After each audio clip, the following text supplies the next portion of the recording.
I've had some creepy encounters before, but this was the only one where I'm positive I was in danger. So, I was around 17 years old at this time. I really wanted to learn how to play guitar, and this guy I had a crush on offered to teach me how to do so. We decided to meet up at a park one summer afternoon.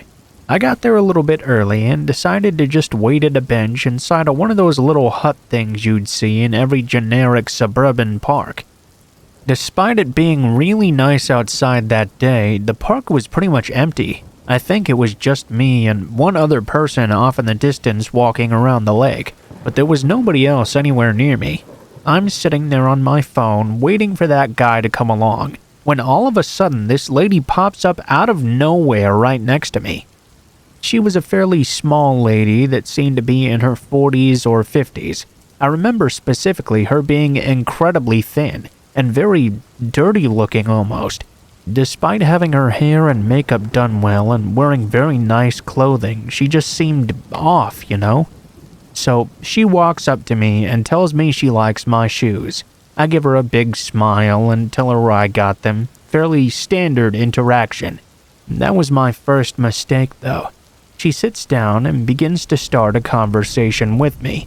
How old I am, where I lived, where I went to school, all of that stuff. I immediately thought this was weird, but my hometown is very safe. The police there are basically just pest control for animals that get into stores and such. This lady was also incredibly small, so I knew I could take her down if I needed to. She was speaking with a very heavy accent and didn't seem to know much English. I figured that maybe she was just new here and wanted to make a friend, so I didn't want to seem rude. I keep talking to her, giving her vague answers whenever I could, when all of a sudden she says, "Oh, you're so beautiful. I love your skin and hair." Without even giving me time to react, she pulled out her phone and snapped a photo of me. Okay, now that was really freaky, and I know this was dumb of me. I told myself that maybe this was just a cultural difference. Perhaps snapping a phone randomly wasn't actually that weird. I kind of didn't react. I just hoped that guy would be showing up sometime soon. At this point, the lady had been talking to me for 15 or 20 minutes. I was getting pretty weirded out now and trying to make my responses to her short as possible in the hope she'd get bored and leave. She didn't though. Finally, the guy showed up. He's a big military guy that doesn't look like someone you'd want to mess with, so I immediately felt safe and made it very clear I knew him. Because this lady was sitting so damn close to me, my friend thought that we knew each other. He went up to her and introduced himself. Well, she did not like that at all. Her face fell immediately as soon as she saw him. She tried to hide it, but she hardly spoke to him or acknowledged him at all. Instead, she turned to me and asked if this was my boyfriend. Well, we both did that thing where we very hurriedly said no and made it clear we were just friends. Well, apparently, she completely ignored us saying that because almost immediately she jumped up and started running off. "Oh, you guys are such a cute couple." She pulled out her phone and took yet another photo of me, this time in a way that she got my full body in the shot. After she took it, she pretty much immediately left. I noticed that she went around this big corner toward the bathrooms and seemed to just disappear altogether. I was watching very closely and I never saw her come around the other side. The guy I was with asked me if I knew who that lady was. I said I'd never seen her before. She just started talking to me randomly. We both kinda shrugged it off as a weird interaction and went about our guitar lesson. Having my crush at the time teach me how to play was clearly my main focus in this moment. I pretty much forgot all about that weird encounter, and I didn't really think about it that much ever again. That is, until about a year later. So, a little bit of context here. Pretty soon after my encounter at that park, I moved away to Spain for a year of college. So, now the rest of this story takes place there. I was sitting in my dorm one night, falling down a YouTube rabbit hole, when I happened to stumble across a video of people telling their sex trafficking stories. All of their encounters seemed to be very familiar to me. All of a sudden, I remembered that encounter I had with that lady at the park, and I decided to on a whim Google sex trafficking in my hometown. I wanted to calm my nerves. I mean, there's no way that little woman could be a sex trafficker, right? Oh boy, was I wrong.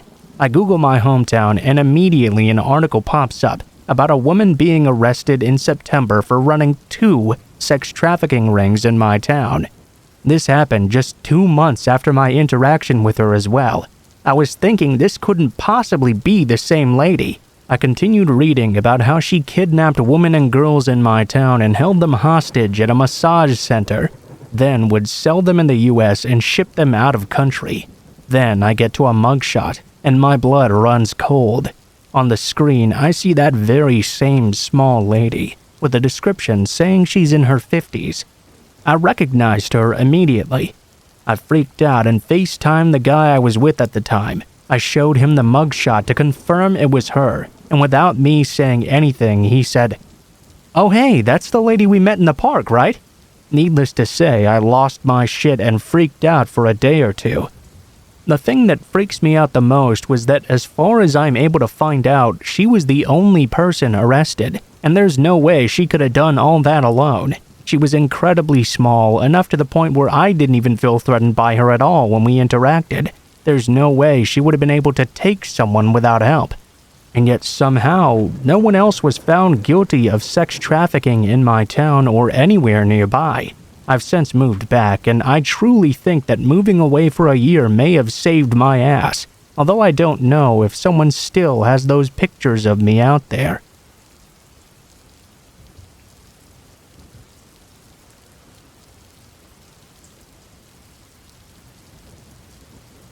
So, I'm not 100% sure if I'm in the right place, but I've held this story in for the last 6 years because it sounds completely crazy, and I got told not to talk about it. Well, now, I'd like to share. You see, I went camping 6 years ago with a now ex-boyfriend of mine. The campsite we picked was very beautiful. We were even able to drive in through some rough trails. The spot we picked was next to some hiking trails that weren't very far from some natural hot springs and this huge, beautiful waterfall. We were practically right in the middle of nowhere, and absolutely no one else was around. We set up camp next to the car, went hiking, soaked in the hot springs, came back and had a nice dinner as well. All in all, it was a very nice day. That is, until we woke up the next day. I need to give some context as to how we slept that night so you can understand my confusion.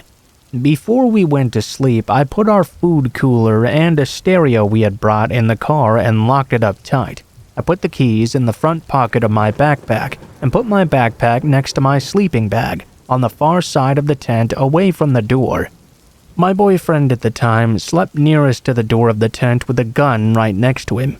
We woke up the next morning and I felt fine. I had slept pretty hard in all honesty, and from inside the tent everything seemed perfectly normal. When we got outside though, our camp was in absolute chaos. The fire pit we had made was completely ruined. The cooler had been thrown and food scattered all over the place. The stereo was smashed to pieces laying next to a tree. All of the car doors were open, including the trunk. We stood there for a minute in silence, just taking it all in. Somehow, the woods felt very off now. It was quiet and felt nothing like the beautiful campsite I had seen just yesterday. Everything about these woods felt so wrong. My ex immediately accused me of not locking the car the night before, and that an animal must have gotten into our things. I promised, though, that I had locked it. I went into the tent to grab my keys from my backpack, only to realize that they weren't there. I would find them later after a bit of searching on the ground, right next to the car. Needless to say, we quickly threw everything that wasn't ruined in the trunk and left. My boyfriend was extremely quiet and refused to talk to me about what just happened. Finally, he spoke up when we were almost home and told me he'd had a strange dream the night before. You see, he dreamed about someone kneeling over him in the tent and grabbing his gun, holding it over him and just staring at him.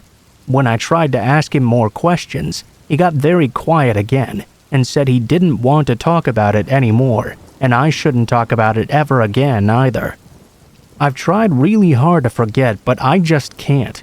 Something really wrong happened to us in the woods that night.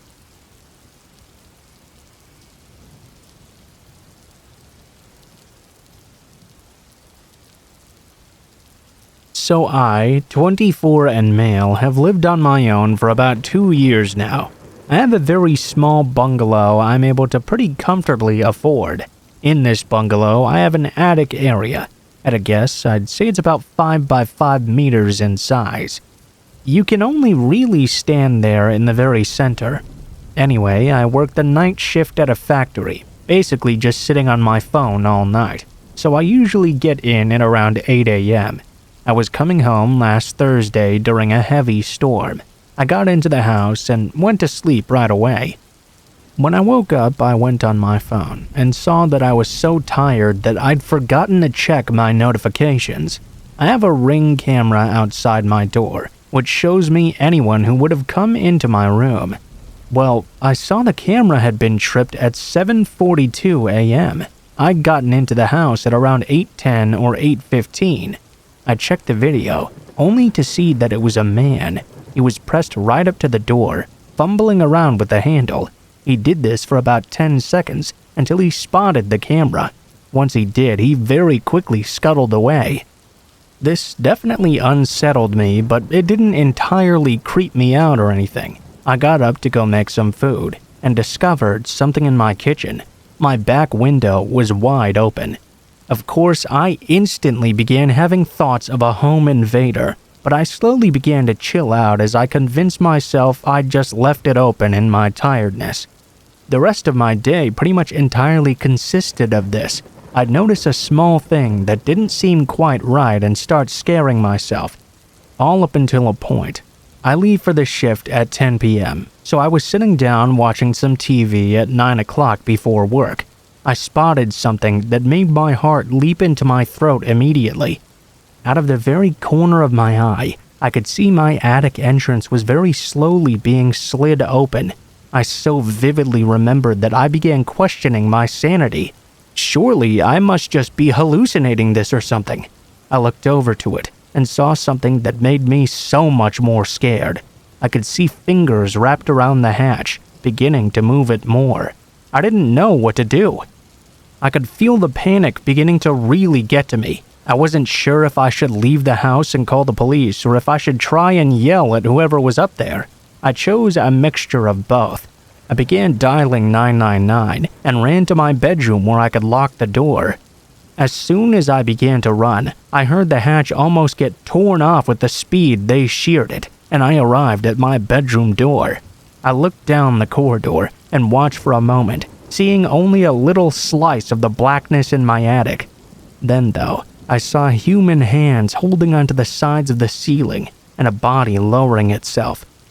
Whoever's in there, I'm calling the police and I have a gun! I don't actually own one. If you take a step out of there, I will fucking shoot you! The adrenaline was really making my hands and voice shake, but I tried sounding as tough as I could.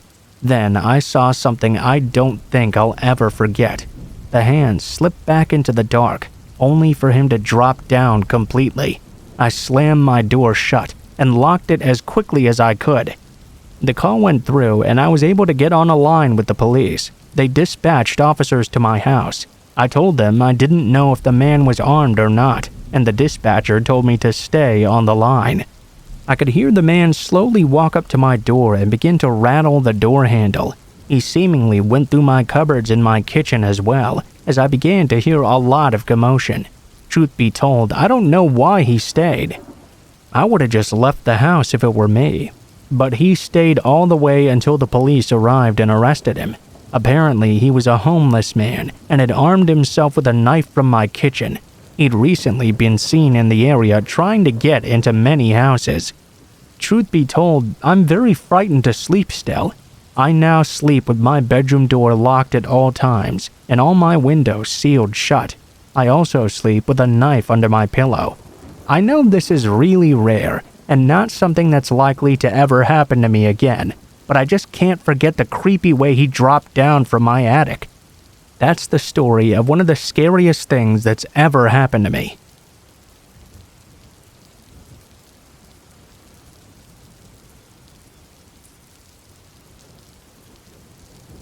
This happened quite a while ago when I was home alone with just my dog.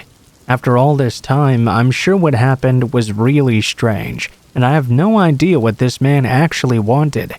So there I was watching TV one night at about 11 p.m. when I heard a car slowly pull up outside and shut the engine off. I figured this was obviously a neighbor arriving home, but of course my nosy dog wanted to have a look and went straight to the window. He kinda messed up the blinds as he went to look, so I got up to go fix them. As I did, I noticed a car parked on the street across from my house and my neighbor's house. I couldn't really make out any details, but it looked like the driver was just sitting there in the car. I didn't really think anything of this at first. Instead, I took the opportunity to grab a drink and go back to watching TV. Quite a while had passed since I fixed the blinds. I'm not sure exactly how long, maybe 20 to 30 minutes or so. Out of nowhere, I thought I could hear a very faint tapping at my door. Not a knock exactly, but something much lighter and very quiet. My dog sat bolt upright looking at the door. I paused the TV, and then the same tapping started on my window. I opened the blinds a little bit, only to see a man standing right there. I couldn't make out his face properly. He immediately walked back to the door and began to tap again. Now, this might not sound very frightening. I'm not sure why, but suddenly I had this really awful feeling. I became instantly terrified, and I couldn't figure out why. The tapping at the door never stopped, but something in my head was saying that if I opened the door to him, something really bad would happen to me. Instead, I went all the way upstairs to open a window to shout out and ask what he wanted. I felt a lot safer doing this. The man was very quiet and said in almost a whispering voice that he was delivering a pizza and told me how much I owed. I felt so stupid for being frightened at first and told him I didn't order any pizza. I assumed that he was probably speaking quietly and knocking so lightly so that he wouldn't disturb my neighbors. My dog had followed me upstairs and was letting out this odd growl and bark, which was unusual for him. I was trying to shush him when the man downstairs told me he indeed had the correct address and I better get downstairs now and open the door to pay what I owed and collect my food before it got cold. Obviously, I was really confused because I most definitely hadn't ordered anything. I was just about to tell him that again when I noticed that he did not have a pizza. In fact, he was not carrying anything at all. I told him again he had the wrong address, and he got very angry.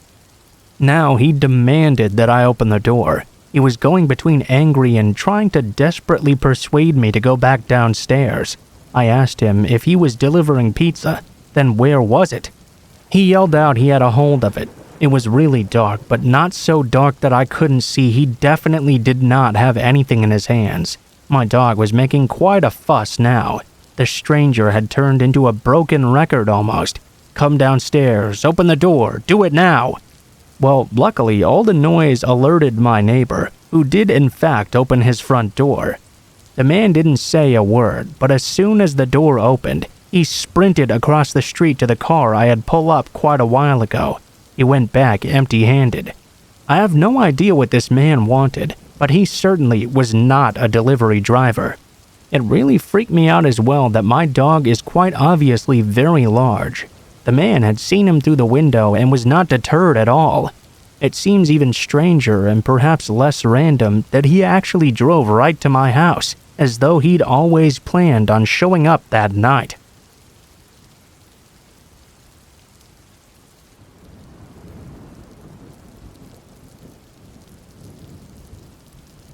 This happened a few years ago, when I was still living with my mom and I had borrowed her car to go see my then-boyfriend for the evening. It was around midnight or so when I got back to my neighborhood, so the roads were completely empty. As I was driving along, I noticed this dirty, run-down, rusted white utility van. You know, the kind a maintenance guy would drive, and I noticed it was following me. I never saw the driver's face, but I got this immediate sinking feeling in my stomach. Something felt wrong about this van. Now, I was only 20 years old at the time, but I knew better than to just drive straight to my house and let this person know where I lived. No matter how desperately I wanted to just go home and ignore this, I wasn't actually 100% sure they were following me yet though. I didn't want to jump to conclusions just because it was late and I was alone being paranoid about this creepy looking van. So, I drove to a shopping complex a few minutes out of the way that was well lit and had a public library to see if I would be followed. Initially, I thought I'd lost that van, but I decided to wait in the lot for a few minutes. I just had this bad feeling I couldn't shake. Sure enough, I noticed it after a minute. The van was already there. It was driving in random circles around the parking lot, clearly looking for me. This scared me quite a bit, so I drove toward the big mall here that's always got a security and police presence. It was at about the midway point between where I lived and where I was. I parked in a well-lit area, although it was empty. It was a 24-hour McDonald's parking lot where I had a great view of the roads and the mall. It wasn't super easy to spot either. I waited there to see if the van would show up looking for me. It did. And of course, this would be the one single time security and the cops were nowhere to be found, which was half the reason I'd even decided to head there in the first place. Realizing that whoever was driving this van was 100% actively following me in the middle of the night, I knew just driving home was no longer an option. That's a really terrifying realization. Luckily, the police station was just a few minutes away from where I was. I tried to discreetly drive away, hoping the van had not noticed me yet. Unfortunately, I was not that lucky. It wasn't long at all before the van was back in my rear view mirror. At this point, I was panicking pretty hard and my anxiety was through the roof. I finally pulled into the police station parking lot. Seconds later, the van came to a stop right in the middle of the road. I'm guessing it was just long enough for them to realize where I'd led them to. They immediately shot off faster than I'd ever seen. I did make it home safe and without seeing the van again not long after, but this whole ordeal took at least an hour of my night. It was after 1 a.m. by the time I arrived home, and I was terrified the entire time. I don't know specifically what this guy's intention was, but honestly, I don't think I really need to know. I know it was nothing good at the very least, and likely I avoided a very bad situation. If you ever think someone is following you, it's not stupid or paranoid to make sure you're not right. I mean, who knows what might have happened if I had led them to my house or gotten out of the car.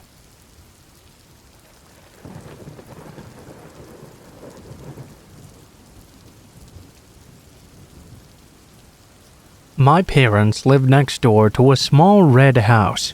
Our backyard faces the side of their house, which has a deck and 2 large windows. Around front, there were always at least 3 cars parked outside. Oddly enough, though, in the entire 10 years I lived there, I never once saw anyone enter or leave.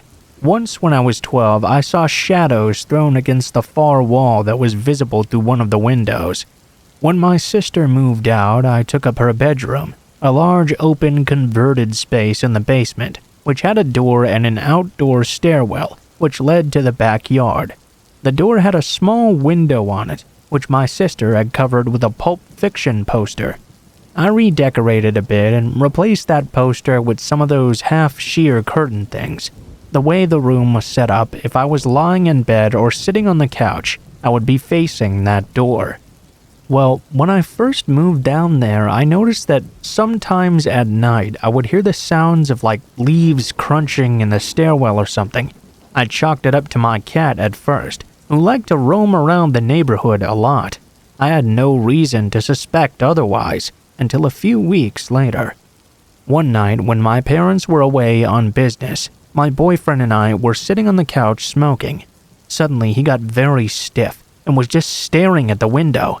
I asked him what was wrong, and he said, I think I just saw a camera flash." I kinda just laughed it off at first and chalked it up to him being high. I mean, who would want a picture of two people getting stoned in the basement? Still though, the seeds of paranoia had been sown, and it was not easy to get settled down for sleep that night. I couldn't resist just looking at that gap between the curtains.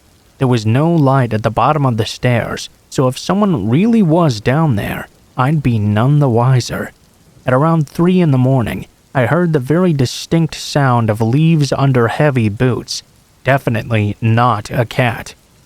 I don't know what made me decide that the best course of action for me, standing all of 5'3", was to confront the potential stalker myself. I didn't even have my shoes on. I just threw the door open.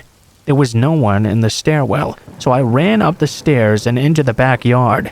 Standing there was a man in his mid-40s, maybe 6 feet tall, wearing one of those mechanic jumpsuits.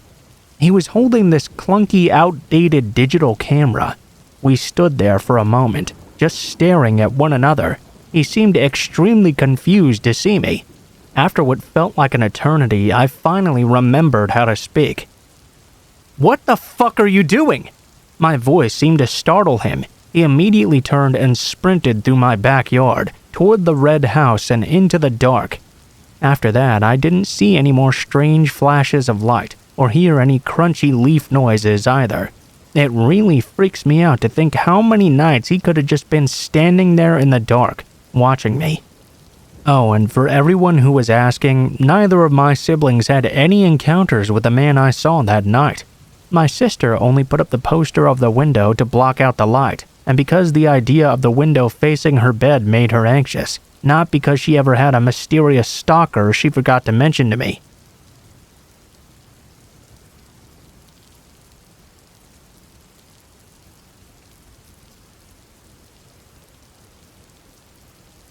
Okay, so this just happened 2 nights ago, and I've barely slept since, thinking this guy is surely coming back for me. I've spoken to the police about this incident, and they sent a car out to do a patrol, but nothing else has happened since then. I don't know if I'm overreacting, but it has me really freaked out. So, at about 11 p.m., I was out taking my dog for a pre-bed poop. I live in a semi-urban neighborhood, where very few people are out on the street at night. As I was walking, suddenly a man came out of an alleyway towards me as I walked past. "Excuse me, miss." My dog and I both got a big fright. She started going off at him immediately like I'd never seen her do before. She's a pretty little rescue border collie retriever who can be reactive to people, so sometimes barks and panics. But this was something else entirely. She was going ballistic, lunging, growling, snapping at him like she was ready to bite his face off. At first, I thought it was just because he'd given us both a big scare, but as soon as I took a better look at him, my stomach dropped immediately. I had an instant sick feeling telling me to get away from here. There was nothing particularly scary looking about him, but something was screaming at me that something was wrong with this guy. I told him not to come any closer.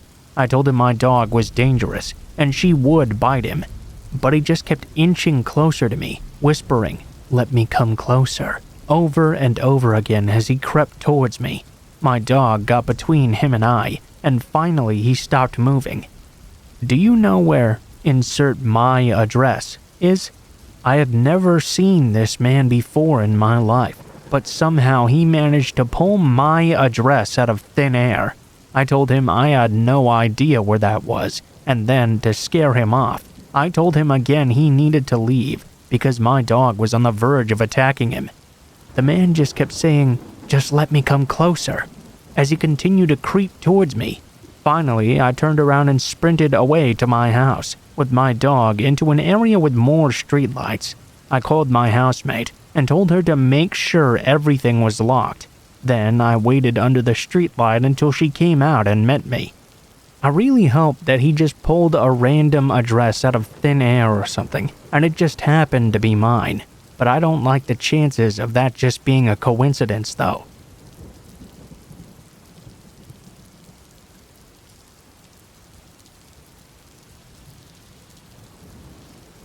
In September of 2002, my wife was in her 7th month of pregnancy with our first child.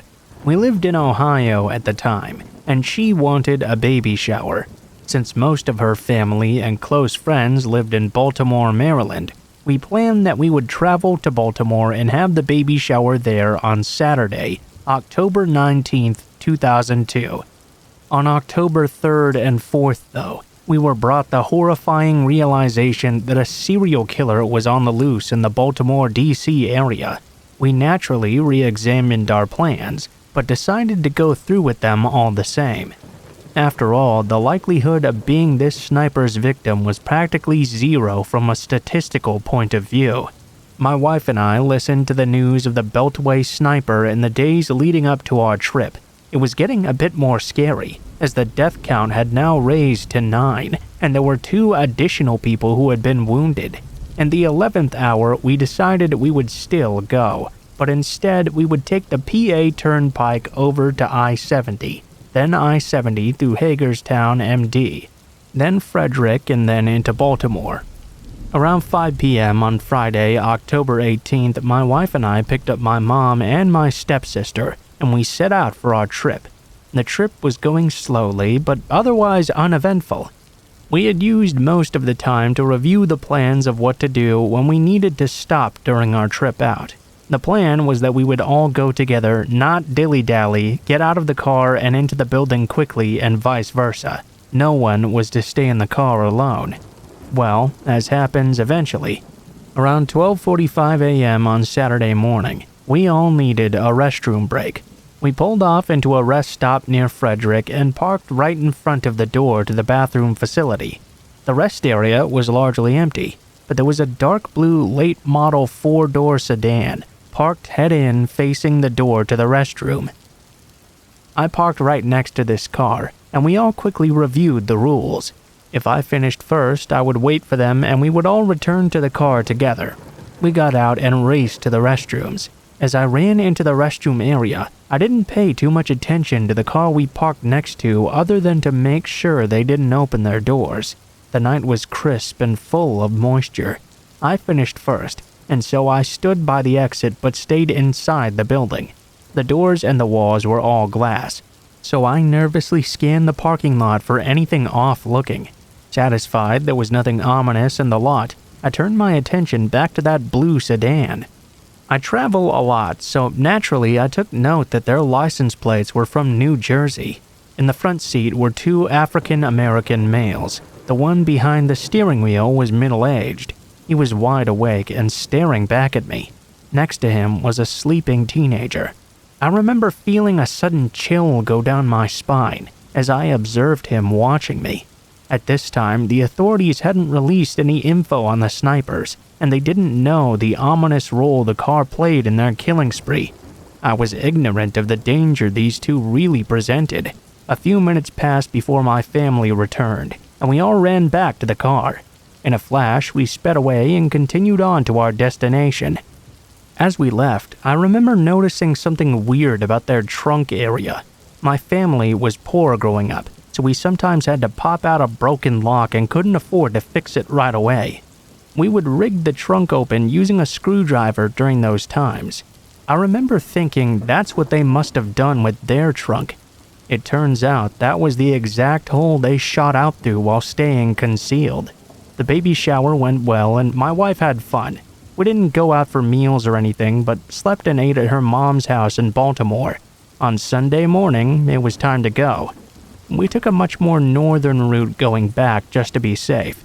About a week or so later, once they'd captured the Beltway snipers, you can imagine the renewed chills running down my spine.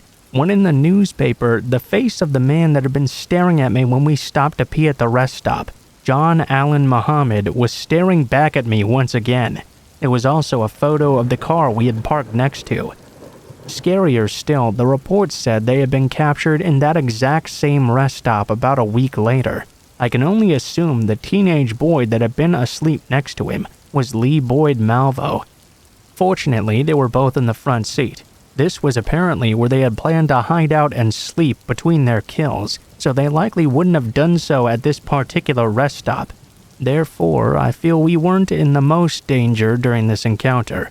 Had we encountered them slightly out of there, though, we may well have been.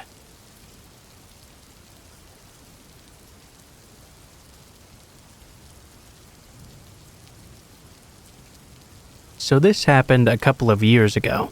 We used to live in a house in the mountains. The only neighbor we had wasn't that close by to our home, so there was literally no one else around. This happened on a Sunday. I had my daughter, who was 13 at the time, coming for the weekend.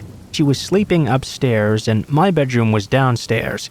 I wasn't quite feeling tired yet, so I was in the living room watching TV when I decided to go outside to contemplate the stars.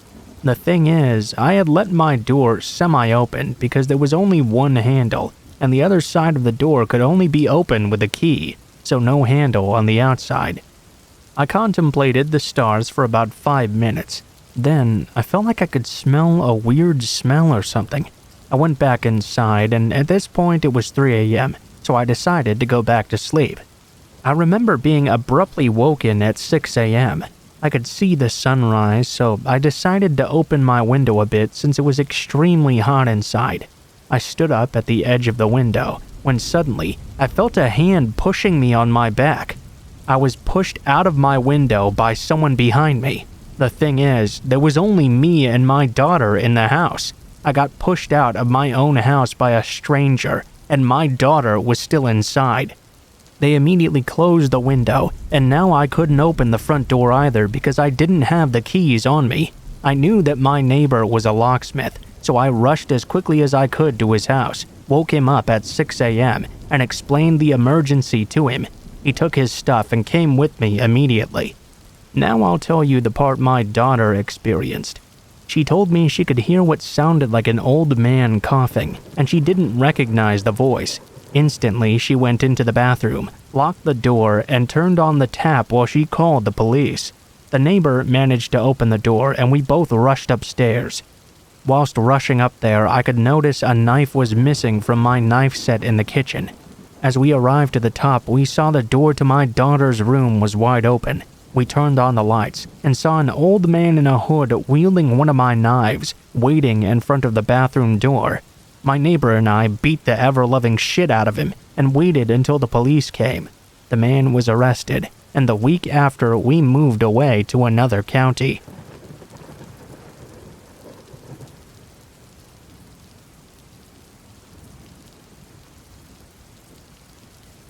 This story from my past happened about 32 years ago in East Texas. My mom and dad divorced when I was 16 years old, and my brothers and I lived with my mom from then on. My dad visited us every once in a while, but not really on a consistent basis. He was a bit of a gambler, one of the reasons my parents split up in the first place, and tended not to come around when he was broke. On the rare occasions that he won big though, he would visit and spend a lot of money on us kids, then disappear once again. My dad told me he had a job as a shuttle driver for a local hotel. He told my brothers and I that the shuttle driving was just a cover though. He actually worked for organized crime, which he claimed owned that particular hotel. He said his real job was to drive out to various places in the area to pick up fugitives running from warrants or otherwise wanted by law enforcement, bring them to the place to hide, and then later move them on by means my dad said he didn't know. My dad was always a bit of a blowhard though, and always exaggerating or flat out lying, so my brothers and I just blew this off and didn't really think much of his claims, until something strange happened. My dad suddenly disappeared. It was 1988, and I was 22 years old and a college student still living at home. I worked as a full-time disc jockey on the overnight shift, 10 p.m. to 7 a.m., at my local radio station. My middle brother was 19 years old and lived in an apartment with a friend. He worked at a nearby Dairy Queen. My youngest brother was 9 and lived at home with mom. One day, my brother called my mom and I and asked us if we knew where my dad was. He said some men had come to the Dairy Queen while he was at work and asked him if he'd seen him. My brother had truthfully told them he hadn't seen or heard from my dad in months, and he would often do things like that, just cut off contact for months at a time. The men didn't say who they were, but seemed satisfied with this and left. My brother wondered if these men or anyone had called to talk to us and ask us where my dad was and why they might have done so, but we also had not heard from him in a while. The following day, the men returned to his work, and this time they flashed badges, claiming to be FBI agents. They were very aggressive and demanded my brother tell them where my dad was or else. My brother kept insisting, of course, truthfully, that he didn't know where my dad was. Last he heard, he worked at a local hotel as a shuttle driver. The experience really upset him, and he called my mom and I again. Upset, my mom called the hotel where my dad worked, only to find out that he had disappeared weeks ago, and nobody had any idea where he'd gone off to. The following day, my brother was at work again, when his roommate called and said that someone had apparently been in their apartment. The roommate claimed that when he got home from work, he'd found the sliding glass door wide open and the place completely ransacked. Nothing was missing either. Obviously, my brother was very upset. He went to his apartment and found that in fact his address book was missing from the breakfast nook, and a teddy bear he'd recently bought for his son and a photo of his son were missing from his bedroom.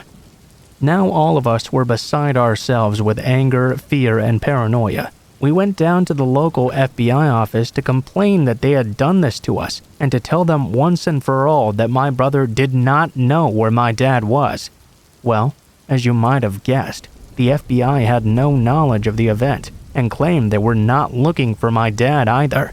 None of their agents had contacted my brother. Furthermore, when my mother told them my dad had claimed he worked for organized crime, the FBI would neither confirm nor deny that the hotel had ties and that there was an investigation going on. My mom called the hotel again and told the manager that men had been looking for my dad, terrorizing my brother, and flat out asked if there was any truth to my dad's claim to be working for organized crime. The man laughed and told her there was no such thing as the mafia. While we were trying to make sense of all these extremely weird details, we kept wondering why my brother was being harassed, but not my mother or me. Then, though, that's when I was reminded of a strange event that had happened to me about 2 or 3 weeks prior. Because I work overnight, I was often wide awake in the middle of the day on my days off, with nothing to do. One night, I went to the local cable TV company where my friend worked as a computer system operator to hang out with him for a few hours and BS a little. At about 3:30 a.m., he had a big computer job to do, so it was time for me to go home. I left. As soon as I pulled out of his company's driveway, a car immediately pulled in behind me, tailgating me. I mean, he was on me so quickly, it was like he knew I was going to be there. They seemed to just appear out of nowhere, too. This person had their high beams on and was blinding me. I couldn't make out anything about the car behind me. I couldn't see inside to see how many people were in either, what they looked like, or anything. I changed lanes immediately to let this tailgater pass, but he changed lanes to be right behind me once again. I moved, he moved. He was tailgating me and blinding me, and now seemed to be following me. I stopped at the intersection and got in the left turning lane with my signal on. He did the exact same. Since there was no other traffic anywhere at all around, when the light changed, I zoomed across the intersection and streaked across all the lanes of traffic into the far right lane. I did this trying to lose him, but he followed me exactly. Now it was absolutely clear he was for sure following me. I cut into a nearby neighborhood and tried to lose him, but he still followed me through it. I finally managed to zoom back out to the intersection, cross over, and go to the 7-Eleven at the corner. I jumped out and ran inside, and screamed to the clerk that someone was chasing me. As I did, I saw the car following me cut through the parking lot of the 7-Eleven, and for the first time I got a good look. It was a late-model tan-colored 4-door, and there were 2 white men in it. The clerk blew me off immediately, telling me I was just exaggerating, and it was probably just some kids messing with me. He told me to leave. I left, and I was still really spooked. I didn't want to go straight home. I was afraid they would still follow me, and I didn't want them to know where I lived. Instead, I went to my workplace. I knew the disc jockey on air that night would be my friend Paula, so I decided to go visit her on air for a little bit and hang out and calm down. I told her what happened, and we stayed there for about 2 hours. She also reassured me it was just some punks being jerks, and that really calmed me down.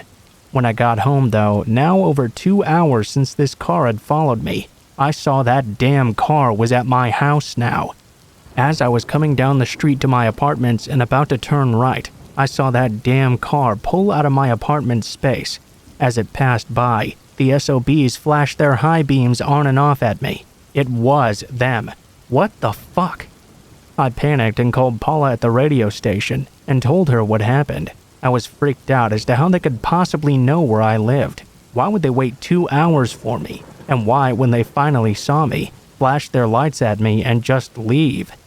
Now, remembering that event and putting it together with my brother's FBI visit and apartment break-in, it seemed obvious this was all tied together. I hadn't really thought about it before, but now that I remembered, my car I was driving that night was actually my dad's car. He had given it to me about 2 months earlier when he got a new one, so if someone had been looking for my dad, they must have thought I was him. When they saw me coming home, they realized I wasn't and just left. But who was doing this, and why? Where was my dad, and why were these strange people coming after us? My mom, my brother, and I went to the local police and filed a missing persons report and a complaint. We spoke to a very nice detective. About 5 days later, we got a call. He had solved this entire strange case. As it turns out, my dad had disappeared because he owed his employers more than $50,000 in gambling debts. The detective confirmed my dad did work for some unsavory characters. He was now hiding out in Nevada. When we asked them who the hell these men were and why they were bothering us, the detective explained it was not uncommon for unsavory bounty hunters and debt collectors to impersonate law enforcement and harass the family. My brother asked how they'd gotten into his apartment. The detective showed him how easily a sliding glass door was to open. They'd probably stolen the address book hoping it had my dad's contact information in it, and stole the teddy bear and pictures to use to threaten my brother. The detective said because my dad had used my brother as a reference on his job application at the hotel, that gave them my brother's address and phone number. Those FBI agents probably figured he was closer to my dad, and either maintained contact with him or if threatened would contact him. Eventually, my dad did turn up back in town and acted like none of this ever happened. He never spoke of the incident, and we never brought it back up either. I guess he got the money he owed them in the end, and I don't really want to know how.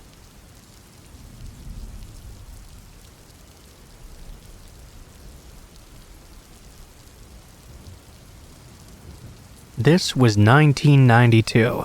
My mother was going through a bad patch in her marriage, and chemotherapy for breast cancer as well. We lived in a very quiet town where residential areas only had small markets. For everything else, including pharmacy and public calls, we had to go to the main market, which was about 3.5 miles away from our house.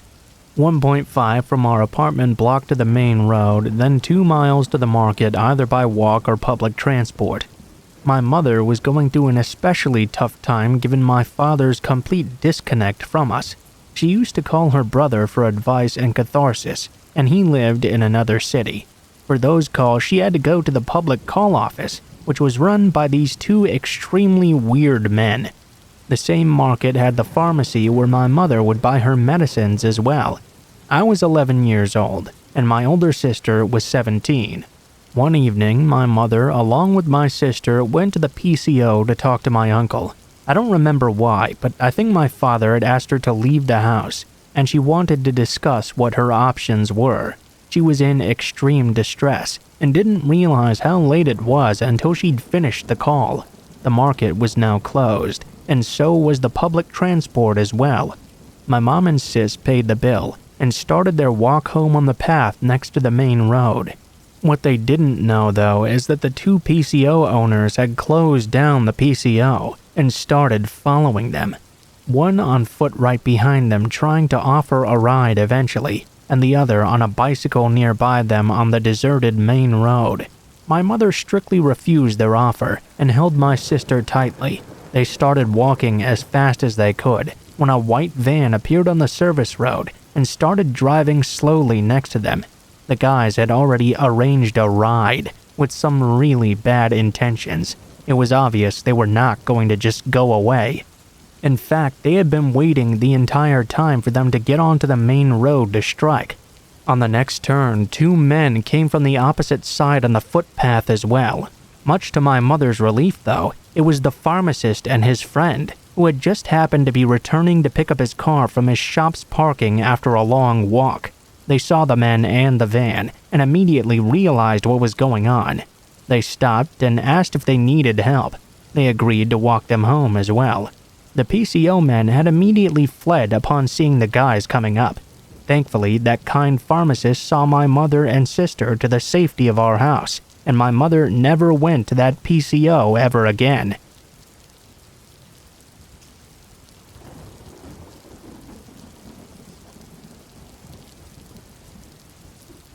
So my mom is the youngest of 7 girls.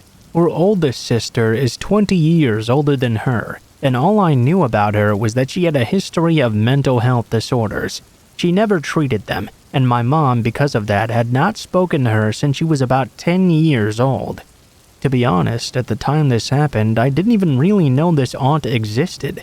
One day, when my brother and I were about 6 and 7 respectively, my parents sat us down and showed us a picture of our aunt. They told us if she ever tried to talk to us around the neighborhood, to immediately run to the closest home and call them right away.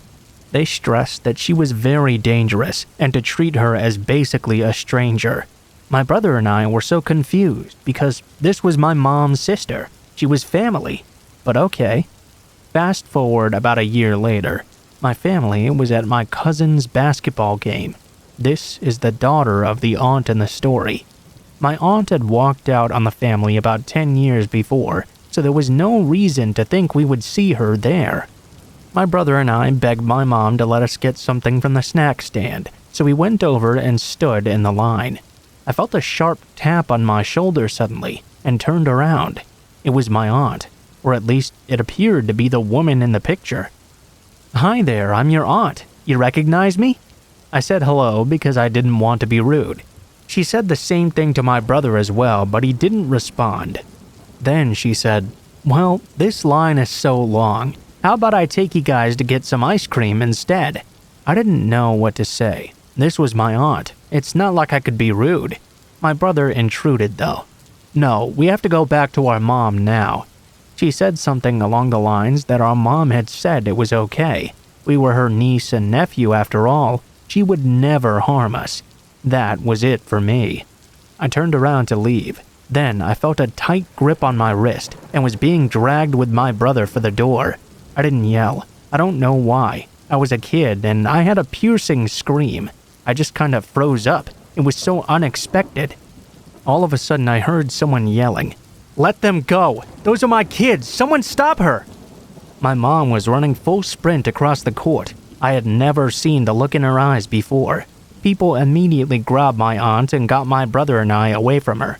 Apparently, she was charged with attempted kidnapping, and my mom did press charges.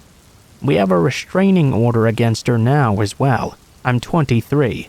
My cousins took my brother and I to get some food, so I don't remember much of the police part, aside from telling them what happened. I only learned once I got older that the main reason my parents sat my brother and I down was because at the time my aunt had started blackmailing my parents into paying all of her bills, phone, rent, medical, etc. She would send them pictures of our house and my brother and I playing outside, saying she would take care of us if the money stopped. Her grabbing us at the basketball game was right around when my mom and dad approached her ex-husband about the blackmailing. He was a lawyer, so they were coming up with some kind of plan together. I work as a secretary at my mom's office now. A year ago, I picked up a typical call, but it was not typical at all. "Hi, this is my name. What can I help you with today?" "Why, hello there. It's your aunt again. Is your mom available?" "No, I'm sorry. I can take a message, though." "Just tell her I'm free now, and I know where she is. I know where all of you are." Then she hung up. I told my mom and she told me it was okay, that I shouldn't worry too much. I still worry a lot though that she'll find me or show up at any moment to hurt me.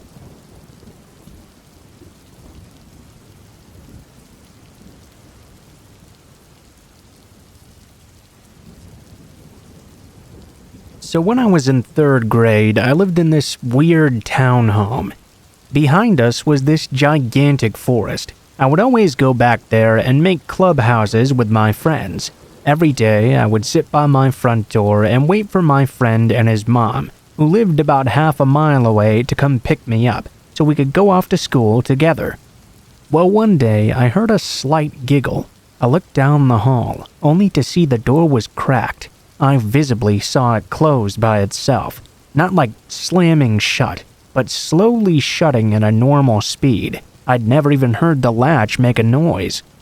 Needless to say, I was pretty spooked. About a week later, my mom made me clean the house out, and while I was vacuuming, I suddenly hit something underneath the couch. I looked down underneath only to see a pizza box with only one slice left. I immediately got super pissed that my family must have had pizza without me. I went to my mom to complain to her about this. But she told me they hadn't even done that, and they hadn't gotten any recently either. Must have been old, so she told me to throw it in the trash can outside. I didn't really think anything of it. A few days went by. I was waiting by the front door for my friend and his mom when I thought I could hear something coming from in my mom's room. I went to go check it out. Immediately though, I got really scared and couldn't bring myself to open the door. Instead, I pressed my ear up to it to see if there was in fact anything I could hear going on. Almost at the exact same moment my ear touched the door's surface, I could hear 2 to 3 little kids giggling and laughing. I booked it out of my house and ran all the way to my friend's. At this point, I was very firmly convinced that my house must be haunted. A few months go by, nothing else really happens. At this point, we decided to move. Well, as we were moving, we go into the attic to grab some of the stuff we'd put in there and never saw again until we decided to move. What we found hidden inside was insane. There was tons of video equipment and cords running all throughout the attic, as well as a mattress and loads of food. It turns out somebody had been watching us from our attic. We later found out it was our neighbor, who'd told us when we moved in that he would change our locks for free. He happened to be a locksmith. In fact, he had actually been living up there ever since. We found some of his clothes we had seen him wearing around before. He had cameras set up to watch us shower, and even his own set of keys to our house. After I found this out, I immediately discredited that pizza box as being from a ghost or just old food. Adult me thinks it was him screwing with me by closing the door shut like that, and then playing an audio of kids laughing. I'll never know though if those 2 last things were him or not. Even if they weren't, I feel like finding out he was creeping on us from the attic the entire time is a lot scarier than some giggling ghost children.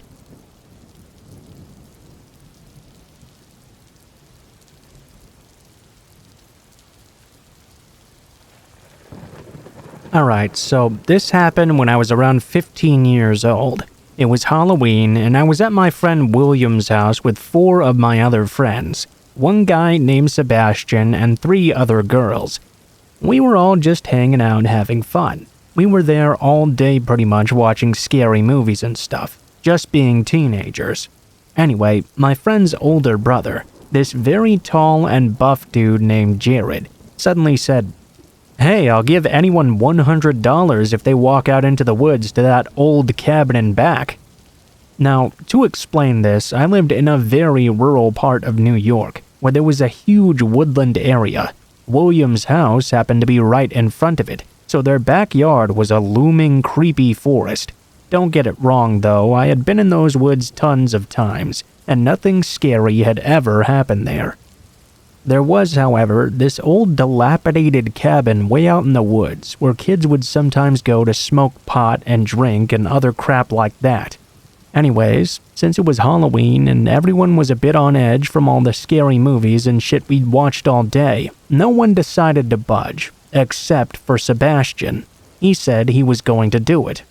We all ended up following him into the backyard and watching as he walked out into those woods. For about 10 minutes we waited. Then we waited even longer, but we still didn't see him come back. Sebastian's girlfriend started to get worried.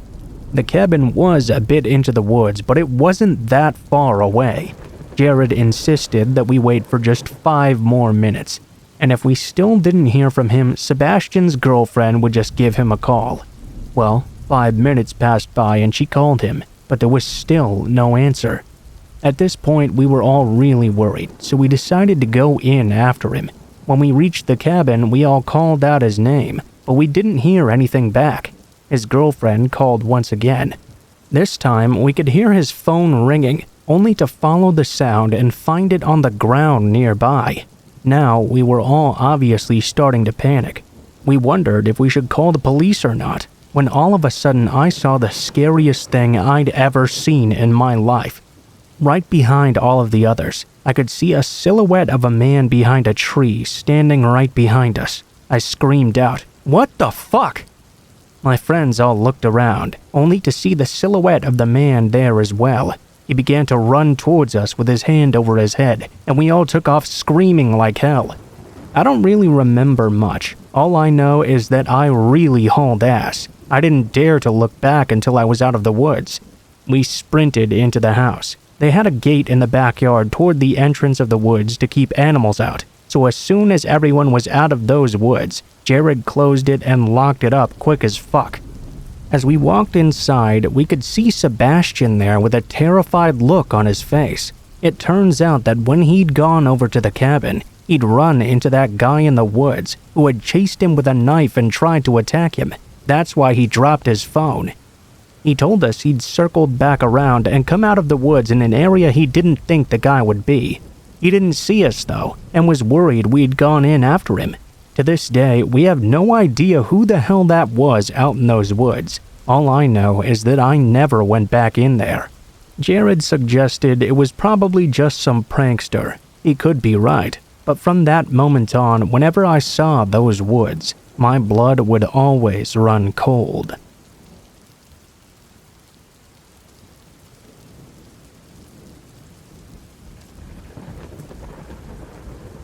Senior year of high school, and I'm a 6'2" athlete, so very little usually scares me. This experience had me terrified though.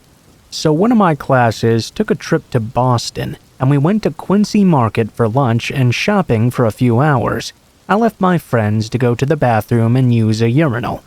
As I did though, suddenly I noticed this one guy in particular was watching me intently while he was drying his hands. I went to wash my hands as well, and he walked past me and went to the urinal for some reason. He had walked up right behind me, so I thought at first he must have been unstealthily trying to pickpocket me or something. I looked up to see he was standing at the urinal, and had his head turned to the side staring at me. Then, when I left, he followed me out. I have very good situational awareness, so I know about looking in windows and figuring out if someone is tailing you from the reflection. Well, I walked around the market multiple times, and through the crowds inside as well. I kept a fierce eye out on him, and stayed in very crowded areas the entire time. Everywhere I would go though, I would see him there. His head was turned to the side like he was looking into a store window, but I could see his eyes were turned towards me. The man followed me for 10 minutes, doing this until I went inside a clothing store. I ended up heading to the back of the store, and he still followed me inside. I ducked down behind some clothes and darted for the exit when I thought he wasn't looking. After I got out, I had finally lost him. I found my friends and was telling them what had happened. Suddenly though, I look out into the big open part of the market, only to see there was no one there except that guy once again, walking straight at me this time, with his head turned like he wasn't trying to look at me.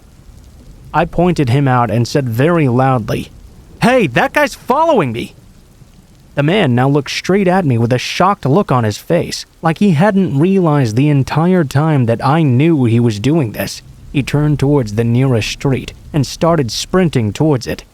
All of a sudden, out of nowhere, I hear a cop yelling, "There he is! Get him!" 4 other cops went charging after him as well. He was running down the street towards a run-down van parked on the side. You could see it from where we were. Luckily, the cops ended up getting him and arresting him before he got into the van. I never really heard anything more about this though, so I don't really know what that last part was all about.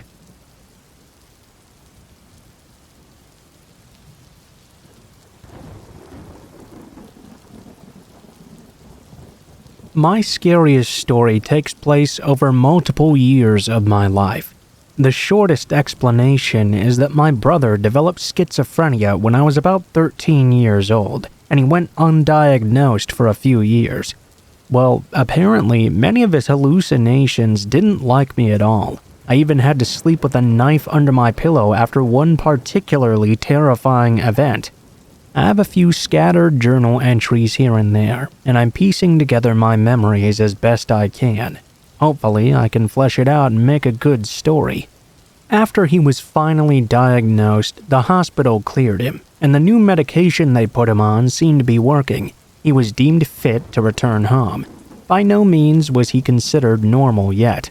In fact, he barely even acted human sometimes. It was always a rule that if someone was going out and that would leave my brother and I alone together, I would be offered a ride somewhere else where I could spend the day. My mom was the first to slowly retreat from this idea. After all, if he didn't have to be hospitalized anymore, she decided he must be okay. My dad, though, saw the toll everything had taken on me. I had been missing school, I'd lost significant weight, and had, for whatever reason, grown more accustomed to sleeping on the floor under a towel than on my own bed. It was like my life was being sapped away from me, and I had no motivation. I barely even wanted to leave my room. This really upset my dad. So it was that through his arrangements, someone I used to be close with would spend the night with me from then on. Our parents worked together. Bailey's mom was on my dad's crew. She knew some of what was going on, and I think she felt really bad for me. I was actually surprised she agreed to my dad's idea, but I was pleased nonetheless that a good friend would be spending the night after the initial testing period of my brother's new medication, where upon completion the schizophrenia would hopefully be considered repressed, and it would be relatively safe to be around him once more. I always thought it was kind of funny how he was considered unsafe, but still lived with us instead of staying in the hospital. No teenager should be so ready to accept that at any moment, one of the others living in the house could snap and decide to kill them. And yet my life had turned into gripping the handle of the knife I slept with to comfort me as I slept. The night of the sleepover eventually came upon us, with no major hitches. So far, my brother had no outbursts, for about a month or so. No screaming, no mumbling to invisible things, no trying to set the house on fire or kill the dog. I hadn't been grabbed or threatened either. Things seemed like they were finally getting better. My dad did everything he could to make the night very fun as well. We set up a tent in the living room, door facing the TV, so we could lay on the air mattress and play games and watch movies together. Bailey came over around 4 o'clock or so, and Dad took us to the grocery store for snacks and pizza ingredients. My brother stayed in his room. I was finally thinking that maybe I could have friends again. Maybe the knife hidden in my bedroom would remain there from then on. Bailey and I stayed up late with movies playing quietly, as we spoke of how things had been since the last time we spent time together. Around 1 in the morning, we shut everything down, called it a night, and went to sleep. It was the first time in a long time that I didn't have to worry about being watched in my sleep or startling awake in fright. I think Bailey being there helped me feel much more safe. Thinking back on it now, though, I feel terrible for the danger I'd put her in. If I could apologize to her mom without making things awkward, I would. But I think instead we'd all rather just forget what happened this night. I can't really tell you what time my brother came down the stairs, nor do I know if I woke or Bailey woke first. It was the light that woke me up, though. I think the steady thumping on the walls is what woke her. We stared at each other in silence, a bit dazed. From time to time, there would be this tapping on the tent and the sound of something dragging along it. Then back to thumping.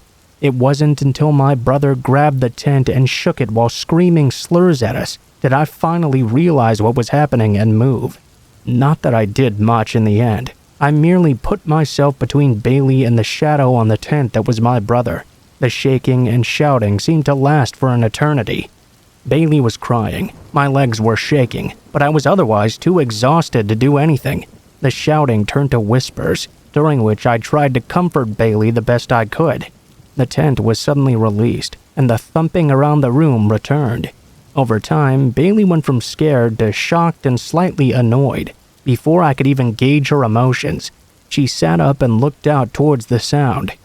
"Hey, could you stop? I'm trying to sleep." I'll never forget that, because I figured that would be it. Those were going to be the last words her and I would ever hear. My parents would find a grisly sight of us upon the morning. The headlines would surely scream about this for days, eating up the tragedy and milking it, pulling people's heartstrings until we became old news. I thought to myself that maybe Bailey would have a chance to get away if I wrestled with my brother, but by my estimations, I would at the very least die. I held my breath in anticipation, and I think Bailey did too. As if by some miracle, though, the thumping stopped after one last moment, and my brother went back to his room and slammed his door. Bailey sighed while I stared dumbfounded and went to go grab a knife from the kitchen. As soon as I left the tent and turned on the light, the sight made me crumple. Protruding from the wall was the very knife I had slept with before. I looked back into the tent, wondering if I should tell Bailey, but I decided against it. I looked back over, only to notice that thumping from before wasn't caused by my brother punching the walls or something. Instead, he had been stabbing everything. There were various punctures, mostly fairly small because the walls were thick, but some ran large and deep. I grabbed the knife and returned to the tent terrified.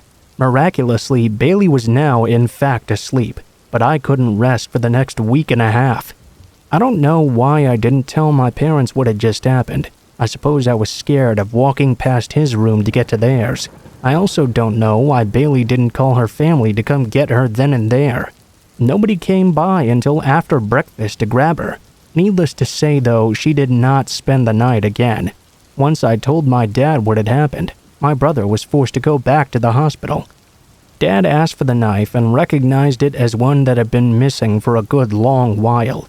He got mad and afraid about my brother hoarding it. I didn't care to correct him and tell him the knife was in fact in my possession until last night. The marks from the night are still there in the walls as if taunting me, and I never had another friend spend the night again.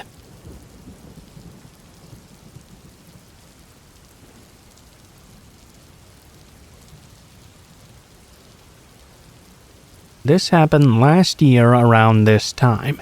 School had just started, and my only child was in kindergarten. She had only been in school for a few days, and we lived in a rural area, so we only had one car.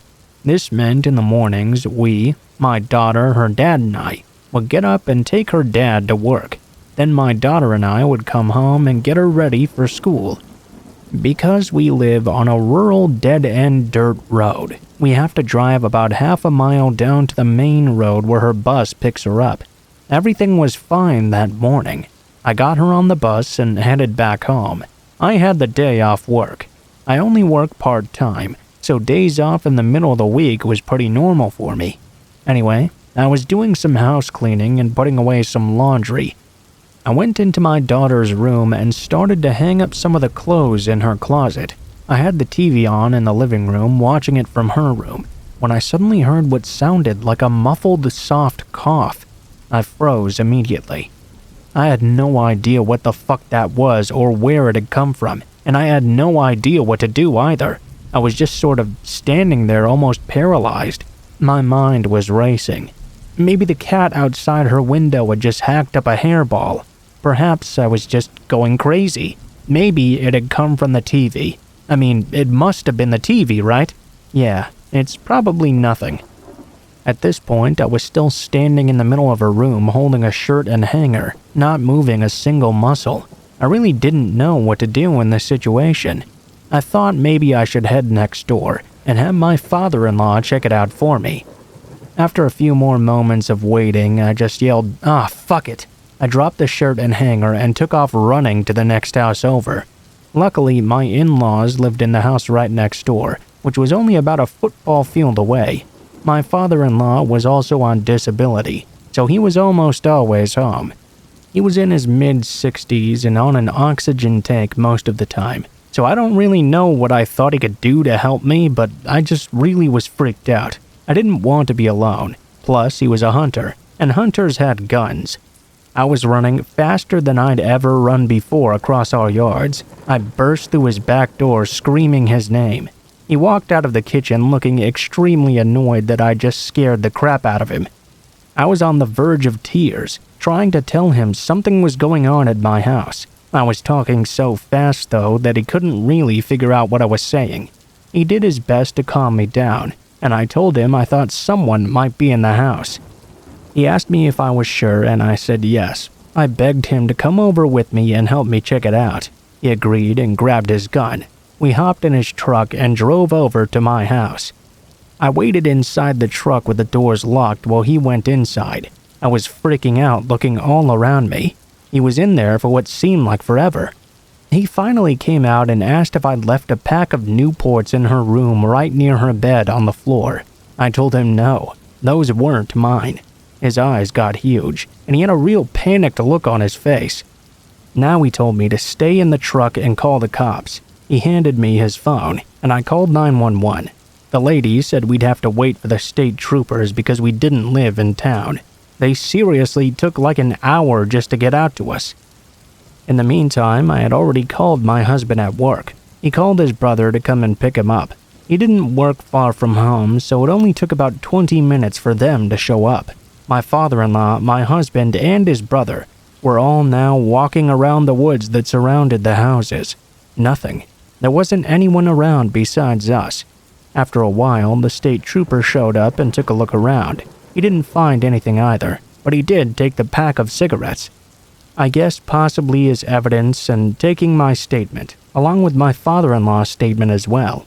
He told us there wasn't really anything he could do. I couldn't tell him what the person looked like because I hadn't actually seen the guy. There was nothing to go on, just a sound I heard and some smokes on the floor. Nothing was missing from the house.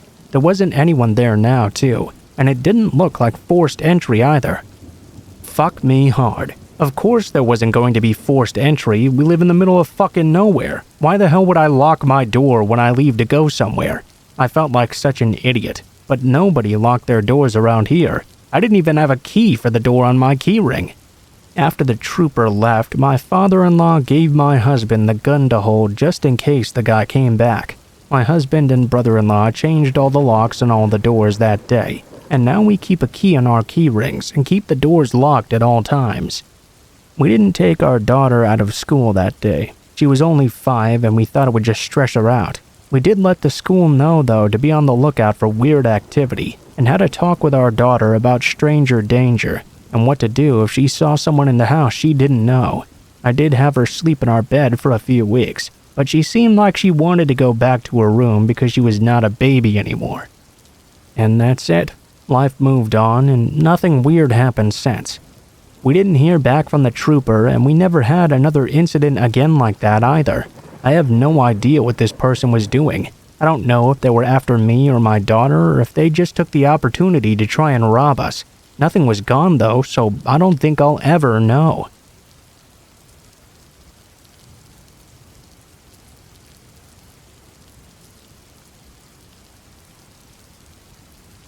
Let's try to be concise. This happened when I was just turning 18. I had met a guy online that had agreed to meet me in public. I showed up to the address he had sent me, only to find a small shopping center connected to a mass of condos.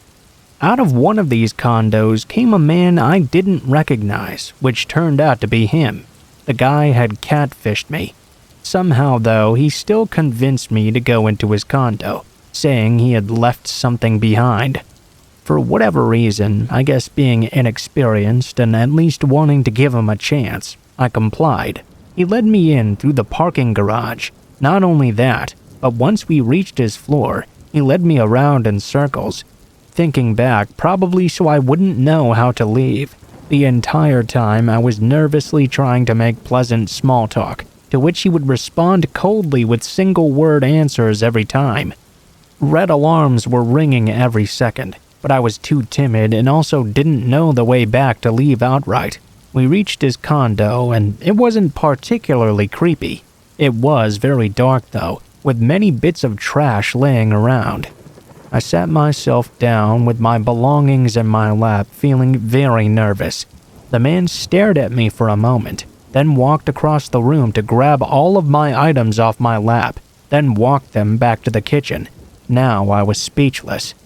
He told me he had to make a phone call and just walked off into the next room. Immediately, I could hear 3 doors shut, and I caught glimpses of the call as well. I distinctly remember hearing, "Yeah, she's inside now." I was on the brink of tears at this point. I had to at least try to plan an escape. I thought to myself, I'll hit him with that beer bottle on the side of the coffee table, then run and grab my stuff and leave. Just as I was about to finalize this escape plan, he calmly walked outside and sat beside me. It was complete silence for a few minutes, and I could feel him just staring at me. Suddenly, he grabbed my ponytail violently and yanked my head, turning it painfully towards his to try and force a kiss on me. I freaked out and pushed him away, telling him now I needed to go. The man stared me down, then walked back into his room. Once again, I could hear multiple doors closing and opening at the same time, and I could faintly hear him talking to someone. I grabbed all of my things very quickly. He emerged right as I was about to exit the front door. He grabbed me and walked me to the elevator, then out into the garage once again. This time, neither of us were saying a word. There was dead silence. Suddenly, he interrupted this by asking me, "So, have you ever been in a fight before?" There was way too much interest in his voice, and he was staring at me excitedly. At this point, I booked it for the door. I sprinted away as fast as I could and sped out of the complex, fumbling my way out the entire time, all the while watching him stare me down from the garage door. Ever since this experience, I've avoided online dating altogether.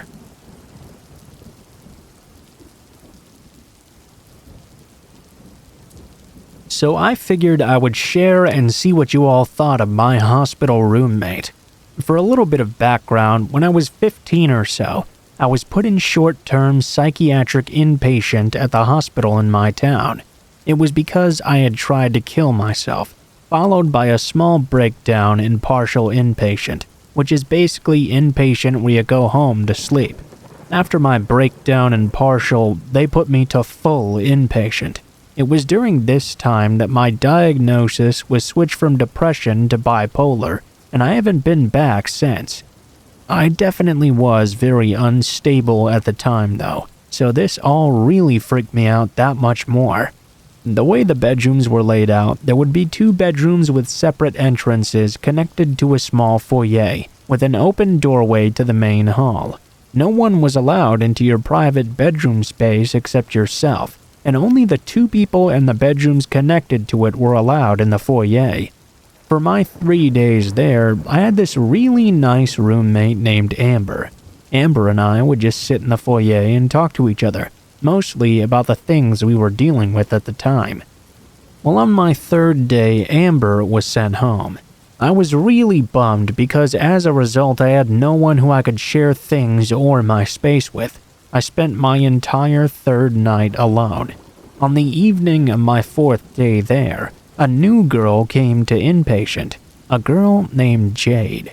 Being a girl, she was placed in my room block, rather than the other empty space where her roommate would have been a guy. The ward was co-ed, but the room blocks were gender-specific. She was 14, so a year younger than I was, and appeared to be Filipino in ethnicity. She had this long, extremely dark hair that went halfway down her back and seemed very quiet. I was very polite to her, mainly because I was happy to not be there alone anymore. She didn't really talk a whole lot for the first hour or so that she was there, but when we went to our block pre-bedtime, about a half hour to just sit and talk in our foyers before bed, she explained to me why she was there. You see, the thing about her was that she seemed really normal until she actually started talking. The very second she did, I immediately got this creeping feeling along my skin. It's not what she was saying that was weird. It was the way that she was saying it. There was this weird edge to her voice that wasn't quite right and made her seem almost unresponsive to the things she was saying. Her mannerisms were also slightly forced, like she was a puppet or something. She went on to tell me she and her friends had gotten really drunk, and while running around doing drunk people things, she'd been caught and put here against her will. Now, that in and of itself really didn't make any sense. I mean, you don't get put in the psych ward for getting drunk with your friends. A lot of people had bogus stories though about how they'd gotten placed there, so I shrugged it off as her just not wanting to share. She was very quiet most of the following day. That evening, when TV time was about to start, Jade and I were sitting in the TV room with a third girl from Inpatient named Ruby. You see, Ruby and I actually ended up friends in the outside world after coincidentally seeing each other again over a year after Inpatient. The three of us were alone in the room because the staff had walked out for just a minute to talk to the desk person outside. She was still within our view, but more than likely could not hear what was going on. Ruby, Jade, and I were just sitting there on the couch. I was in the middle with Ruby to my right and Jade to my left. Ruby and I were talking about our cats on the outside, both missing our pets. It was common for the teens in Inpatient to talk about the things they loved the most on the outside. Jade wasn't participating really, but she suddenly piped up saying how much she hated cats. She went on to tell a story about how a stray had once scratched her, so she killed it and chopped it up into little pieces, then threw the bits out into the woods. If that story wasn't creepy enough on its own, recall how I described her demeanor. She said all this as if she was ordering a cup of coffee or casually talking about the weather. It was horrifying. Ruby and I exchanged a brief look, and one of us asked about whether that was the first time she'd ever killed something. She responded that it was not. She killed small animals all the time, and even tried to hurt other children as well, because she hated them. Because that's a healthy and constructive way to deal with something you hate, right? Within the next minute, the staff person came back into the room. Ruby and I were still relatively floored by this incident. The staff member was unaware of what had been said, and we were too scared to mention it. Fortunately, I left the hospital 3 days later. I haven't seen Jade ever since, but sometimes I can't help but wonder if she's out there killing people or something. I like to pretend she was just screwing with us in some sort of sick, demented way. At least then, she would just be a fucked up girl with a fucked up sense of humor, rather than a psycho killer. But honestly, I'm not sure.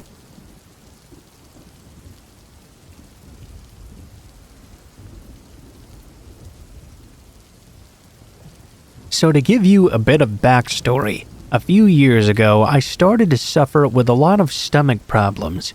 Fast forward about 4 years, and turns out I got a real bad stomach ulcer. Not ideal. Anyway, last summer I had to spend a night in the hospital running some tests on it, and the main hospital was not in my town. My boyfriend offered to drive me up there. We got there quite late, probably around 9 p.m. or so. When I arrived there, they mentioned my boyfriend could not stay with me. I didn't like the idea of staying there alone, mainly because I hated hospitals. He offered to at least stay with me until they kicked him out. We fell asleep and got woken up at around 6 a.m. by one of the nurses, explaining that they'd forgotten to ask my partner to leave, and even though she didn't particularly mind, the head nurse would be on her way shortly to do her morning rounds. I really shouldn't have a visitor in my room, and we might both get in trouble if he stayed. My boyfriend offered to go down to the car for a few hours to sleep more, and once they'd finished up the tests, they'd let me go. Anyway, this is where it got weird. About 5 minutes into my boyfriend leaving, this random guy walked into my room and sat down, telling me the nurses had asked him to come in here. I know this sounds stupid, but I guess I was in shock for a few minutes because at first I sort of believed him. I started probing him, and they told me he was asked to sit in here and watch me. By now, my fight or flight was starting to kick in. Sort of, at least. I ran into the bathroom with my phone. Don't ask why I didn't run into the corridor. Again, I clearly don't cope well with stressful situations. I get in the bathroom and call my boyfriend, who was crazy protective of me, and told him what was happening. He immediately made his way back from the car. At this same moment, from the bathroom, I could hear the guy now screaming, "What's this girl's name? What age is she?" I didn't know who he was shouting to, because there was no one there to answer him. Thankfully, I could hear my boyfriend coming back into the room and asking this man who he was. This must have really startled him, because he took off running down the hall. When I came out of the bathroom, I noticed my boyfriend had a terrified look on his face. I guess I should have mentioned that I wear contacts but had taken them out before falling asleep, so I wasn't seeing my best at the moment. Between not having full sight and my panic, I'd missed that the man's hands, feet, and clothes were covered in blood. He left this gigantic trail across the floor, across the wall, onto the chair he was sat on even. At this point, I went down to the nurse's station, still a little bit in shock and explaining what had happened. Right away, someone came up to clean the mess, but again they asked my boyfriend to leave, something we were clearly not happy about in this moment. The nurses were clearly trying to keep me calm as they tried to make light of it, but I knew something was not right. At this point, I realized the guy was actually keeping a close eye on my room, because no sooner than my boyfriend had left, the man walked right back in, closed the door, and began walking towards me as I was on the bed. Thankfully, the nurse was present this time and demanded this man leave. I don't think they'd really taken me seriously until now, but finally they noticed that having a bloodied man continuously trying to break into my room was really shaking me. They told me it was safer to have my boyfriend with me now, as he must have been that guy's biggest deterrent. Rightly so, I guess, because for the entire rest of the time I was there, this guy would keep walking past my room, trying to peer through to see if my partner was still there. Eventually, I guess he gave up or was sent somewhere else. I finally finished my tests and was allowed to go home. The nurses tried to tell me that this guy had a head injury, which was the reason he was in the hospital, but they were obviously worried enough for my safety to let me break the rules and have my boyfriend stay in the room. Anyway, what really worries me the most is that this guy was definitely watching my room, because every time my boyfriend left, he came in right away. It doesn't even bear thinking about what would have happened if the nurses had kicked him out in the middle of the night instead.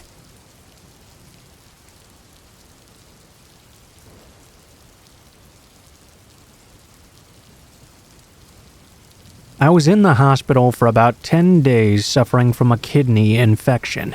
My mother visited me, but the rest of my family was too busy to do so. Honestly, I was pretty lonely and in a bunch of pain as well. I used to keep in touch with my friends and family by my mobile phone. There was this young male doctor student who was very chatty and friendly with all the patients. I can't quite remember his name, so I'm going to call him Edward. Whilst attending the ward, Edward used to chat me up quite a lot.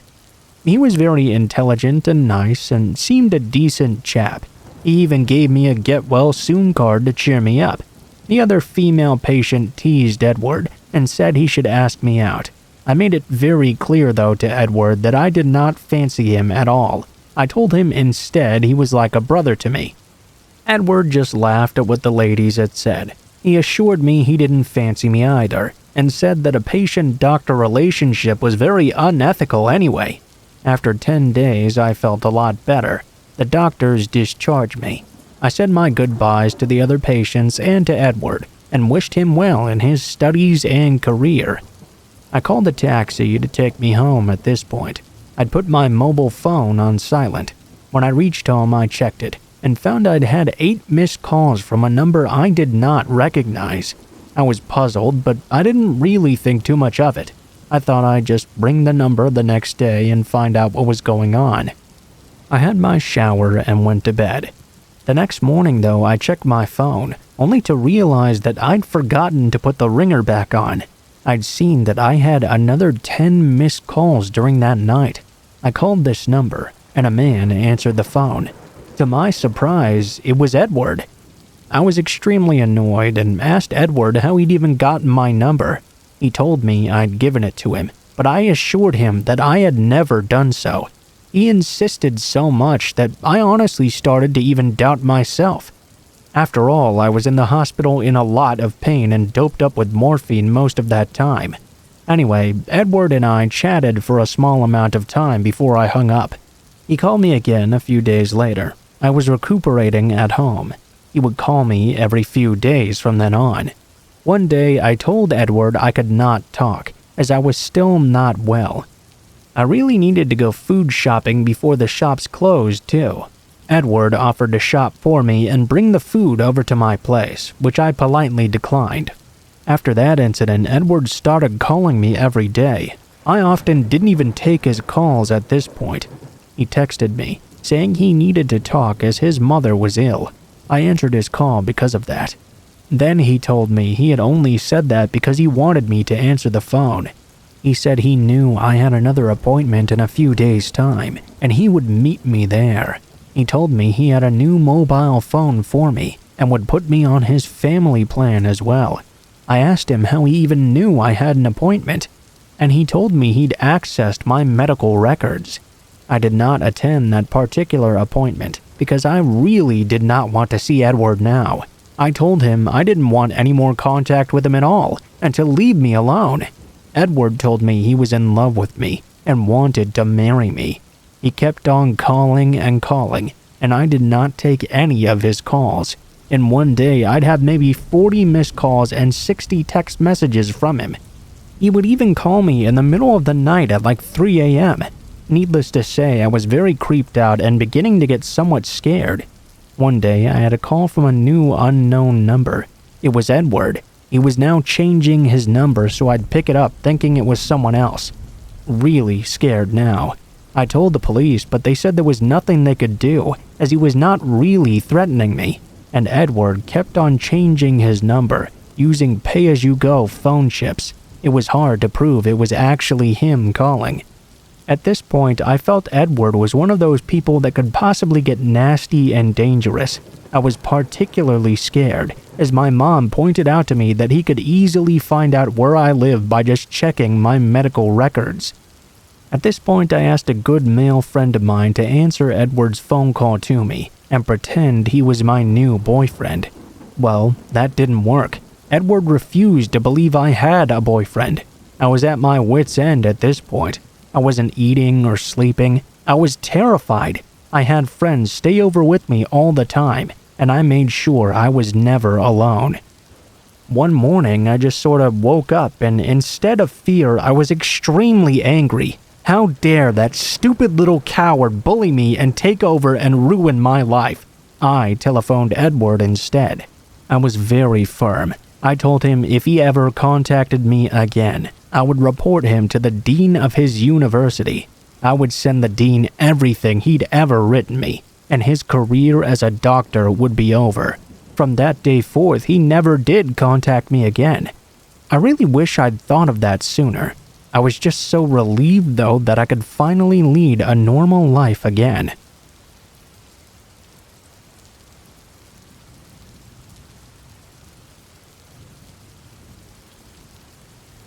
Okay, so a little bit of backstory before I tell you one of the craziest experiences of mine that happened during my 2-year security career from 2013 to 2015. I'm a 6'7" male in Australia. I'd like to think I'm fairly tough and an intimidating guy, but some of that shit that used to go on at the mall, I used to work the night shift, and it still gives me goosebumps to this day. The mall I worked at was very, very large, probably the biggest in my state even, I'd say. All the way up to about 8:30, it would be extremely busy. Only around 9:30 would we manage to usher out all of the stragglers, and only at about 11 would all of the business owners had left. My job was basically to patrol the mall and make sure no one was sticking around after the doors were closed during the night. We didn't get guns or batons, only a small can of mace that was very rarely used. There were multiple occasions where we would find would-be thieves hiding around, trying to break into shops after dark, but they were normally far outnumbered by the 4 or 5 of us on shift at a time, and they would usually be intimidated by me or some of the more imposing members of security. This one night, though, shit started getting really weird for me on the night shift. I'd say it was about 2 o'clock or so, and I was standing in the middle of the empty food court just eating a sandwich. This was the only part of the mall that had any light at nighttime due to the skylight, so it was the most comfortable place to eat lunch. While I was eating, though, I heard this dull scraping noise from the hallway leading off from the food courts and to some toilets. It sounded like a piece of metal being dragged across the floor or something. I was immediately put on edge and flicked my torchlight over there without a moment of hesitation. I remember creeping down that hallway, flashlight in hand, illuminating a good 6 or 7 meters in front of me. As I got closer to the end of the hall, the noise became louder and louder until I was at the very end of the hallway. There was the toilet doors to the left and right of me. I could tell the sound was coming from the female toilets. I gripped the handle and opened the door a tiny crack. The noise was now very clear and had me not scared but instead confused. I called out, "Hey, who's in there?" The noise immediately stopped. I paused for a moment, listening hard through the tiny crack of the door, and I swear to God I could hear breathing, a low male breathing. I shut the door, still gripping the handle tight, and flicked on my radio. "This is 1-3. I need help in the food court bathrooms. I think someone's hiding in there." No response. Now this was really strange. It put me even farther on edge. Policy was to always answer the radio. Now I was truly becoming quite alarmed. "This is 1-3. Does anyone copy?" Still no response. I remember whispering to myself, "What the fuck is going on here?" I again opened the door just a tiny crack. "Listen, mate," I said, sounding as intimidating as possible. "If you don't fucking come out here with your hands up right now, you're gonna end up eating your own teeth tonight. Do you want that?" I sat there at the door, quite honestly terrified at this point, but there was no response. In fact, now there was no noise at all. I yelled out into the bathroom, "Okay, I'm coming in now. If you do anything stupid, it's not my fault if you'll never walk again." I tried my hardest to sound scary, but my voice was quivering at this point. The whole situation made no sense at all. Why would this guy be in the female bathrooms? What was that metal noise? What the fuck was even happening? I very slowly opened the door and scanned my flashlight slowly across the room. All of the cubicles were open, which was weird, but other than that, the room seemed to be totally empty. I was really shitting myself now. I was definitely losing it. I walked into the center of the bathroom, closing the door behind me. I was scared to the core. I let out a faint, "This is some real horror movie shit right here. Hey, come out!" I heard the long, whining squeak of the door behind me. I span around, basically almost crying at this point, only to shine my torch on a fucking massive man. Somehow, this guy was even taller than me. He was Caucasian, and at least in his 40s. He had matte gray hair all over his forehead. He was mid-opening the door, but he stopped dead still in the middle of this action. The man just kinda looked at me, smiling this guilty smile like a kid would make when he got caught stealing biscuits or some shit. I'm not gonna lie, I was so scared I froze. He lifted his finger up to his mouth and whispered, "Shh." He swung the door open all the way and sprinted out with what looked like some kind of small metal box in his hand. Turns out he had been just behind the toilet door when I was opening it, and I'd totally missed him. I was so close to him, and I didn't even notice. He could have easily killed me if he had a knife or something. That thought still haunts me to this day. Later that night, my radio just miraculously started working again. I got right on to telling my coworkers about my story. They collectively went pale when I told them what happened. They all had similar stories, but none were as close of a shave as mine. I worked the night shift for another week after that before I quit. I was not sticking around in a job like that. I needed help, and for some reason my radio just decided to fuck itself? Why? I was not going to deal with a situation like that ever again.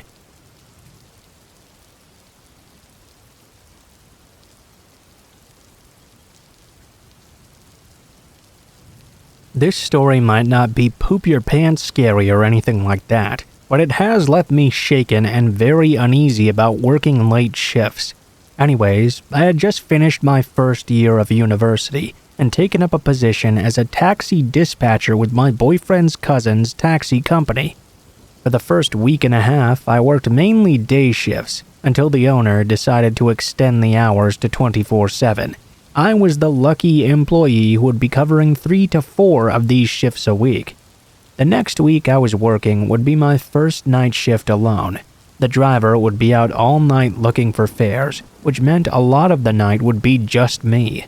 I wasn't uneasy working such a shift by myself, since I had worked at a 24-hour coffee shop before and was used to midnight shifts. It was also a Wednesday or Thursday night, so it wasn't particularly busy. The best part about this job was that my boss let me use the internet to play video games on my laptop in the office. From the computer desk in there, I could see the front door, a portion of the front desk, and most of the front windows, so I could easily keep a close eye on what was going on outside. Plus, the bell above the front door would always alert me to a new customer anyway.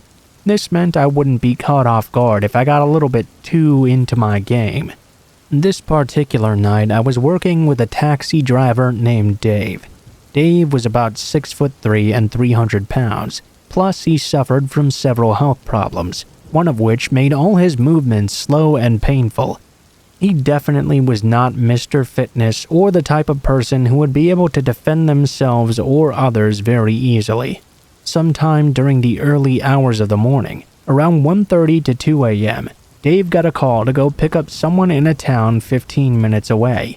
He gathered up his things and drove off into the night, while I headed into the office and continued playing my video game.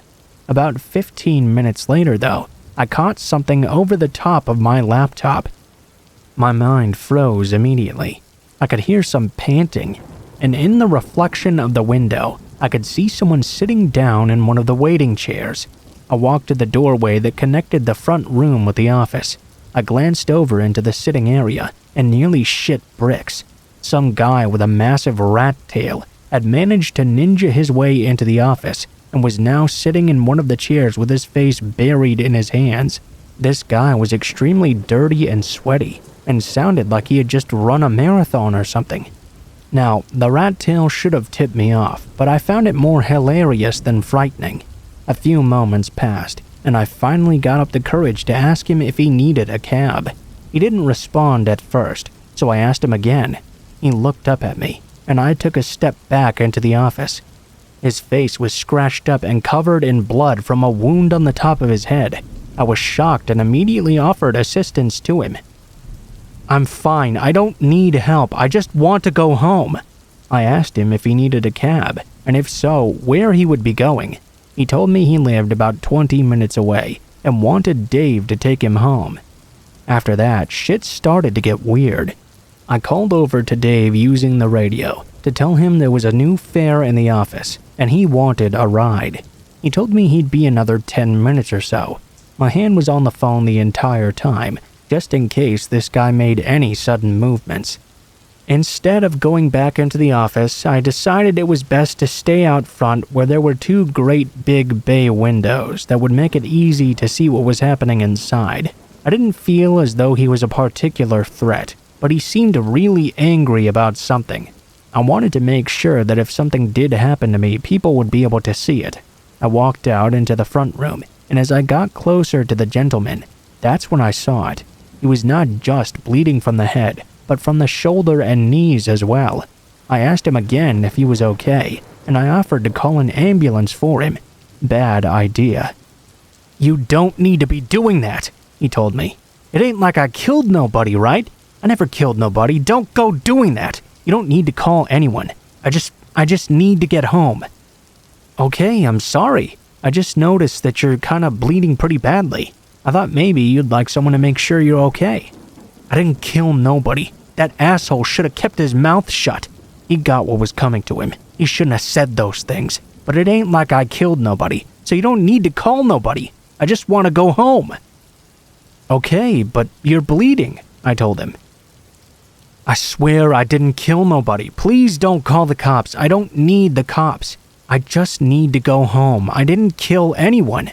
There was silence for a few minutes. He noticed the phone clutched in my hand. "I fell down," he blurted out. "Pardon me?" "I fell," he repeated. "That's why I'm bleeding. I fell." He got up and started pacing around. He was growing impatient for his cab, and now I was scared shitless.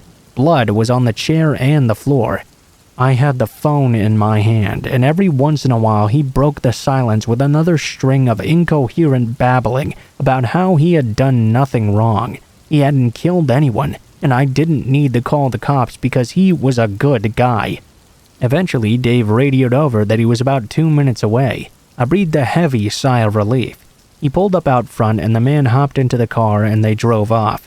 Now I was worried for Dave though. I called the cops. I reported what happened, and they followed the taxi cab to this guy's house, where they arrested him. Turns out this guy had run away from a nearby bar after he'd physically assaulted a fellow patron, injured him with a sharp object, I assume a pocket knife or needle. He'd taken off running, fallen, and managed to find his way to the taxi office. During his time in the cab office, the police had been searching for him, so technically, no, he did not kill anyone, but he did assault and attempt to kill someone.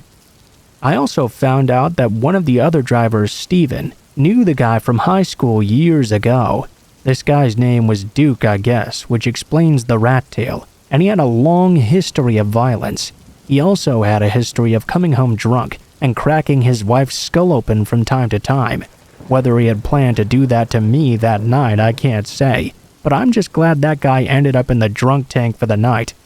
His wife was unharmed, and thankfully the guy who got stabbed did not die. At least, I assume he didn't, since I did see Duke every now and then walking the streets with his glorious rat tail, which I assume means he did not get arrested in the end.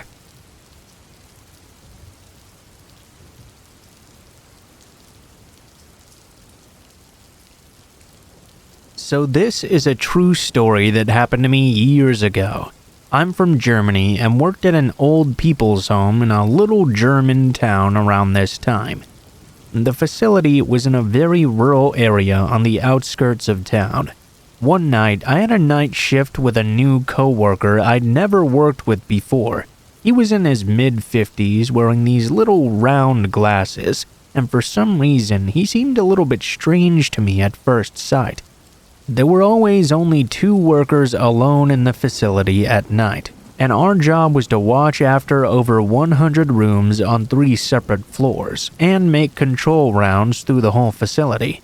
We weren't allowed to use the elevators for security reasons at night and had to use the stairway instead. I remember this particular night had some very strange weather. It was unusually stormy and wild outside when my shift started at about 10 p.m. Around this time, most of the other personnel were gone. Only one older nurse was on the station room on the 2nd floor, where we had our headquarters at night. She wasn't used to the newer PC programs we were using at the time, and it took her a bit longer to finish writing down her stuff for the day. My coworker and I started our first round through the entire area. Using the stairways, which had heavy doors, we had to close very slowly and carefully every time to avoid excess noise. Everything was mostly quiet. Most of the old people were asleep already. After we checked all the rooms, we sat down in the 2nd floor station room and finished up some leftover paperwork. The old nurse that was left behind had since finished up all her stuff. All the doors to the outside were shut tight and the house was completely quiet. We were just sitting there together at the table. After about 15 minutes of sitting there in silence, suddenly we heard a heavy door in the stairway smash hard. We looked at each other without saying anything, and immediately sprinted toward that noise.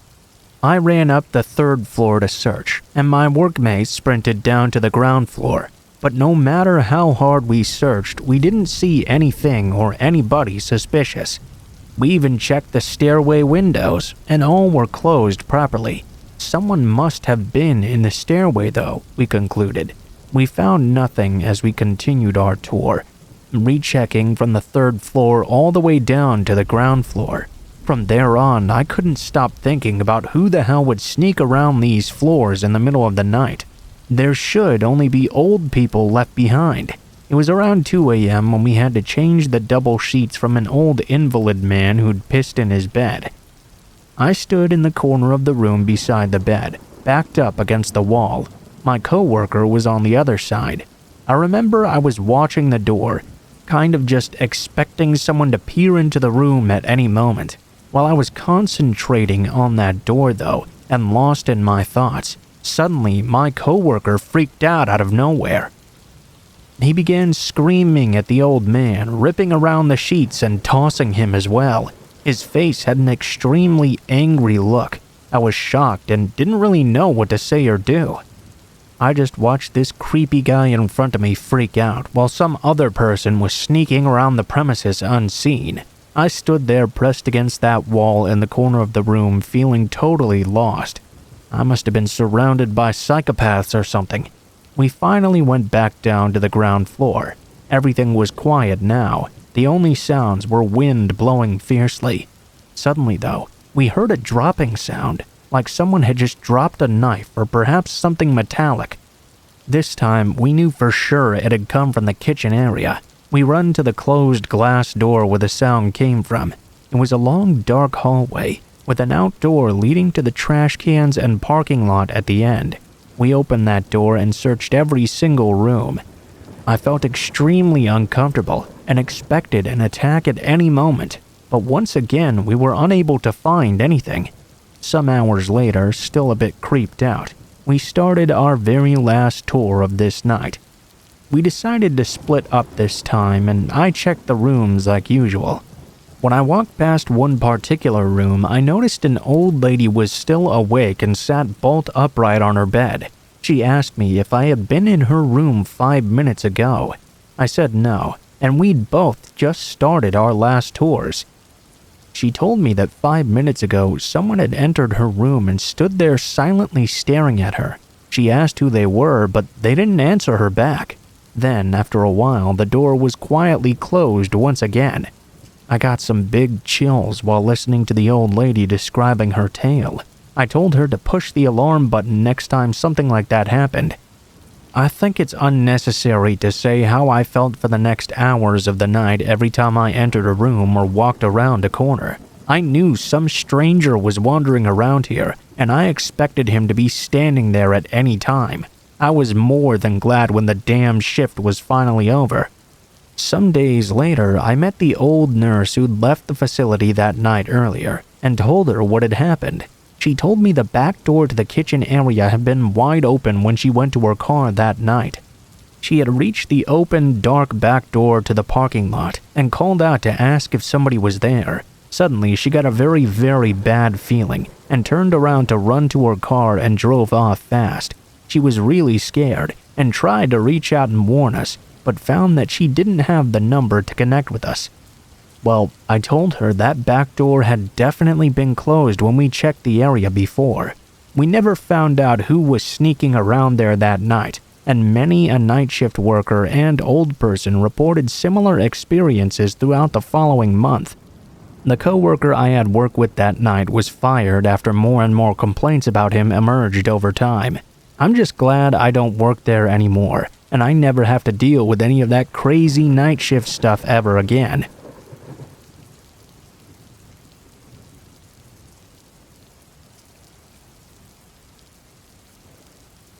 Around March of 2014, I started talking to this girl on Tinder.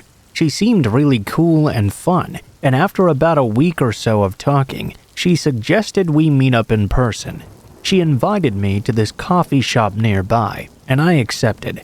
The day of, however, she started messaging me a bunch, saying she had to tell me something.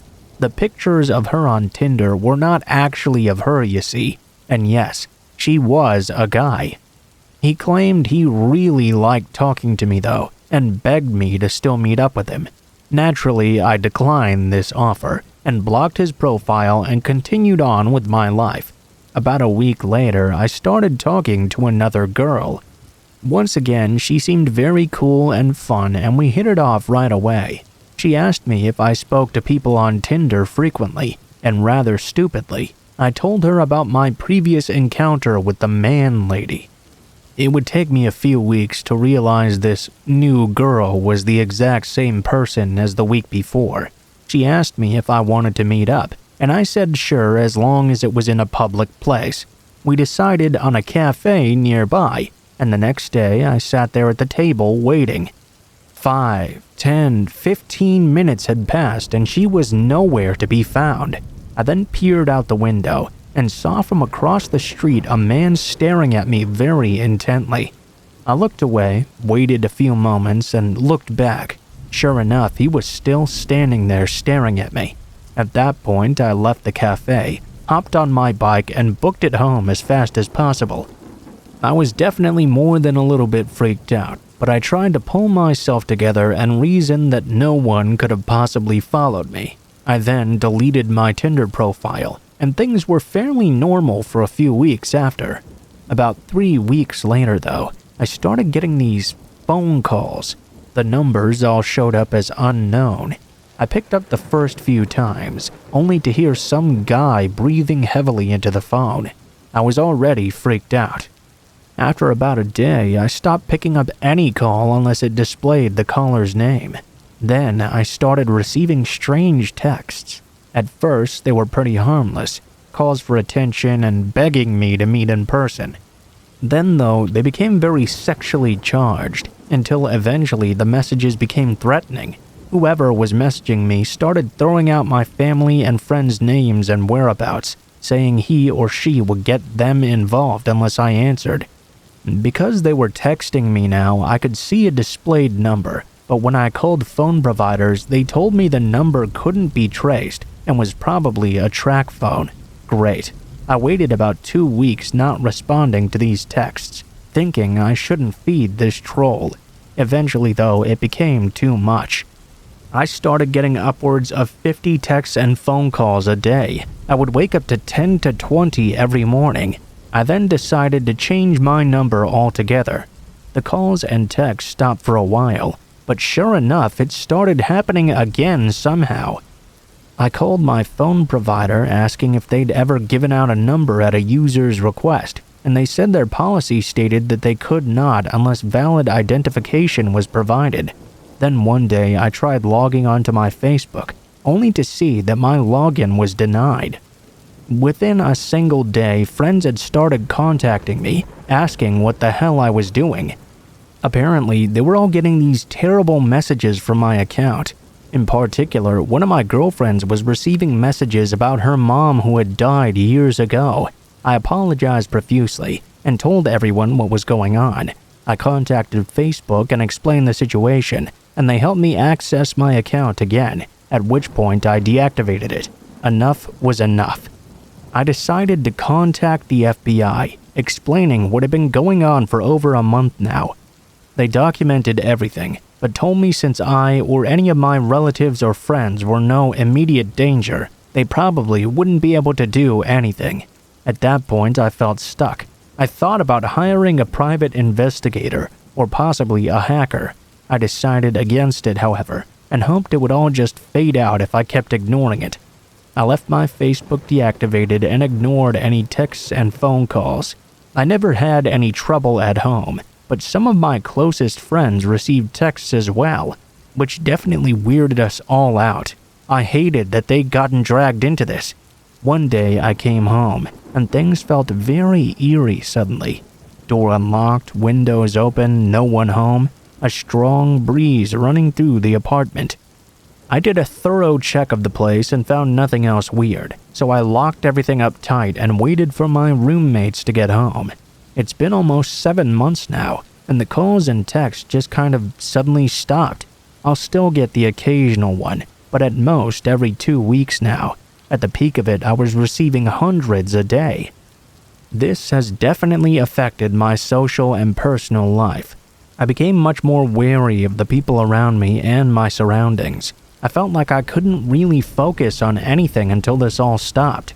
Work was difficult, though I tried to maintain my composure as best I could. Everything was just so weird. Life itself felt weird. I've since stopped using all forms of dating apps and websites. Things are finally getting back to normal, and at this point I kinda just want to put it all behind me. I'm moving at the end of this year, so it'll be nice to have a fresh start in a new place. I'm not gonna sit here and say all dating apps are dangerous and no one should use them or anything like that, but definitely cover your bases. Ask questions before meeting anyone. FaceTime them first, Skype, anything. I was naive about this, and I really regret it. Be safe and stick close to your friends. Try meeting people in more traditional ways if you can.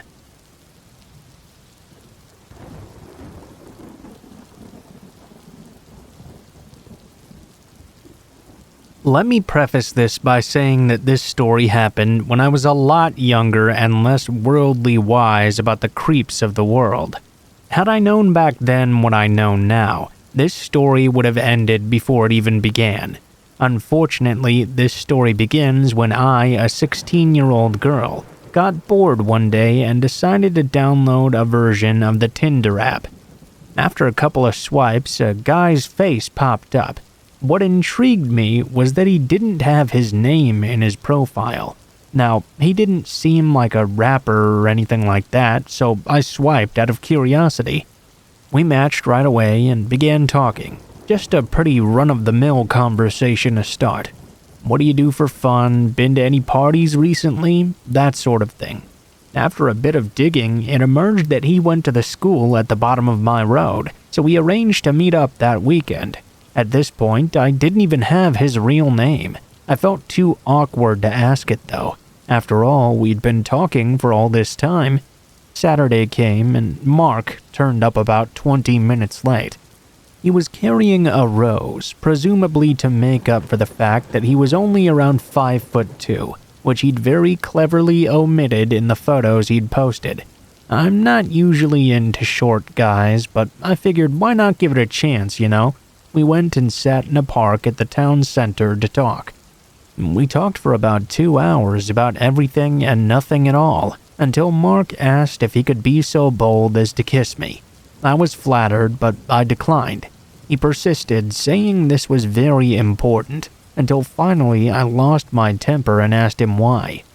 He explained to me that he suffered from these sex-based migraines, and if he was deprived of sexual contact for too long, he would get this excruciating headache that would render him immobile for 48 hours. Although I was naive, I was not stupid enough to believe that nonsense. I wanted to get home quickly though after this meeting had suddenly turned sour.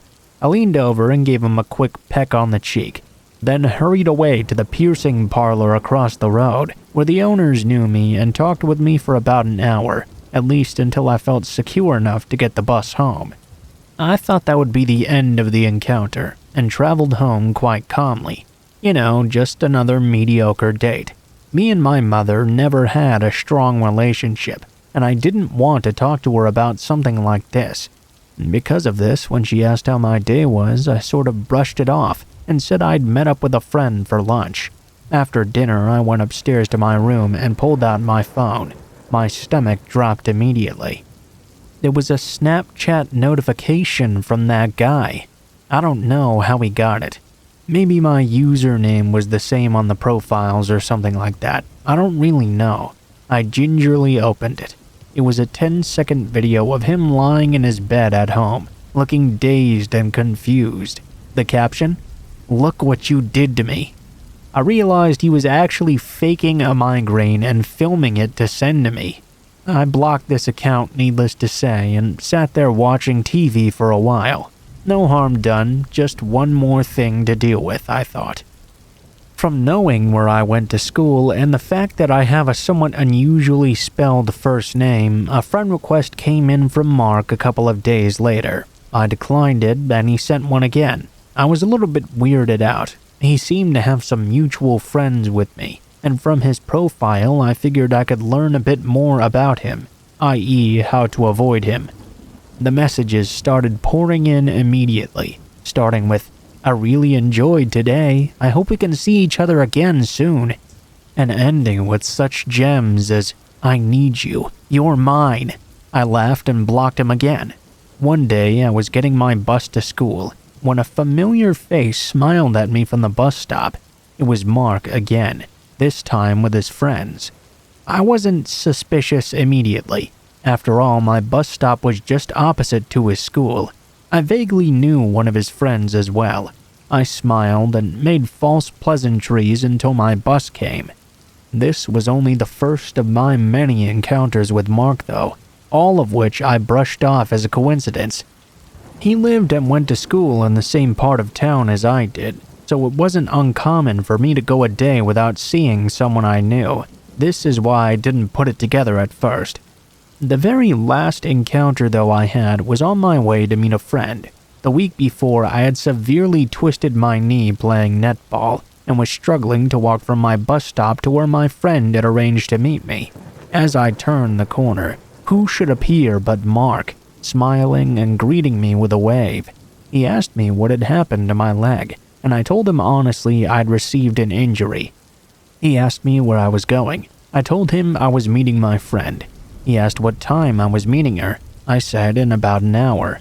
He told me his house was right around the corner, and putting his hand firmly on my lower back, he offered that I could wait there with a cup of tea until my friend arrived. I tried to protest, saying I would be fine waiting in a cafe, but there wasn't much I could do as Mark guided me and pushed me towards his house. When we got in, I asked if I could use the bathroom, to which he said yes and showed me to. I texted my friend after locking myself inside. I told her that a guy I vaguely knew had pushed me into his house and she had to pick me up from there as soon as possible. Well, I didn't tell her the entire story. I didn't want to worry her or have her phone my mother, with whom I would have met a worse fate than Mark, I believe. Mark repeatedly knocked on the door asking if I was okay. I said yes, but that I'd be a couple of minutes, and he agreed to wait downstairs for me. When I let myself out of the bathroom, I walked downstairs only to find Mark lying motionless on the floor.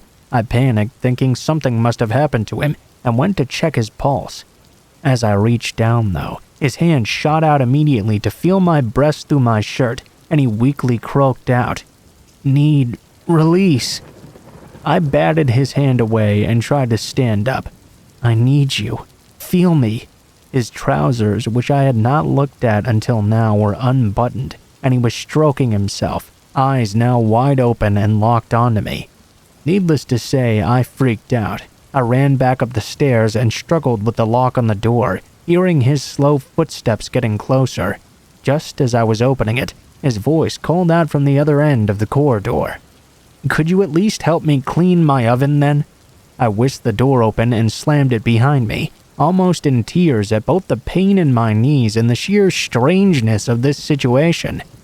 After managing to get out and limping a couple of roads down from his house, I rang my friend and said there was nothing particular to worry about, but could she please hurry? Luckily, she was right around the corner at this point. We drove off with me telling her everything, in between shaky breaths. The weirdest thing about this story is that only a couple of days later I ran into Mark again, and he acted like nothing had ever happened that day, even offered me some gum, and caught a bus from my bus stop. It's almost like he didn't even remember what happened. I sure as hell wish I didn't. Knock on wood, I haven't seen him around in some time, but that could be because he's gone off to university. He's around the right age to have.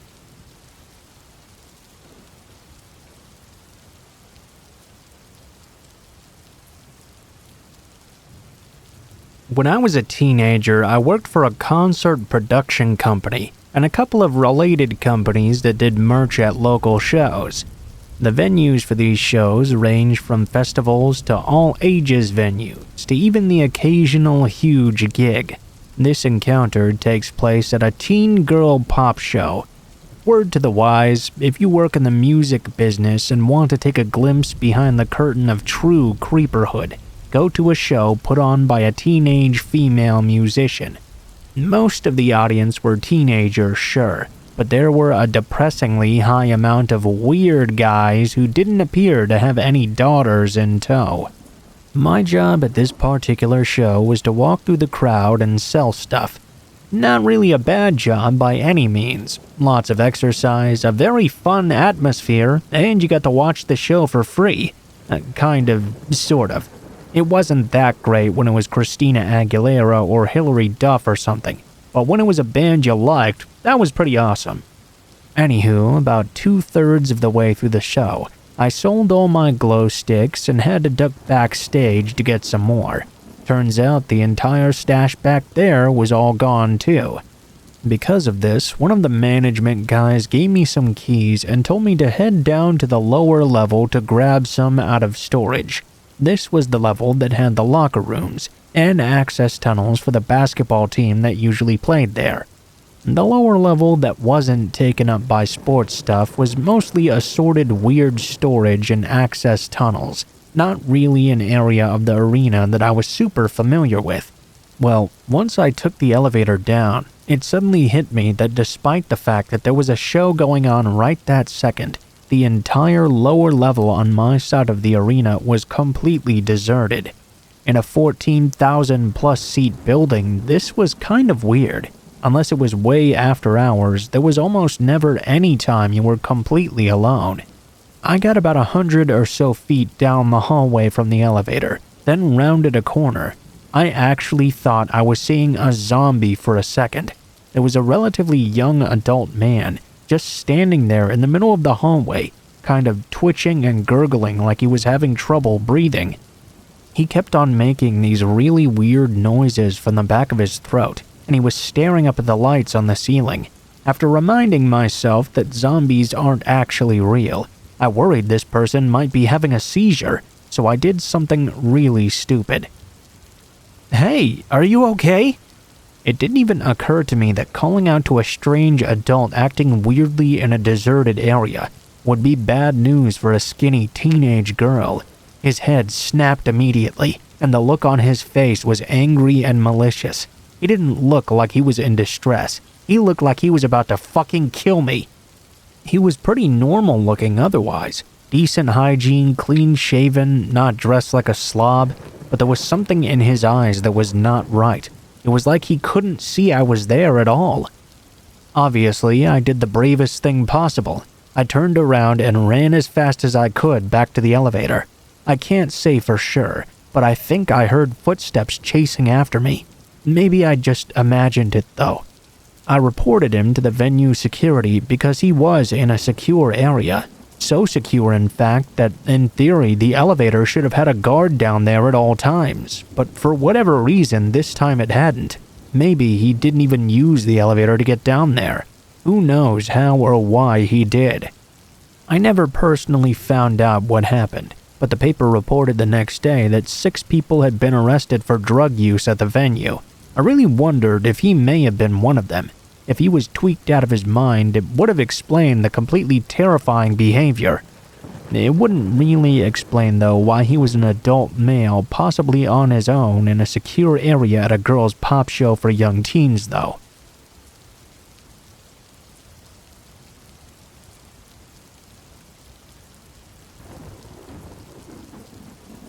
When I was roughly 6 or 7 months pregnant with my daughter, my cousin asked me to go to an Evanescence concert with her in a neighboring city.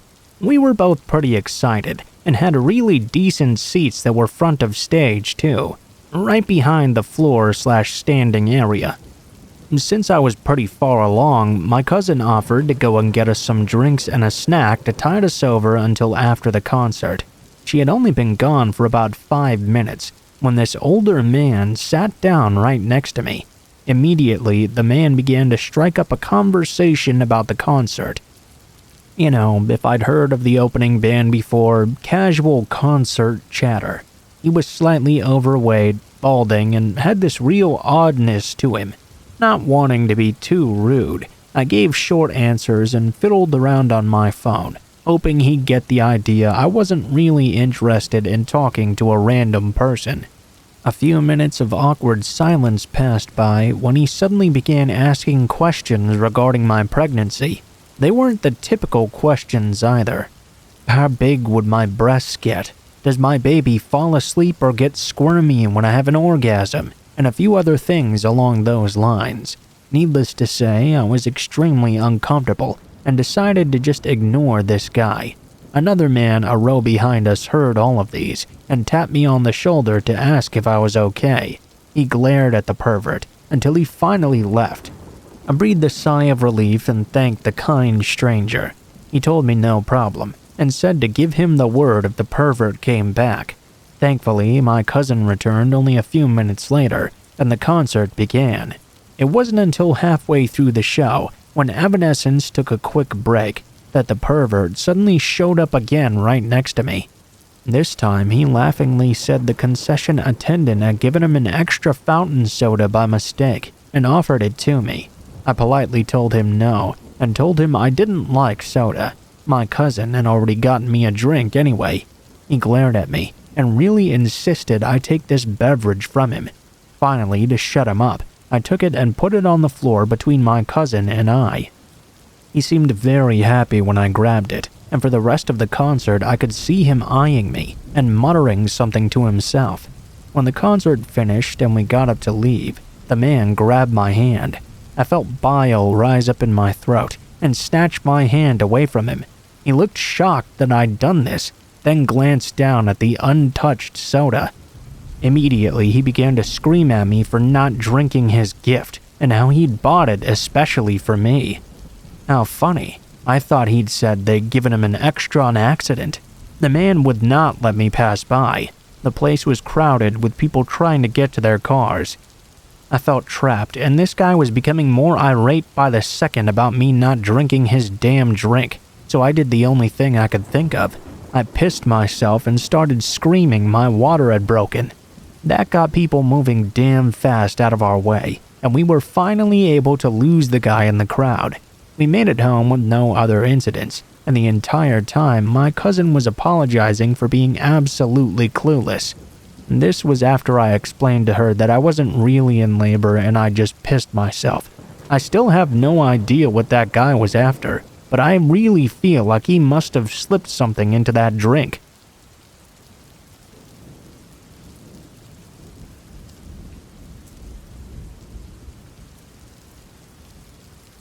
As a brief introduction for some background on how this happened, allow me to say I'm an old-school metalhead. I travel around my tri-state area to see various heavy metal shows. The town I live in is a pretty small town with no real musical scene, outside of some hip-hop and pop music. No venue here really has anything I'd like to pay money to see. As such, I'm forced to travel at least an hour or so away to see any shows I'd really like. This has me often traveling with my wife, my favorite concert buddy. Usually, we go clear across the state to see concerts. There's this one particular venue we love to frequent, but it's a good 3.5 hour drive away. It always has great metal acts playing there though, many even coming from Europe. When we go to this place, we usually stay in a hotel/casino that's about 3 or 4 blocks away from the venue. It's a very short walk. This particular night, we just finished up seeing Dark Tranquillity, a Swedish melodic death metal band. It was about 2 a.m. when we got out of the venue, as we'd stayed behind for a bit afterward hoping to meet either Dark Tranquillity or some of the opening bands afterwards. This can happen quite often actually at small venues like this. We did, so it was a little while after the show before we got out of there. We left and began to make the walk back to the hotel. At this point, there were tons of fellow metalheads milling out as well, and it was kind of a general idea for many of us to stay in the same hotel. After all, it was right around the corner, like I said, just a few blocks over. This meant we were all kind of walking there together in this big mob. Now, if you're into the heavy metal scene and frequent live shows, you'll know it's a fairly tightly knit community. We're all there for the same reason, so everyone is usually pretty friendly and talkative, discussing the show, past shows, the meeting of band members, lots of really jovial discussion. I'd had to piss for over an hour at this point, but I hadn't wanted to dip into the restroom during the end of the band's show. Afterwards, it had been packed with a line flowing out back onto the floor. At this point, though, it was hitting me pretty hard. I'd also had a few drinks in the club as well, so I really couldn't hold it anymore. Rather than wait till we get back to our room and pissing myself, I decided I needed to stop at a public restroom down at the bottom of the parking garage and take this piss. It really needed to happen. My wife didn't mind very much, as she needed to go herself, so we split off onto our own ways.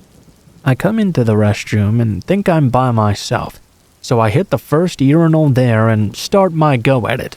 As I'm about to finish up, the door creaks open, and this rather large bald fellow walks in. He stopped dead in his tracks right in front of the door for a moment. He took me in, like he didn't expect anyone else to be in there. Then he went to the sink as I was doing the same, and started washing his face. I started washing my hands, and he looked over at me with water running off of his nose. He asked me what I was doing out here so late.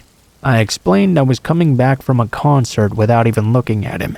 He then started to ask what kind of music, and I explained to him that it was a heavy metal concert.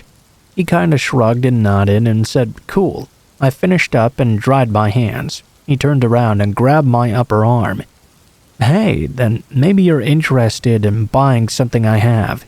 He started to rifle through his jeans pockets and mumbled that it must be in there somewhere. I tried politely telling him I was not interested and needed to go, but he shuffled in front of me quickly, blocking off the doorway. He looked extremely angry at this point and jutted out his shoulders. He was probably a good foot taller than me. I'm a fairly short guy, so this isn't really hard to do, but still, this guy was huge. "Look, man, no need to be rude. Don't be a dick." I again declined, trying to stay polite. At this point, I was starting to tense up, anticipating a huge scuffle. The problem is, I was exhausted. I just spent the better part of 3 hours jumping around and smashing my body into other people. Quite frankly, I was ready to collapse, not fight. The guy grabbed my arm again, this time a lot harder. "Hey man, I'm fucking talking to you!" My sense of trying to be reasonable had left me behind at this point. I was too tired to give a shit anymore. Knowing I shouldn't, I told him, "Man, you're the one being an asshole. I'm fucking tired and I'm just trying to get the fuck out of here, so get out of my damn way." The man shoved me back and stepped in closer. I was trying to be nice. "Fuck you. You trying to start some shit with me?" It ran through my head that while I almost usually always have a pocket knife on me, in case things like this happen to go down, at this point I was completely unarmed. I couldn't bring the knife with me into the venue club through their security. I was preparing for the worst. This guy was clearly hopped up on something and was a good deal bigger than me. I was really going to lose this fight hard, and it was about to get hairy. The guy was blocking my way to the door too, so there was really no way past him. Just as I was thinking I was done for, the door creaked open again, and I heard laughter and talking start to flood in. The guy let go of my arm suddenly and turned around to look. A group of 5 guys in black shirts, studded leather jackets adorned with dozens of band logo patches, and jeans strolled into the restroom. One of them was a Hispanic fellow with long curly dark hair. He waved to me excitedly. "Oh dude, what's up? That was a sick fucking show tonight, huh?" One of his friends, another Hispanic guy with a shaved head, took in what might have been going on here. "Hey, this fucker giving you shit, man?" I looked back to the bald assailant. A worried expression had crossed over his features. Even being a pretty big guy, he was now 6'1", and all of them were at his back. A few of them were even bigger than him, too. They were all pretty decked out from the show as well, so they must have been pretty intimidating looking to an average person not from a metal scene. He glanced at me for a split second. "Oh, nah, man, we were just talking." I interjected quickly, fed up with this jackass. "Yeah, and now we're done talking. Get the fuck out of my way. And next time, don't be a dickhead if you know what's good for you." I started to barge past him, pushing him aside. The Hispanic dude with the long hair turned back to me as I was passing and told me to have a good night. I met up with my wife, who had decided to stay outside for a smoke. She asked me what took so long, joking that I had to take a huge shit, and I told her about everything as we were going up the elevator into the hotel. We decided to stop in at the in-hotel bar and grill before returning to our room, as we were both kind of hungry. After ordering, we were standing by the counter for a few minutes when I hear laughter and loud voices coming in from the lobby. The same group of 5 guys was coming our way, back toward the snack shop and bar and grill. The long-haired guy saw us and said, "Shit, dude, look at that." He pointed to the window looking out to the lobby, down into the entrance of the parking garage. I could see the bald guy down there, laying on the ground and clearly being handcuffed by 2 police officers standing over him. One of them had his taser in hand and its line was connected to the guy's side. He told me apparently the guy had stuck around in the restroom as they'd left, and one of them went over to a parked police car a few aisles over in the garage after noticing there was an officer inside. They told him the guy was on something in there, and he'd been acting threatening and kind of shady. Apparently, the officer and his partner decided to step inside the restroom and take a look. As the guys from the concert were going up the elevator to the hotel lobby, they'd heard some shouting and looked down to see the guy being drug out by both officers. I guess he tried to fight them or something. Apparently, there had been a big scuffle before one of them tasered him. And then it ended up as we all saw now, with him getting cuffed and dragged into the police car. We all had a good laugh about it actually, and talked while we waited on our food. Nice guys really. I connected with some of them on Facebook, and we're still friends to this day.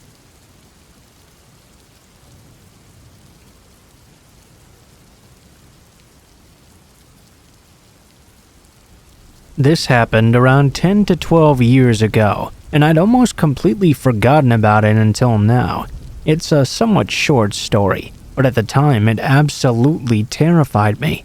You see, when I was younger, my entire block was filled with kids around my age. At the time, that was around 9 to 11, I think. I can't remember how exactly old I was. We would all play around the neighborhood near this cemetery that was right next to my house. We all used to play until after dark, playing games like Ghost in the Graveyard and Tag along with all that other fun stuff. It wasn't particularly uncommon for us to be completely unattended around the block. It was a relatively safe neighborhood after all. I still live in the same house to this day, and I'm surprised this even happened. This particular day, my best friend and I, who was 2 years younger than me, decided to go look at the gravestones in the cemetery. We went in there and started browsing, amazed by all the dates and names we found. We were so preoccupied, in fact, that we didn't notice this man who was walking aimlessly alone in the cemetery, not looking at any graves in particular, just sort of shambling around. I saw him and told my friend that maybe we should head back now. The guy was a bit creepy, and we were just scrawny little girls. She agreed, and we decided to go. Just as we were about to exit the cemetery, this older woman stopped us. "You girls shouldn't come in here at night. There are creeps that walk through here." She gave a knowing, creepy smile. We told her sorry and we were just playing. We went back on our way. When we got back to our houses, we continued playing in the front yard, doing what little girls are wont to do, when suddenly I looked up, only to see that same man from the cemetery, standing a distance away. I was a little bit creeped out, but I didn't know at the time that this was something to watch out for. The man started to walk up to us, trying to talk to us. We just kept playing and running around like we didn't notice him, and eventually we moved to the backyard instead, where we felt a lot safer. We waited for an hour or so for when we thought that guy would leave. We thought it was safe to venture back into the front yard now, but we could see him there, just sitting on the curb staring at the house. I could now see that he wasn't dressed particularly nicely, and maybe hadn't taken a bath in a while. Despite it being summer, he had a hat on, kinda like this thick beanie. We got really creeped out at this point and ran over to our moms. My friend's dad came out and tried to shoo him away, and we thought that would be it. Another hour goes by again though, when we see the same man standing right next to our neighbor's backyard, trying to pet their dogs. We ran in and told her dad again, and he ordered us to stay inside. We watched interested from the window, and God, I wish I had not. My best friend's dad ran across the street just in time to see the man standing near the same yard with a bite from the dog on the one hand and the dog itself dead in the other. He ran down the alley just before my friend's dad could reach him. Our parents called the cops immediately, but I don't think that guy was ever found.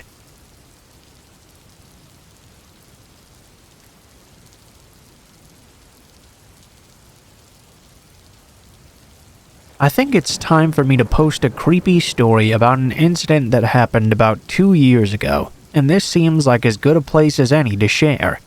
First of all, let me talk to you about the cemetery and the area around it. Now, this cemetery was very visually stunning. It had a completely open area where you could see all the graves around and into the distance, as well as a spooky maze-like section with nature overwhelming the gravestones and overgrown plants everywhere. There was also this large church located at the far end. It was very eerie but also picturesque at the same time. Before this incident happened, I never really cared about this graveyard all that much though. I would walk past it when having to go meet my friends or when I took a shortcut through just to get home, and very recently to get to college as well. The cemetery was next to some spooky alleyways too, and a council estate, so you had to watch your back when you walked through this place. There was constant rumors of drug dealers, muggers, and all sorts of unsavory characters roaming the area at night. Nevertheless, the cemetery was not too interesting to me, until my friend told me a bizarre story involving his brothers and their friends. At nighttime, the brothers and their friends used to play this game inside the cemetery at night. I don't recall my friend telling me the explicit name or anything like that, but that's not really that important, I suppose. The gist is, they were being typical teenagers, causing mischief to make the day worth it, since the district had the excitement of watching grass grow. After about 20 minutes of doing this little game, they began to notice that something was off. They suddenly felt like they were being watched. The atmosphere had turned very dark and bleak as well. Tension was hanging among them, because now they knew they were not alone. And then soon enough, one of the guys saw something. A person, wearing a cloak, and holding something beside them. The person seemed to be crouching under gravestones, and silently trying to move from one to the other, getting ever closer. When they noticed, they informed the others of the situation. They turned, all of them. Before the others could even say a word in response, the cloaked man began to run after them, holding a hammer in his hand. This guy was insanely fast, but due to the adrenaline rush and sport background of the opposing forces, these teens were much faster. I don't want to take over their story or make it much longer, so I'll finish by saying they jumped over a big fence and did escape the cloaked man. The second they jumped over, a large thud was heard, and the fence pushed forward a bit. The man had smacked the fence with his large hammer in rage. That was certainly enough force to crack open a skull. Afterwards, they got home, and two of them told their brother, my friend. At first, I didn't really believe this story, and neither did anyone else really. The person who told it to me, Sam though, didn't seem like a person who would lie a lot, and he seemed very serious as well. I thought it was just his brothers trying to trick him and scare him, but I thought to myself, hey man, fuck it, I'll go see if this cloaked man is really there, and you guys are all coming with me. A day after presenting my friends with this little adventurous idea, I began planning where we should meet and how we were going to go about this quest. Suddenly, my friend David texted me. He had already gone looking for this cloaked man the night before with his friends. His encounter was a little less frantic than the other confrontation, but this time a bit more outlandish as well. David had gone with two other people. When they went deep into the cemetery's open area, one of the guys shouted out, "Hey, no face!" Dave tried to tell him to shut up, but he wouldn't stop. The group carried on through the pathway, surrounded by all these graves, until they reached a large shed. David and the others hid behind a bush. and finally saw the man.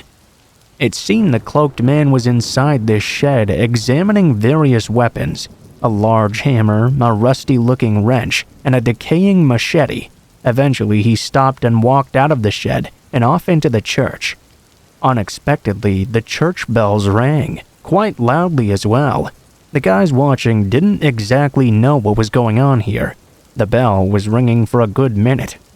At that point, Dave told the others to get up and go back to another spot. They hid behind a bench this time, being further away from this strange church. The cloaked man came back out, looking concerned like he had noticed something out of place. He was wielding an axe this time as well. Panic rushed through everyone behind the bench, making everyone involved quickly agree to get the hell out. They tried to sneak away, but David kept his eyes locked on that cloaked man. What he did next, though, gave my friend various amounts of what the fuck thoughts forever. The cloaked man just kind of stopped dead in his tracks and fell over to the ground. What the hell was this guy doing?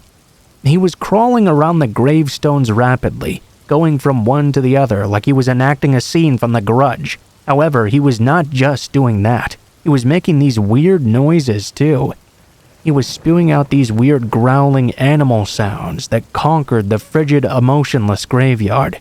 Abruptly, he got up and smashed one of the gravestones with his axe for no reason, and let out a haunting scream to the skies. Well, at that point, they said fuck hiding and all ran away. The cloaked man didn't even try to chase them. Instead, he kind of aimlessly looked off into the distance. When he finished his story of discovering more about this mysterious man, I thought there might not be any point to going now.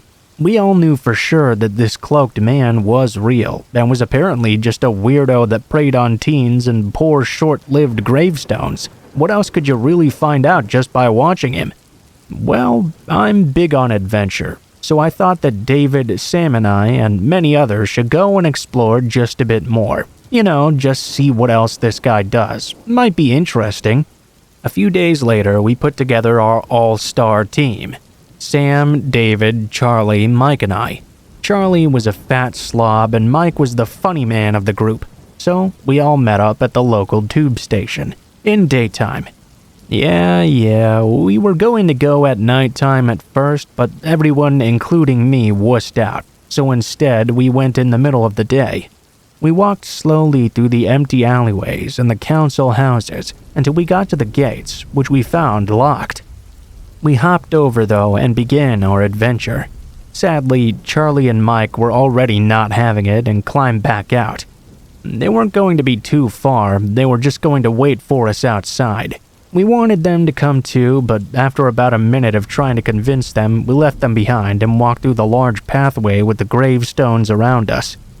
Instead of going straight over to the shed, we decided to take another route. All of us went through the claustrophobic maze-like section, where the gravestones were covered over with overgrown plants.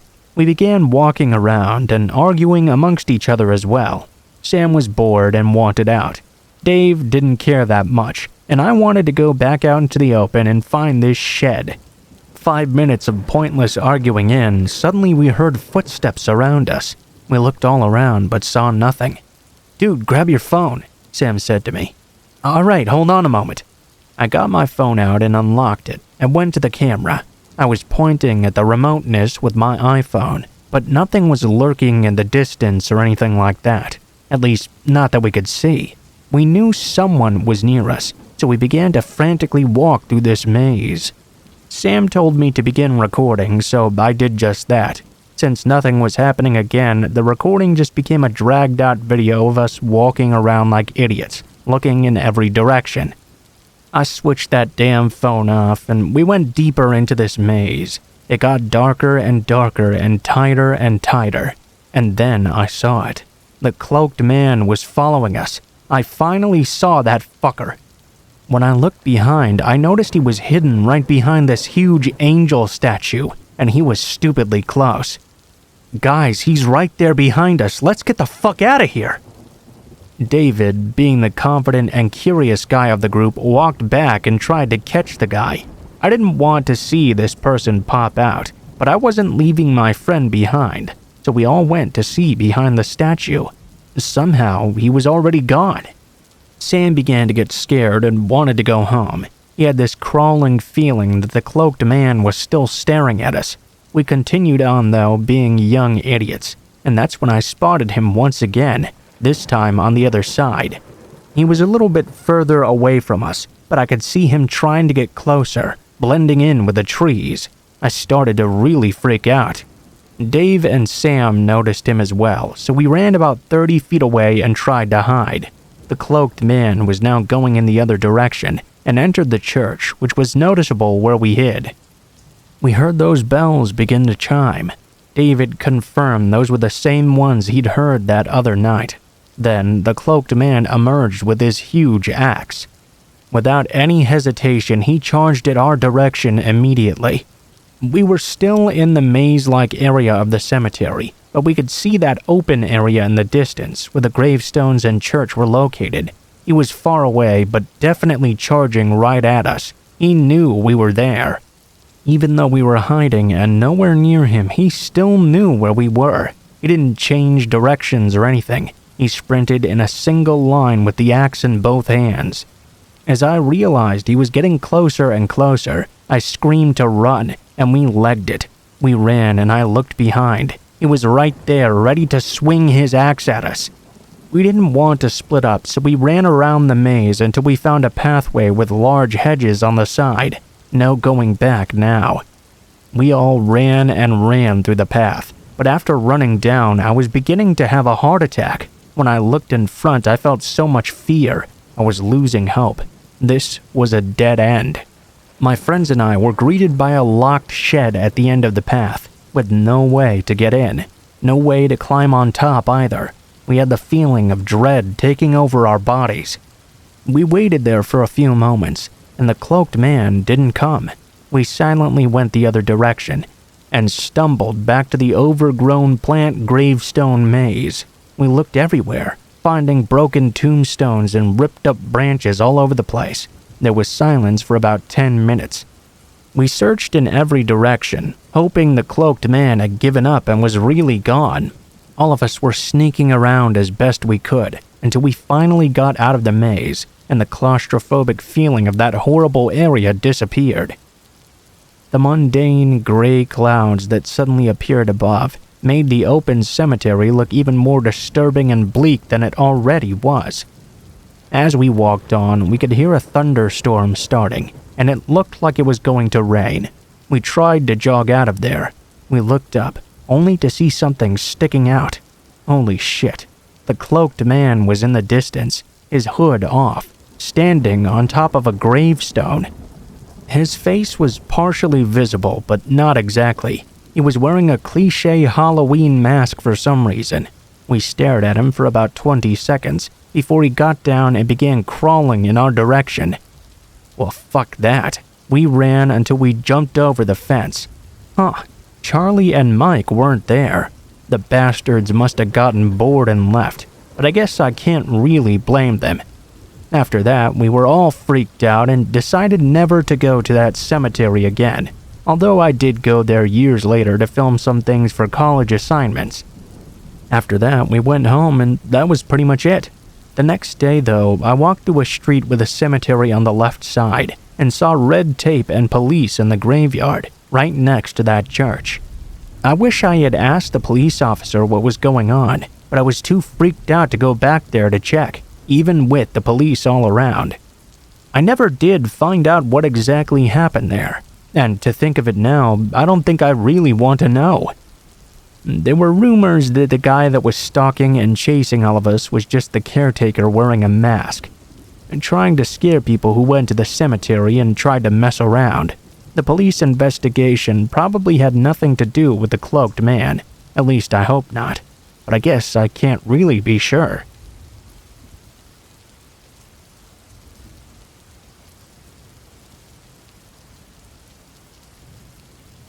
This incident happened to a relative of mine and his younger cousin, as well as a few of their friends. I'll name this relative Dave. He and his wife were in their 20s at the time this happened, and had not been married particularly long. This incident happened around the 1990s. Dave also had a younger cousin who was being raised by her grandparents. The grandparents lived out in the country, and there were not a lot of kids her age around to hang with. This meant that Dave and his wife would often invite her along if they were driving into the nearest city to see a movie, play mini golf, or do anything like that. It happened to be the cousin's 13th birthday, and she wanted to have a sleepover. It was decided this would be held at Dave's house. She invited 5 of her closest friends as well. Well, Dave and his wife themselves were not exactly all that mature, and when around the kids, they would act like kids right along with them. Anyway, they decided later that night to all go to a graveyard together, I guess just for a thrill or something. It's not like there was really much in our tiny town to do anyway. In our small town, the graveyards around this area were all located out in the woods. This particular one was surrounded by a really thick batch with no houses nearby at all. It was fairly small and had a chain-link fence around it, as well as a street light near the gate where you enter. I think there hadn't even been that street light until a caretaker installed it at some point, presumably to deter teenagers from drinking and partying there.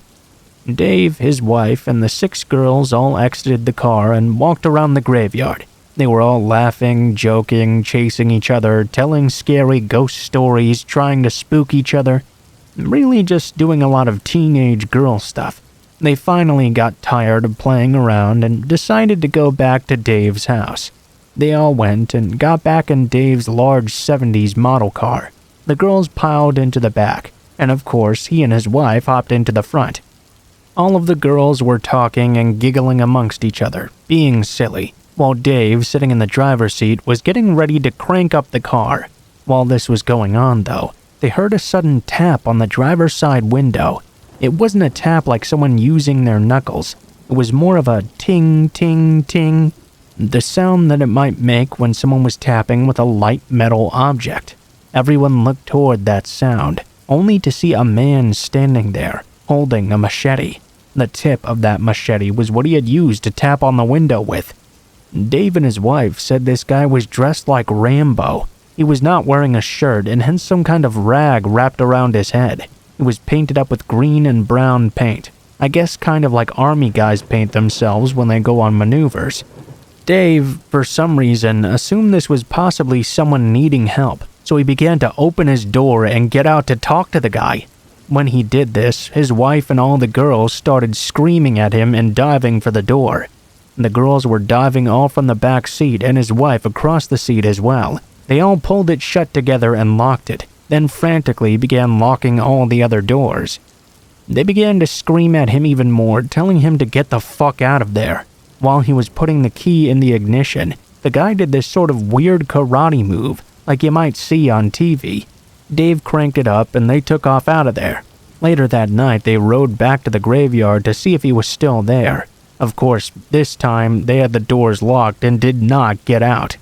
They thought they could see someone lying on one of the graves toward the back of the graveyard, but perhaps it could have just been a trick of the lighting. We still don't know to this day who this individual was. I believe he was either on drugs or mentally ill, perhaps. It creeped all of them out, though, that this very strange guy was hiding in the graveyard watching them earlier, when they were all walking around out there laughing and having fun, totally oblivious to his presence.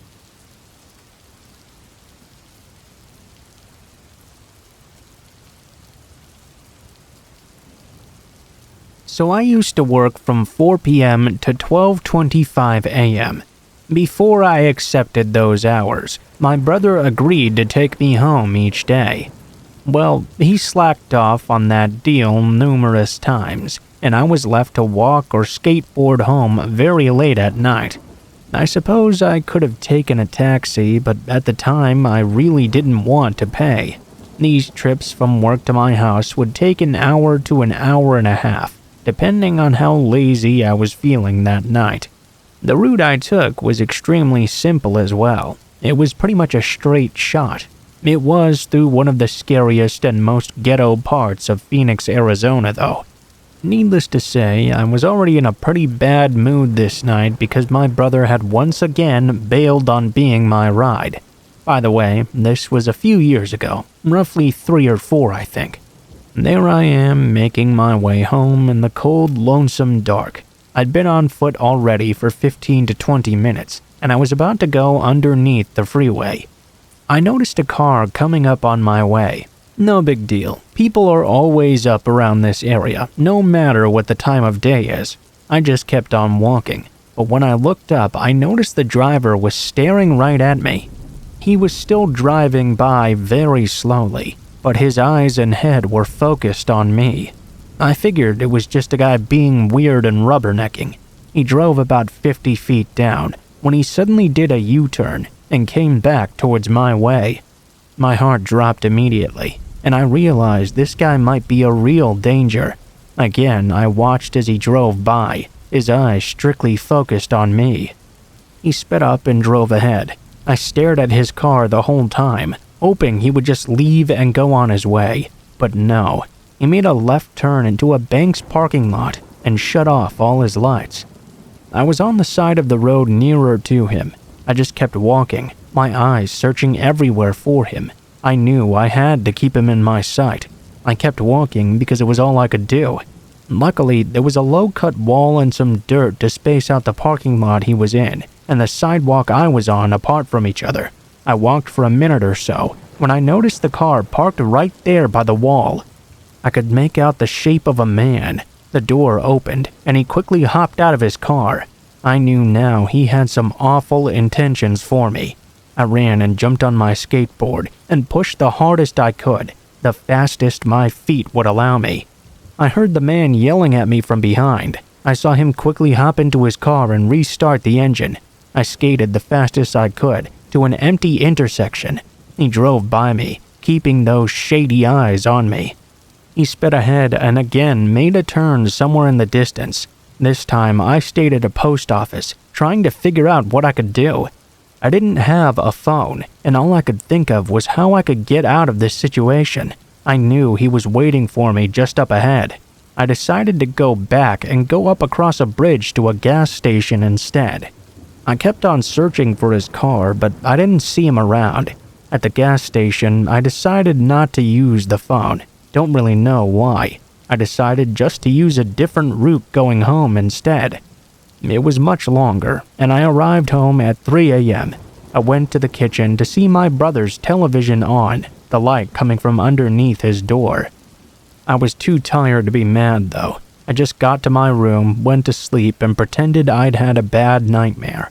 I wonder what that man wanted from me. I was 19 then, and my hair was somewhat long, but from a distance I might look like a guy. It was clear I had no money as well. Why else would I be skating home at such an odd time of day? I skated home a few more times after, but I never did see that man again.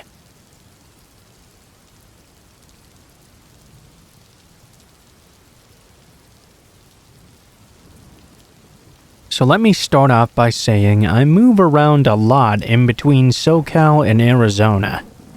At the time of this incident, December 2015, I was still living in SoCal at my grandparents' apartments.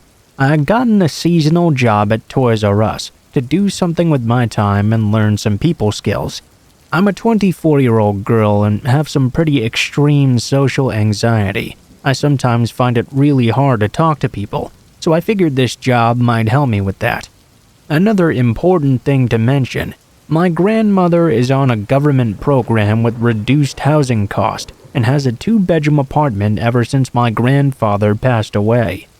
Due to the annual check at her complex, she's supposed to be the only inhabitant of her dwelling, so technically I was not supposed to be living there with her. She liked the help in the company though, and I liked being rent-free. Now, since I wasn't technically supposed to be there, I technically had to sneak around, and most definitely could not park on the parking grounds for the complex. That would draw too much attention. There was, though, a cemetery right across the street from the complex, and then a half-mile of houses leading down the street to the next cemetery, along which most of the visitors for the houses and apartments nearby parked. including myself. I was getting to stay rent-free and staying with my grandma who I loved, which was awesome to me, even if it meant I had to park a half-mile away and walk a little bit. I didn't exactly mind much. All was well and good for a few months from when I got the job in October, minus a scary incident with a stalker at work. I'll leave that story for another time. Eventually, though, they started putting me on night shifts, which I definitely did not mind since I tended to be a night owl. Also, if you've ever been on closing shift at any retail store, you know you can easily stay an hour or two overtime after the store closes, doing a reshop during the holiday season. It was early December at this time, so I ended up getting off work past 2 a.m. Around this hour, at this time of the year in this part of SoCal, the mist gets unbearably thick, to the point of having to drive 30 miles per hour down the freeway with brights on. Even with that, you still can't even see a foot or two in front of your car. Tonight was one of those nights. I wasn't too bothered by it at that time, but it did set off my anxiety a little bit. By the time I got home, and it took me nearly 20 minutes to find an available space, I was pretty anxious. Of course, with my luck, I had to park at the very back end of the half-mile stretch. Now, it was kind of a tradition of mine to get out of the car, close the door, and meander near my car for a minute or two, while I audibly stretched a bit and sometimes complained about my day to the mist. It was just a little habit thing I did, and tonight was no different. Immediately after I tucked my purse under my arm, I turned on my phone flashlight and stuck it in front of my face to see where I was going. The fog was so thick I could barely even see in front of me. I had walked in this weather many times before, so I knew my way home. A straight shot walk for half a mile, and a sharp left turn at the end of the cemetery, then crossing the street and onto the gated complex. I was on my merry way, until I heard it. A loud, almost obnoxious cough, and footsteps behind me. My alert mode set in immediately, and I started walking faster, trying to be quieter about my movements. Call me paranoid, but I've had a fair number of let's not meet moments before, and I certainly was not keen about meeting this stranger walking behind me. Especially given the fact I couldn't see anything around me, even with all the light. This continued for a few minutes, with an occasional cough behind me. Then I hear a whistle, the kind cat callers do. This really bewildered me, because 1, you can't see shit, and 2, since you can't see shit in this weather, I assume the person was purposely intimidating me. At this point, I gave up on walking and broke into a full sprint. I could hear the steps behind me break into a run as well. I could hear panting as well. Clearly, this dude was not in the best shape. I mean, neither am I exactly, but at least the run didn't win me out nearly as bad as him. By now, I was running to the next cemetery. For some godforsaken reason, my panicked mind told me it would be a better idea to duck into the cemetery and hide, instead of just walk straight home. Had there been no fog that night, I would have had a clear view to my grandma's apartment from the area in the cemetery where I stood. I quickly hid, crouching behind the entrance post to the cemetery gates. I knew I had fucked up. His footsteps stopped too, and I could tell he knew I was hiding because of my lack of audible footsteps. I crouched there for what seemed like 10 minutes, too scared to turn on my phone, for fear that he was intently listening out for any sign of me. I had figured out he was standing 5 to 10 feet from where I was at the entrance driveway to the cemetery, just before the gates. This was confirmed when after a few minutes I heard him call out, "I know you're in there, sweetheart." I heard the distinct sound of a lighter being struck, and then smelled cigarette smoke. I figured the dude was now focused on his cigarette.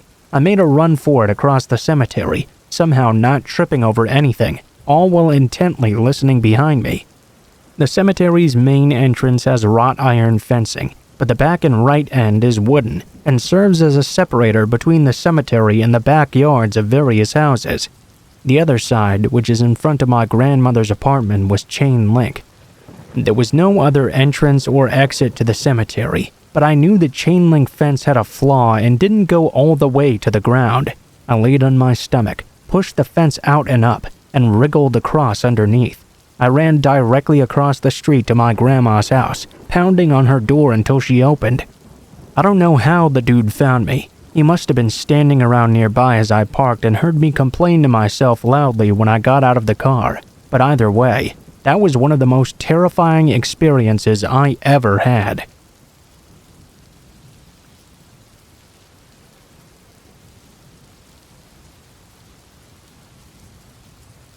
Walking alone at night with headphones on and without my cell phone as a female is probably considered a stupid thing to do, but I've been walking and running at night ever since I was 13 or 14 years old. I was naive at first, probably, and have become even more complacent since then, because I'd never had any bad experiences doing this. I grew up in a small town and was not a morning person. I always enjoyed exercising at night. There's less cars on the road, it's a good way to wind down before bed, and it gives me a lot of space to think about my day. This evening, it was approximately 8:30, and I was out for a walk going up a hill towards a pretty uninhabited part of my route. I live in a newer subdivision that's being developed into a wooded area near a lake, and towards the rural part of town. It's a semi-residential, semi-rural area, if that makes any sense. A lot of houses set far back from the street, and lots of fields in this part of town as well. I noticed the street had been lit up for an unusually long amount of time from behind me. Usually, this particular road was pretty dark. I turned around, only to see a car creeping along at a snail's pace right behind me. Instantly, I got a weird feeling, but I thought maybe this person was just looking for a house address or something, so I kept on walking along my route. The driver and sole occupant of the vehicle, I could see an older guy, maybe in his 40s with glasses on, was now driving right beside me at a steady crawl, about 5 kilometers per hour. I started to panic, but I didn't want to show him that I was freaking out yet. I gave him a confused look, in the hopes I would realize he was just a normal dude lost in a neighborhood he didn't know. Instead, he met my stare with no emotion on his face. That was when I was clued into the fact that yes, bad things can and do happen, and likely that was what was going to happen right now. Immediately, I did a 180 and started walking in the other direction. I looked back to see he had pulled into a driveway. I was very relieved. I thought the man had reached his destination, and I was perhaps being paranoid all along. Then, though, the sickening feeling came back to my stomach when I saw him back out of the driveway and continue to follow directly alongside me. My adrenaline kicked in right then. My subconscious told me, murder, not tonight. I booked it at lightning speed to a side street that connected the street I was on to the street I lived on. I jumped onto the first lawn I saw and dove into a hedge. I removed my high-vis vest I wore for night runs and shoved it underneath my black hoodie. I watched him through the leaves as he drove up and down the street several times looking in my direction. I was hyperventilating now, debating on what I should do. I thought about knocking on this person's door whose bush I was hiding in, but the urge to just get the hell away was too strong. I waited until I hadn't seen him drive by for at least 15 minutes. Then I decided I had enough adrenaline to run all the way home. It was only about a 7-minute walk away, and I could make it in 3 if I ran. Instead of walking on the sidewalk, though, I ran through people's lawns just in case I saw him again. Perhaps I could sprint to a neighbor's door for help in an emergency. I had never run so fast in my life. I was hyperventilating when I got home. These weird, loud, short, gasping breaths from fear. I'm a runner, so the run itself wouldn't have affected me in that way. I was bright red and shaking, and I called my mom immediately. 4 hours later, I'm sharing this for myself to work out what happened. Perhaps it was some misunderstanding and he was harmless, but I'm on high alert right now, and I can't sleep at all.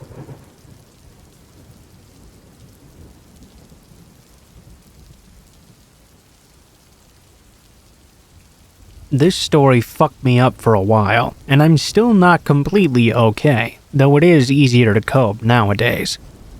It was the middle of summer, and my parents had left for the weekend to go to our house in the Cape Cod. It's about a 2-hour drive away, so it's no big deal for them to leave me alone for just a few days. My mom had made some pulled pork and pasta for me to heat up whenever, and I had some money if I wanted to order a pizza as well. Things were pretty much all good. The first night I was alone, I stayed up till 3 in the morning, playing Xbox, so I woke up really late the next day. I checked my phone when I woke up and saw it was a little bit past 1. I had made some plans to play some street hockey with my friends at around 3, so I threw myself out of bed and stumbled into the shower. I take some really long showers, so when my parents are gone, I go mental. I was in there for about 45 minutes on my phone, scrolling through Reddit and Twitter and whatnot, when I heard my front door open. My bathroom is directly up the stairs from the back door, and the thing is pretty loud when it opens and closes. I immediately froze, since it was obvious I was supposed to be alone. I waited for about 2 minutes, ears trained and trying to hear anything else. I couldn't hear anything though. I figured maybe it was just the wind, or maybe my parents had come home early because they'd forgotten something. I turned off the shower, wrapped my towel around myself, and slowly walked down the stairs to check things out. So, the stairs to the kitchen where the back door is are pretty tight and walled in. I couldn't see the kitchen when I walked down because of this. Even though my house was old as shit and each step on the stairs made a super loud creak, I took my time and tried to be as quiet as possible. It took me 45 seconds to walk down all 12 stairs.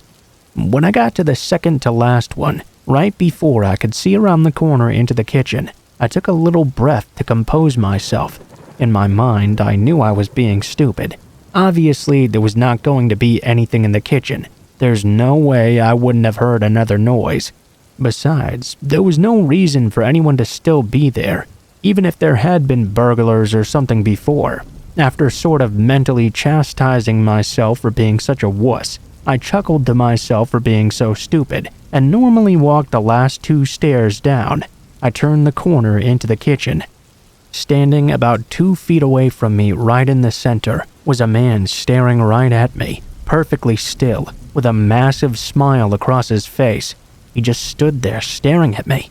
The thing I remember most vividly wasn't his face or his smile though, but his arms. They weren't just at his side. Instead, he held them in the strangest, most abnormal position I've ever seen. It was like where one might normally hold their arms, but he had rotated them to the point where they were almost completely reversed, as well as lifting them a little behind himself. I don't know why I remember this so much. It just looked like a demonic possession or something, I guess. Honest to God, I think I almost had a heart attack right then and there. Looking back, I think I can realize how creepy this situation was. In the moment though, I was so startled I took a step towards him and punched him as hard as I could right in the center of his jaw, sort of half slapping and pushing him towards the ground. The very second I connected, I sprinted up the stairs, dropping my towel in the kitchen with my heart beating out of control. I sprinted into my room and locked the door behind me. I quickly put a chair up against the doorknob like you see in TV, and almost without thinking, I immediately called 911. Nearly in tears, I told the operator everything. As I sat on the floor of my room, practically in the fetal position, staring at my door, praying a cop would be there soon, I noticed that the light coming from the gap between my door and the floor had stopped. The fucker was standing right outside. There's no words to describe the feeling I had in that moment. I was paralyzed with fear, watching the shadow across the bottom of the door shift in tiny ways. I stayed balled up, staring at the gap, praying the man would just go away for what seemed like an hour. All the while, the 911 operator was asking, "Hello, sir? Sir, are you there? Hello?" I didn't want to make a single noise. Even if I wanted to move my arms and bring the phone to my mouth, I don't think I could have.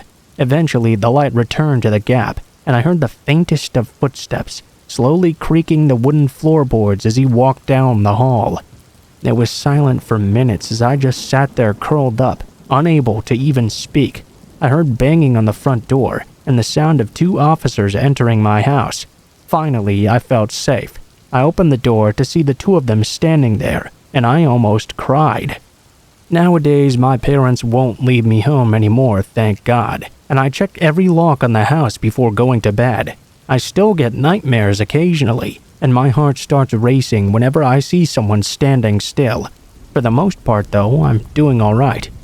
Even working with sketch artists and a few lineups as well, the police never found whoever the fuck was in my house. That sends shivers down my spine every time I look outside. I half expect to just see him standing across the street smiling under a lamppost or something. I have no idea what he wanted that day, or who he was.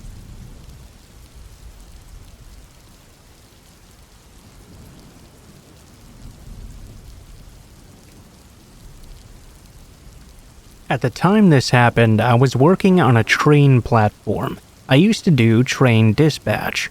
One night, I was just about to finish my shift when I got into a chat with some male staff. We were teasing each other about the station being haunted, swapping ghost stories, and drinking boatloads of coffee. I could see out in the distance a gentleman was standing on the platform, just kinda staring out at the line. I mentioned to my friend that this man was acting somewhat odd. Maybe one of them should approach and just check to make sure this guy was doing okay. After reaching a consensus, it was agreed that I should be the one to go. They would all be just slightly behind me. People tend to open up more to a woman after all. I approached and asked him very plainly, "Sir, are you alright?" The man gave me a very strange smile. "Oh yeah, I'm fine. Just missed my train. Need to think of an excuse for the wife is all." I nodded and came away, but something still didn't sit right with me. The way he had looked at me was very strange. Eventually, the time to swap arrived. Normally, I would head off in an expletive-filled blaze of glory, mainly directed at my male friends who would return the favor. It was sort of a rite of passage. If you didn't get told to piss off home, you were just unpopular. This time, though, I approached them. Hey guys, I know this might seem stupid, but would you mind walking me to the bus stop? That guy really creeped me out." A couple of the lads who knew I was not prone to fits of fancy agreed immediately and walked me over to the bus stop. All of a sudden, as we were about to arrive, one leant into me and whispered, "Hey, I think that guy is following you." I decided to let the first bus go, and my friends agreed. The man stayed behind as well, standing behind us a few feet, and giving me this really off smile. He kept raising his eyebrows and muttering to himself. One of my friends whispered he really didn't like this, and said he was going to take me straight to my door instead. I nodded, extremely grateful, as this guy was becoming incredibly creepy. My male friend wrapped an arm around me and did the heavy boyfriend routine. This normally kept unwanted attention away from the ladies. For some reason, though, this guy in particular really didn't seem to care. He just kept on staring. Eventually, even the other passengers noticed this with how blatant he was being, and mutters started about keeping that weird bastard away from me. My bus arrived, and I moved to board. This guy did the same. At that moment, my friend announced, "Tell you what, come to mine instead, babe. I live alone, no parents to interrupt." I nodded, agreeing. I took a few steps towards him away from the bus, and the odd man stepped off of it as well. He was definitely following me. I looked over to my friend. By now, I was completely terrified. He wrapped his arm tight around me and walked me away from the bus and towards the nearest pub. My friend was obviously deep in thought, and I wondered just what he was thinking about. As we turned the corner, suddenly my friend pulled me out into the middle of the road with him, shouting for a taxi. A cab pulled me up and he bundled me into it right away. He instructed the driver to take me wherever I wanted, lock the doors and windows, and under no circumstances open them until I arrived safely. He even gave £20 and said to keep the change. The cabbie nodded and locked the doors. He took the money and drove me home. Whilst we drove, I explained to the cabbie what had happened. He became very serious suddenly and told me multiple women had been attacked in that very same area in the past 3 weeks. Needless to say, he got me home safe in the end and made sure I made it to the door as well. My brother met me on the doorstep. I can never thank my friend enough for what he did that night. My brother picked me up on his motorbike every night after.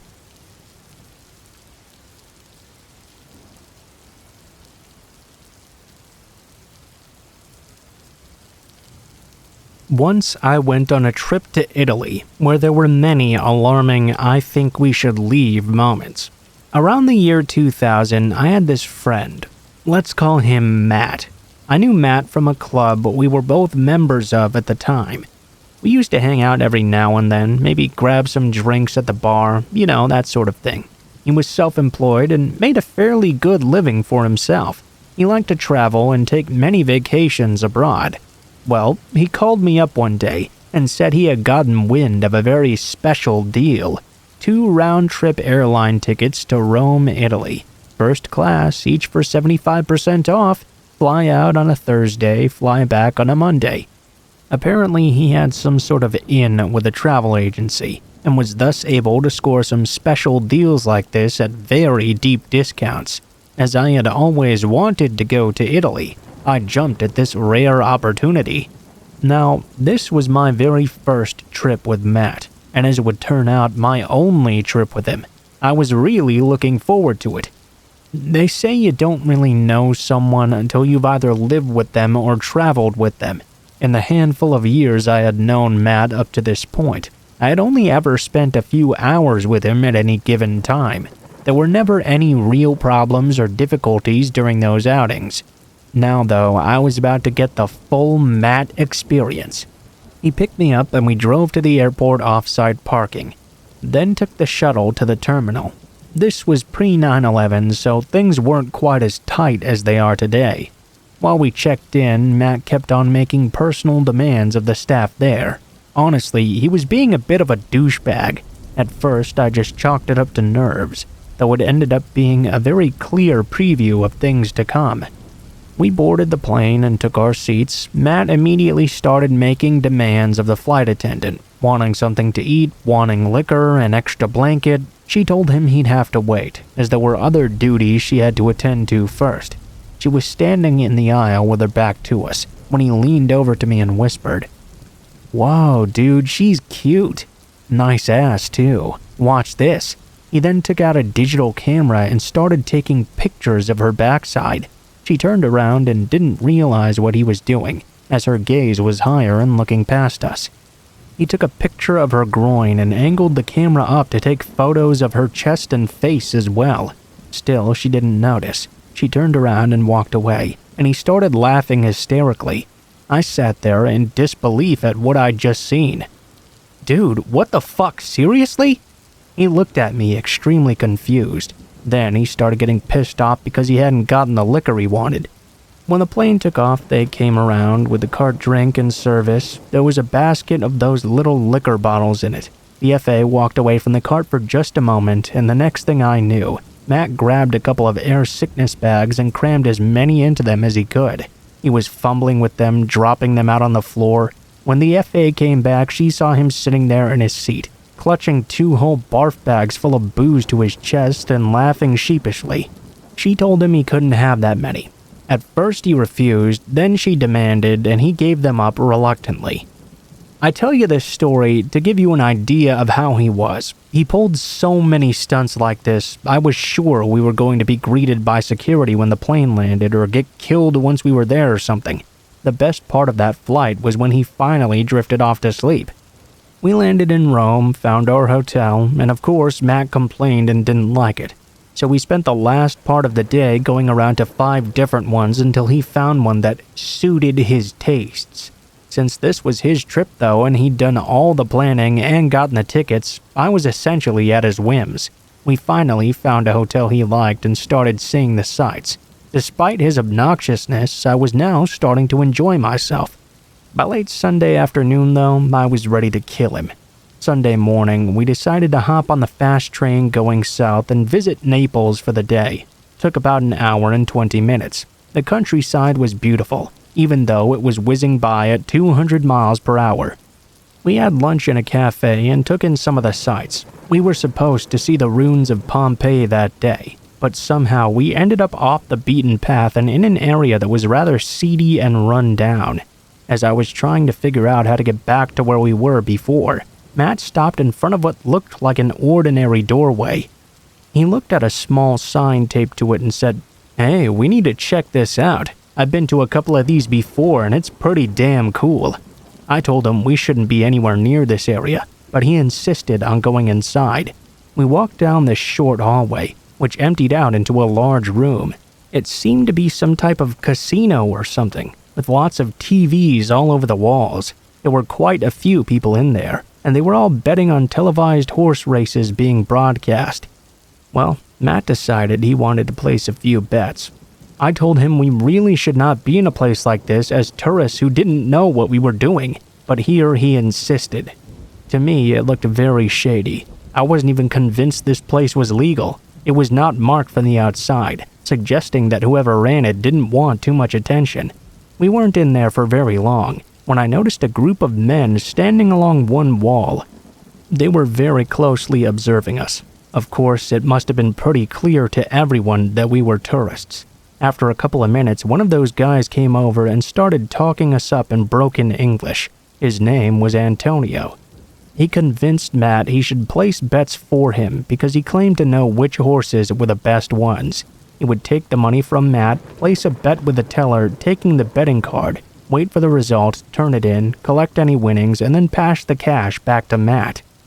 Out of the 5 bets placed, his picks won 4 times. The guys by the wall were really taking an interest in us now.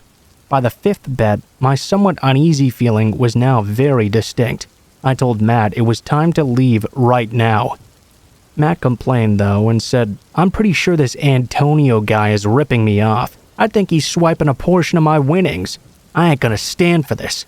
I told him he was probably right, but there was nothing we could do about it. It was time to go now. We were really beginning to put ourselves in some danger by remaining here. I discreetly took his shirt by the sleeve and proceeded to prod him toward the door. All right, but I need one thing first.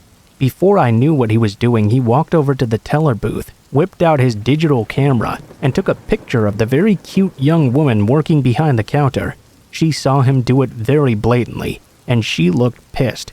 I stared at him in disbelief. I could barely contain my anger now. It seemed that everyone in the room had sprung up and was now giving us the stink eye.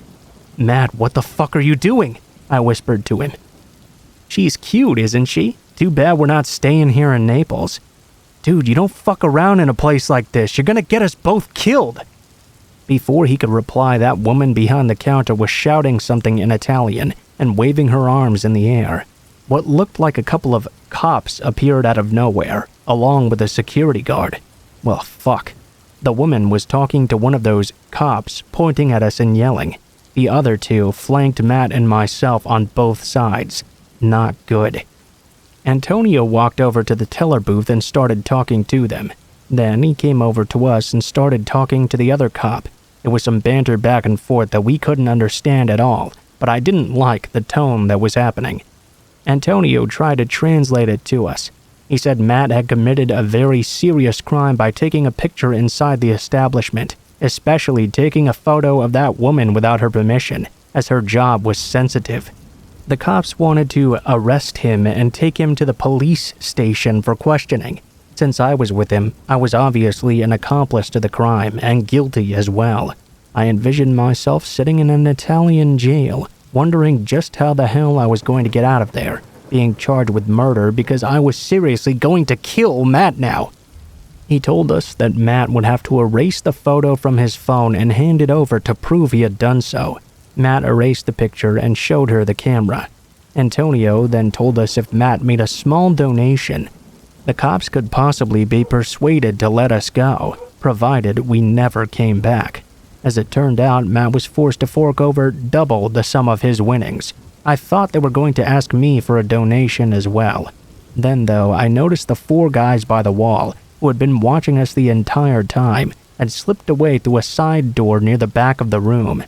The cops then started to escort us out, but not out the front door. They made us leave through the side door, which led into this dark, sketchy alley.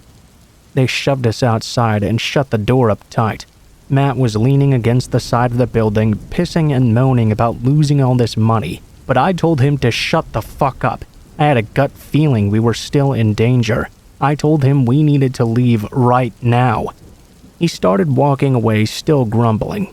Not nearly quick enough, though. I grabbed him by the shirt and pulled him along as I forced him to run out of there. As we got back onto the sidewalk of the main street, we swiftly moved a short distance up the block.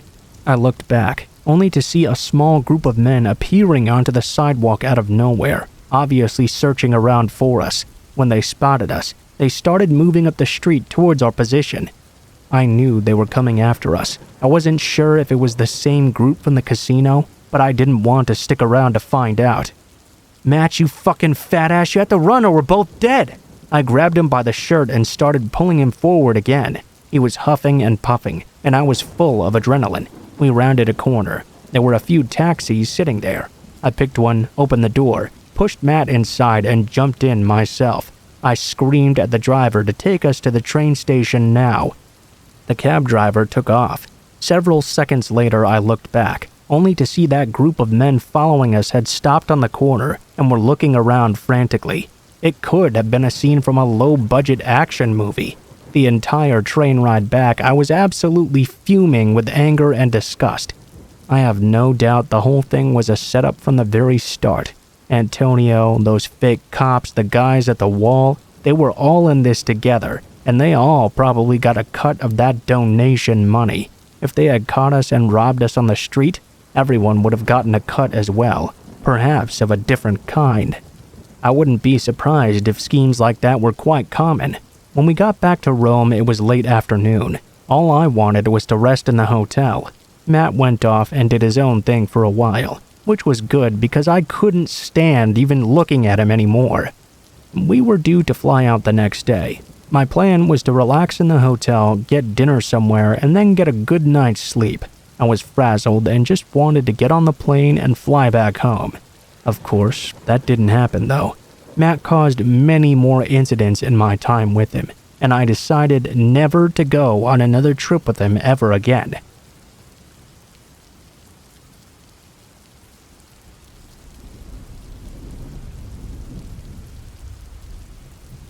When I was a young teen, the local kids and I used to play in the local creek near our houses. Okay, so it was more like a storm drain system, but was all overgrown, and had lots of puddles and areas we could build dams and go tadpoling and stuff. It was a lot of fun, actually. One of our games was to throw mud or rocks at each other just for fun. Bruises, blood, and dirt were a common thing, but that's what being a kid was back then.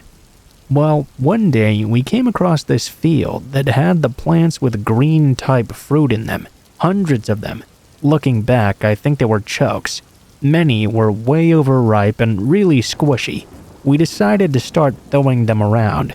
When one of my mates threw one at a truck off in the woods, we heard a loud splat as it squirted all over the side. With glee and delight, we kept on going. All of us. It was wrong, I know. But boys will be boys, I guess. After pelting this truck, about a half hour later, I suddenly felt this intense burning sensation in my chest and an overwhelming feeling we needed to leave right now. I could tell something was wrong, but I couldn't make out exactly what it was. I told all my friends we needed to leave. They all said no, though. They were having way too much fun to go. I asked them again and again, but they just didn't want to stop having fun. I told them I would be leaving by myself then. They whined a whole bunch, but eventually they did decide to follow me. We climbed down this side of the creek, jumped across the rocks, and were just starting to climb the far side. Out of nowhere, this group of men came bolting out of the area we had just been playing in. They heavily outnumbered us, and they were much older as well. They began to chase us through the forest, and chased us for about an hour. In the end, we did manage to get away. The only thing I think allowed us to do so is the fact that we were on the other side of the creek when they started chasing us. If it wasn't for me having that sense of something being wrong, I would guess at the very least we would have all been bashed to bits for assaulting that truck. Okay, yeah, maybe we shouldn't have been throwing the chokes at it, But still, do you think it's reasonable to chase a bunch of kids through the woods for an hour and try to kill them just because of that?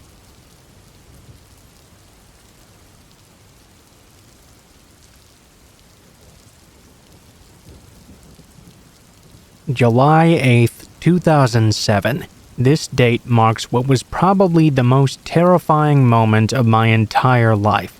Narrowly missing terrorism in India, running from a mugger on a desolate street in New York, getting way too close to a wild crocodile in Australia, and encountering armed gang members in Camden, New Jersey, had nothing on what I faced this eerie summer afternoon. I've now visited every national park, forest, memorial, and monument in the United States, but back in 2007, I had not yet seen Washington's North Cascades National Park. A friend and I were road tripping in the Pacific Northwest when we made our way to the North Cascades. It's a place of devastating beauty, and also one of the very few parks that has no roads at all. You have to hike in. This is very rural territory, one of the least visited national parks on the mainland of the 48 contiguous states, second only to the least visited one of Isle Royale in Michigan. Needless to say, there was nobody else there. Mistake number 1.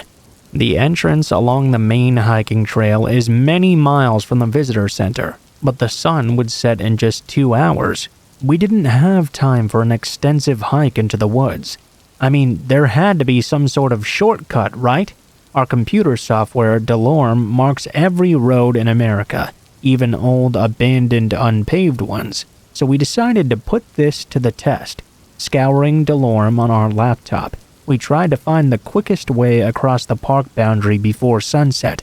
After a bit of searching, we found a very inconspicuous gravel road just off the main highway. Our GPS indicated this was an unpaved forest path that would lead to a side road that would take us within half a mile of the park. We would be able to walk from there. Mistake number 2. It turned out this gravel road was so obscure. It was only marked on a scant few maps. The side road we were looking for to get closer to the park was even more obscure. It's not marked anywhere that I can find now. It was on our screen that day though, and it was our only option. At least the GPS indicated there was some kind of road there, perhaps unmaintained for decades. When we drove right up to this alleged location though, we saw nothing was there. Where was this side road? Was the map wrong or something?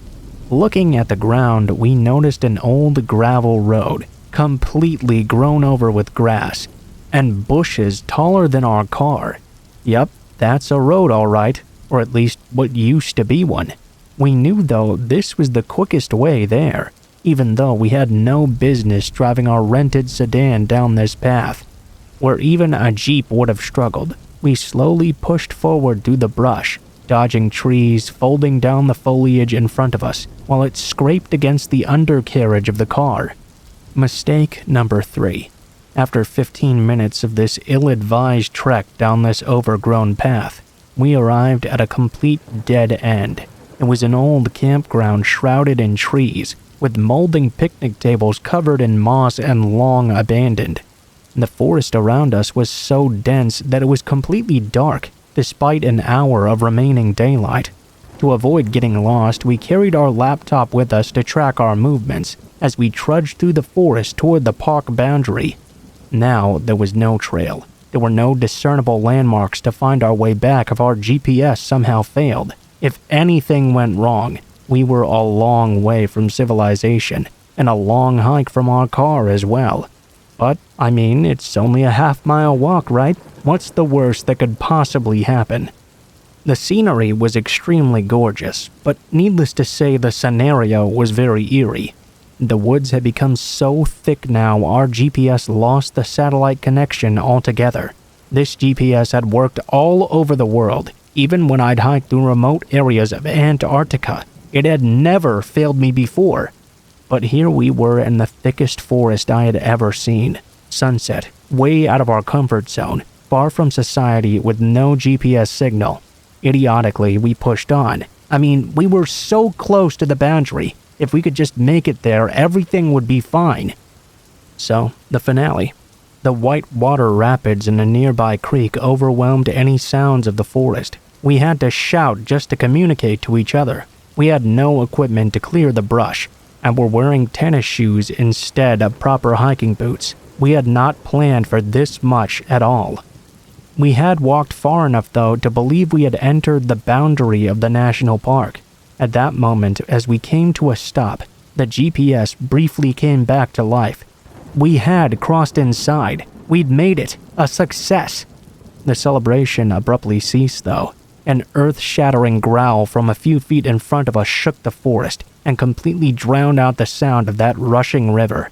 It was the most powerful animal sound I'd ever heard, even beyond looking down the blowhole of an enormous whale in Antarctica as it loudly bellowed. Why was that? It was very close. We were frozen, peering in the darkness, desperately trying to make out the animal before us. My friend uttered the words, "It's over." We imagined that at least one of us was going to die, maybe even both of us. This could not possibly end well. You see, just there in front of us, that we hadn't noticed before, we could make out the image of an enormous mountain lion, crouched in the darkness. We were so far from our vehicle, so deep in its territory, so incredibly out of our element. There was no way we were going to survive. This massive beast knew this forest like the back of its paw, a place we certainly didn't belong. I'd never felt so out of place. When I encountered those gang members in Camden, New Jersey, I could at least attempt to negotiate with them, maybe beg them for my life or something. But there's no negotiating with a 200-pound hungry killing machine. We started to back away slowly. Running is something you're never supposed to do with a large wild cat. Soon, though, panic overcame our logic, and we both started sprinting through that forest. We were not thinking about protocol in that moment. For whatever reason, though, it didn't pursue us. Perhaps it was luckily already occupied by a dead animal, and the growl had merely been a warning. Perhaps it was God's protection. Maybe both, but we ran for our lives. I distinctly remember carefully avoiding poison ivy on the walk into the woods, but bolting right through that same stretch with disregard on the way back. We ran so far, in fact, that at one point the GPS roared back to life and exclaimed to turn right on Route 20. We retraced our steps using the laptop, running, jogging, then finally getting exhausted and walking. We eventually made it back to our car alive. And that's why I've taken road trips to every piece of American soil, so I can have stories to tell like these forever.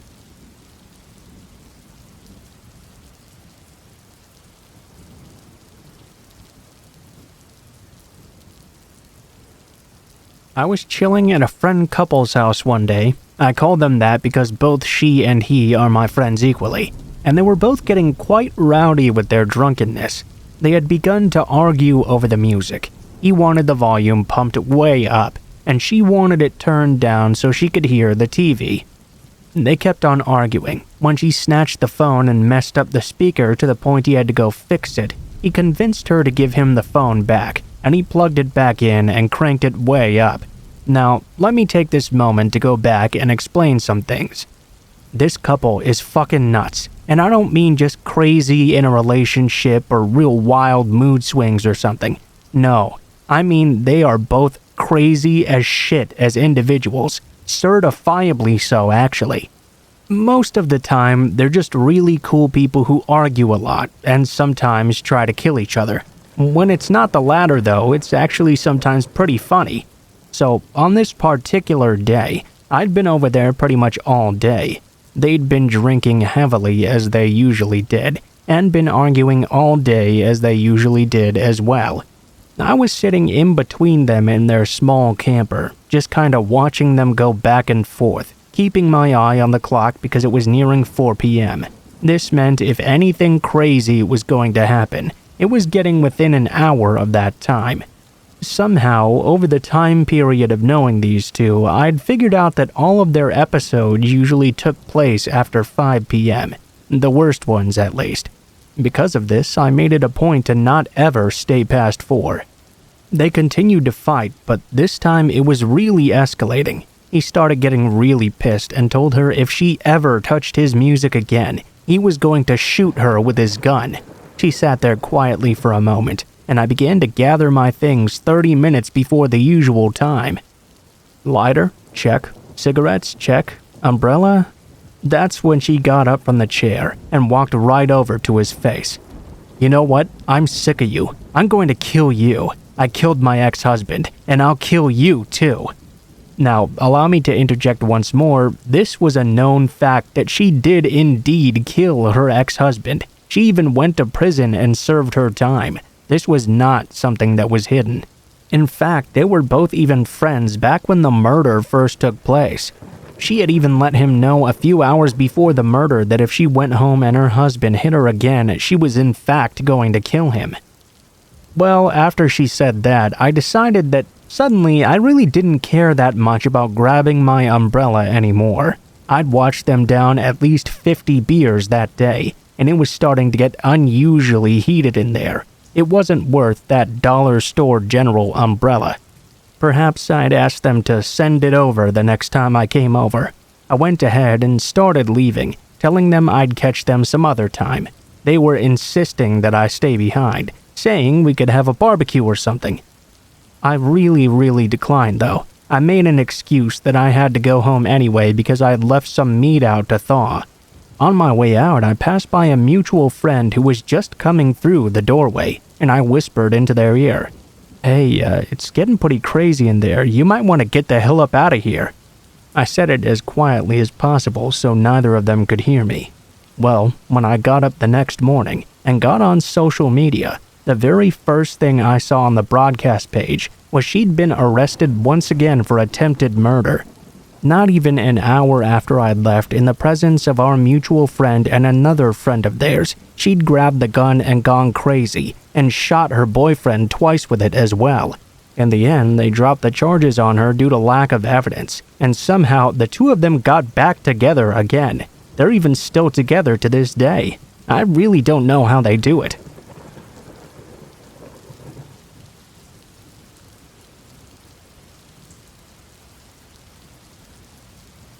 At the time, I was about 10 years old, so really young. My friends and I were shopping, and our parents had suggested we get some matching cool shoes. There was this really neat modern-style shoe shop nearby as well. We were wandering around the store looking for a cool pair while our parents talked to one another at the entrance. While Alex, Susan, and I were looking at rainbow tennis shoes, a man who we had first assumed was the owner of the shop asked if we needed any help. We simply said no thank you. Even after saying this though, he didn't really bug off. Instead, he followed us around trying to talk to us, asking us our addresses and where we lived. He also asked us how old we were and if we had anyone watching us right now. It seemed a bit odd, but we didn't really think it was that bad. So we answered. Not the personal stuff like the address or anything like that though. We ignored those creepy questions. He soon tried to convince us to go with him into the basement of the shop. "Oh, you like that pair, huh? There are some similar ones that are way cooler down here." We smiled at the man, feeling a bit more reassured now. "Oh, yeah, thanks. Could you grab them for us?" Immediately he frowned. "Well, I need you to come with so I can measure your shoe size, you know, and get the perfect shoe for each and every one of you." We were unsure at this point. We followed him out to the back and looked down into this deep staircase leading into the basement. It was pitch dark and extremely creepy. It smelled heavily of cigarettes and something else we couldn't quite pin down, and we could hear the faint sounds of people talking down below. We were young and stupid though, and youngsters, I suppose, always see the best in everything. I was the very first to take a step down. I remember I had only taken 2 steps when my parents burst through the door extremely freaked out.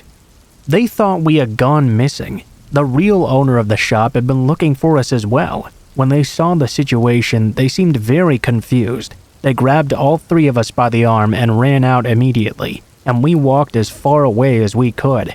At the time, I was extremely confused, and I asked my mom what was going on. She told me that man had probably wanted to do something bad to you. I thought he wanted to murder me at the time. Now I look back on that day though, and I'm so grateful that my parents came to save me. Who knows where I would be today, or what I would be like. That was definitely one of the scariest moments of my life.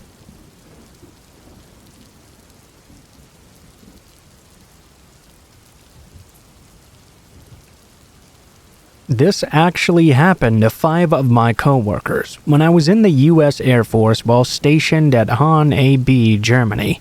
Since it's a cautionary tale and it happened 40 years ago this weekend, I believe it's worth retelling. The people's names have been changed, of course. These guys did what airmen stationed at Hahn often did on weekends. Drove down to the Mosel River to go drinking. It was one of the first warm weekends of spring, and everyone wanted to get out and have some fun. Well, after much alcohol consumption, they decided to move on to a different location. Everyone was extremely wasted though. The most wasted one, Joe, was driving. Dan, Matt, Mike, and Noel were his passengers. As they headed to their next stop, Noel became increasingly alarmed at Joe's ability to drive the car. They were going way too fast, and Joe was having a hard time keeping the vehicle on the road. They had finally had enough. "Stop this car and let me out right now." "Noel, we aren't even close to the base. You really want to get out here in the middle of nowhere?" "Yes, let me out."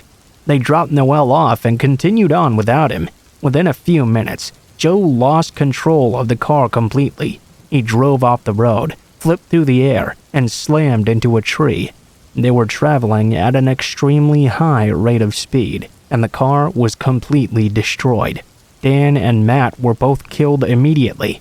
Mike had some internal injuries, but he walked away from the crash in the end. Joe was more seriously injured, but he did survive. Noel was the smart one. He knew when it was time to leave.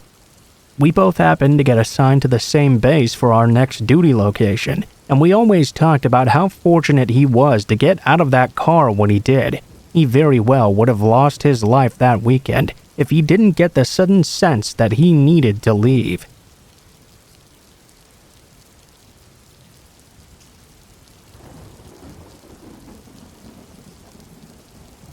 When I was a teen, my 2 friends who were sisters would always run away from home. They usually came over to my house on weekends. Then they returned home a couple of days later. One night I drank for the first time, and the next day I felt extremely hungover. I had a real bad headache.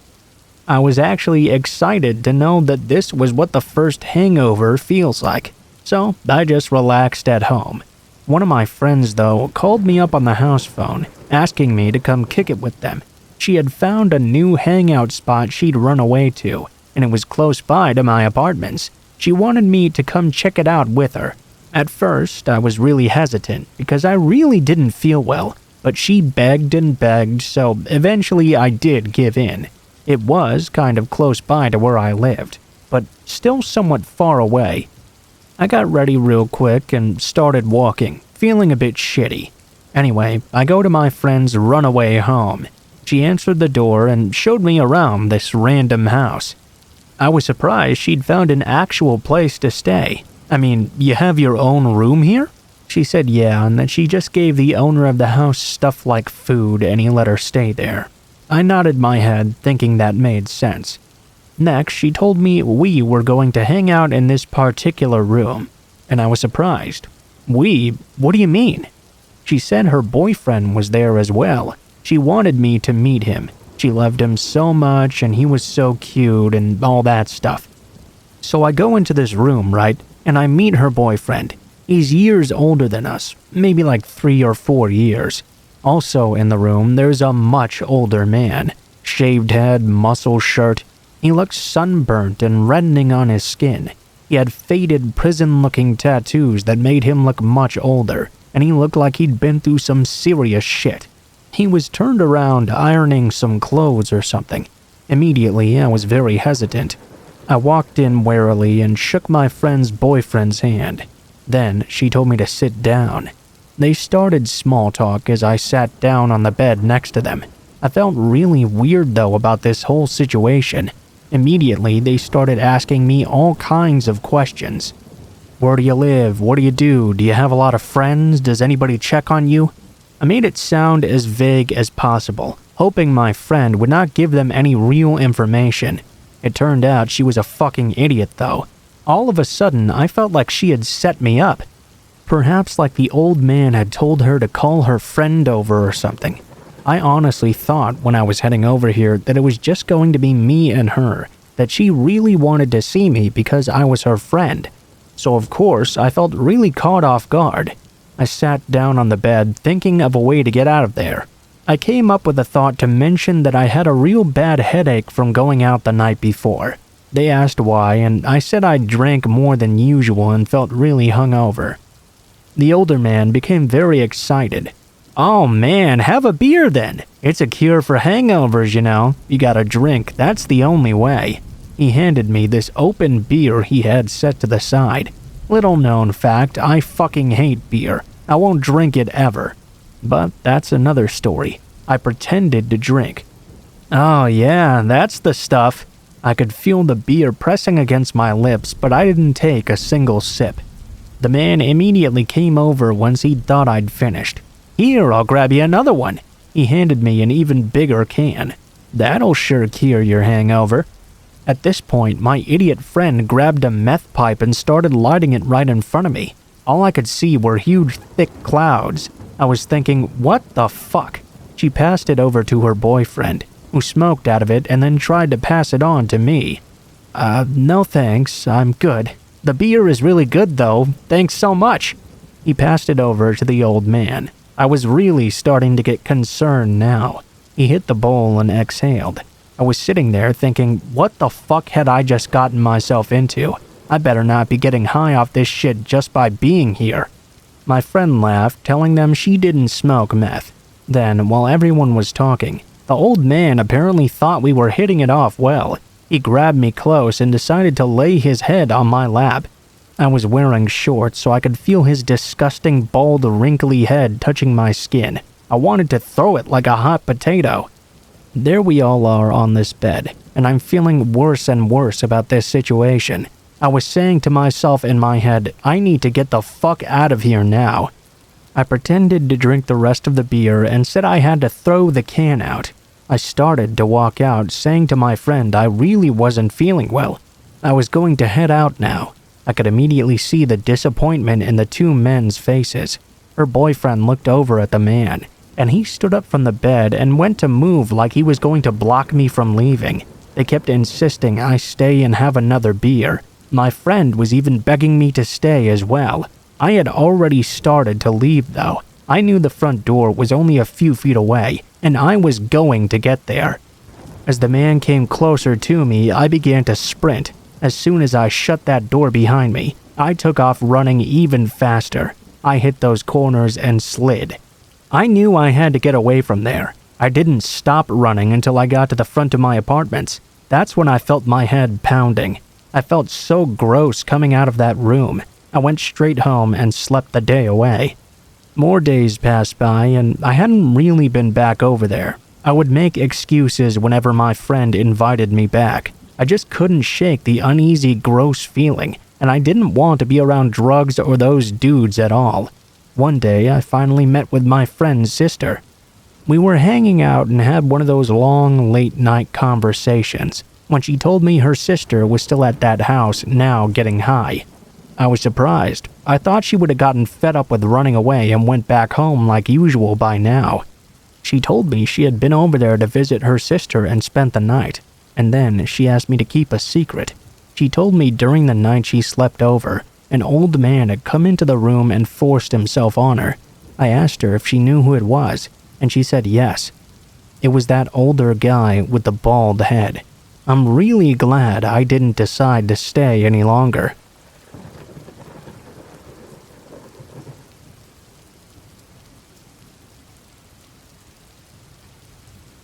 When I lived in New Orleans, a friend and I were invited by another friend to have lunch and hang out at yet another friend's house. It was a pool party, or so we understood, over in the lower magazine district. It seemed like a great way to spend a Sunday afternoon, and an even better way to meet some new people. We were there in about 10 minutes. I was seated in the living room when I idly picked up the lid of this beautiful ornate bowl, about the size of a large salad bowl, I guess. It was really pretty, so I wanted to take a closer look at the gorgeous glaze. Holding the lid though, I looked inside and saw the bowl was heaped full of white amethyst crystals of varying sizes, from aquarium gravel to as thick as my index finger. It took me all of about 10 seconds to realize what I was looking at was a pile of crystal meth in a startling quantity, as in a bang my ass in prison immediately quantity. As I was still holding this lid in front of me, staring transfixed by the realization of just how much meth I was looking at, another of the apparent hosts of the pool party walked in. He was a strikingly handsome man, and an athletic guy as well, maybe in his mid-20s or so. He was in swim trunks but had not yet been in the pool, as they were completely dry. He stopped in place and looked at me quizzically, his face somewhere between stony and surprised to see me there. His eyes had that certain flat lack of view into his inner state, a hardness that I instinctively associate with ruthlessness and a willingness to hurt others. I noticed that he was carrying a sawed-off shotgun and also a rag as well. I assume he was meaning to clean it, as the barrel was at an angle, not closed and ready for use. What my brain flagged for my sole attention in the moment, though, was that he had a sawed-off shotgun. He looked over and saw me holding the lid of the bowl. I could see him glance back to his gun, then glance back at me. I immediately became terrified. Excuse me," I said amid an arid silence. I set the lid gently back down on the bowl. I thought it was potpourri." He paused for a moment, silence growing electric in my mind. He smiled an extremely taut, thinly veiled smile and looked me up and down. We stood there for what felt like hours, but was really only a few moments. "No worries." His English had an accent. He strolled past me towards the back of the house. "Dude, I think we should leave right now." I hushed to my friend seated across from me. He was already there. We didn't stop to say goodbye. I just wanted to not be there for even another minute. That shotgun guy had prompted an animal fear in me that had thoroughly flushed my guts with hot, tremble-inducing adrenaline. We later learned a couple weeks later that someone had torched the car belonging to the hosts. It was reduced to a blackened shell, and there was collateral damage to nearby cars as well. Apparently, that shotgun guy I had seen was part of the Russian mafia. My sense was that I had become uncomfortably close. To far more of the underworld than I would ever know how to find my way into. I was probably immediately recognized as either being a clueless interloper, or worse, possibly taken for an undercover officer with zero skills of being undercover. Needless to say, I laid low for a while after. The potpourri mafia is not for me.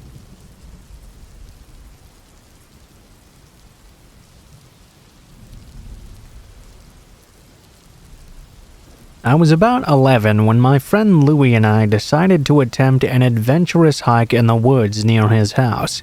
It was winter at this time and had been cold for quite a while. Louie and I shared this love for adventure, and today promised to add a brand new chapter to our already impressive book of feats.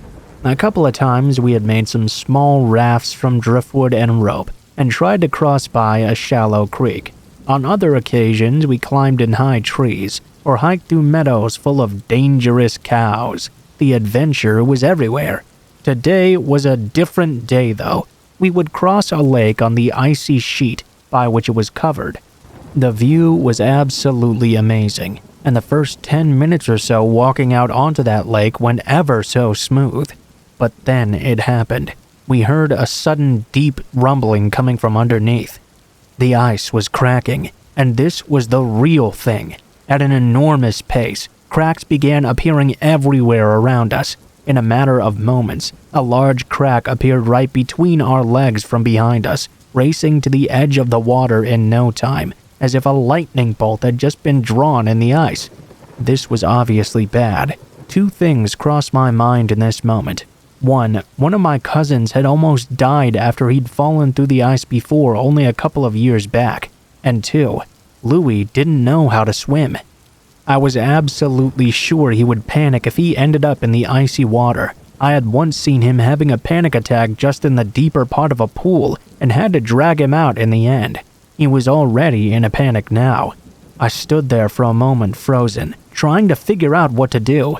I shouted that we both had to lie down on our bellies carefully and make no sudden moves.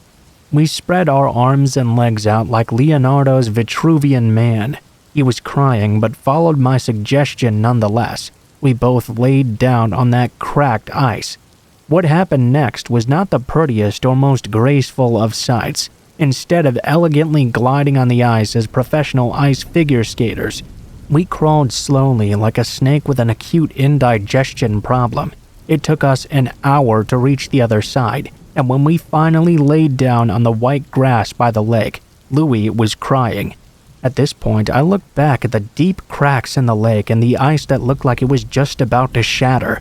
Then I looked back up at the skies. I was already thinking about what we were going to do in our next chapter of our book of feats, but we decided to take a break for a while after.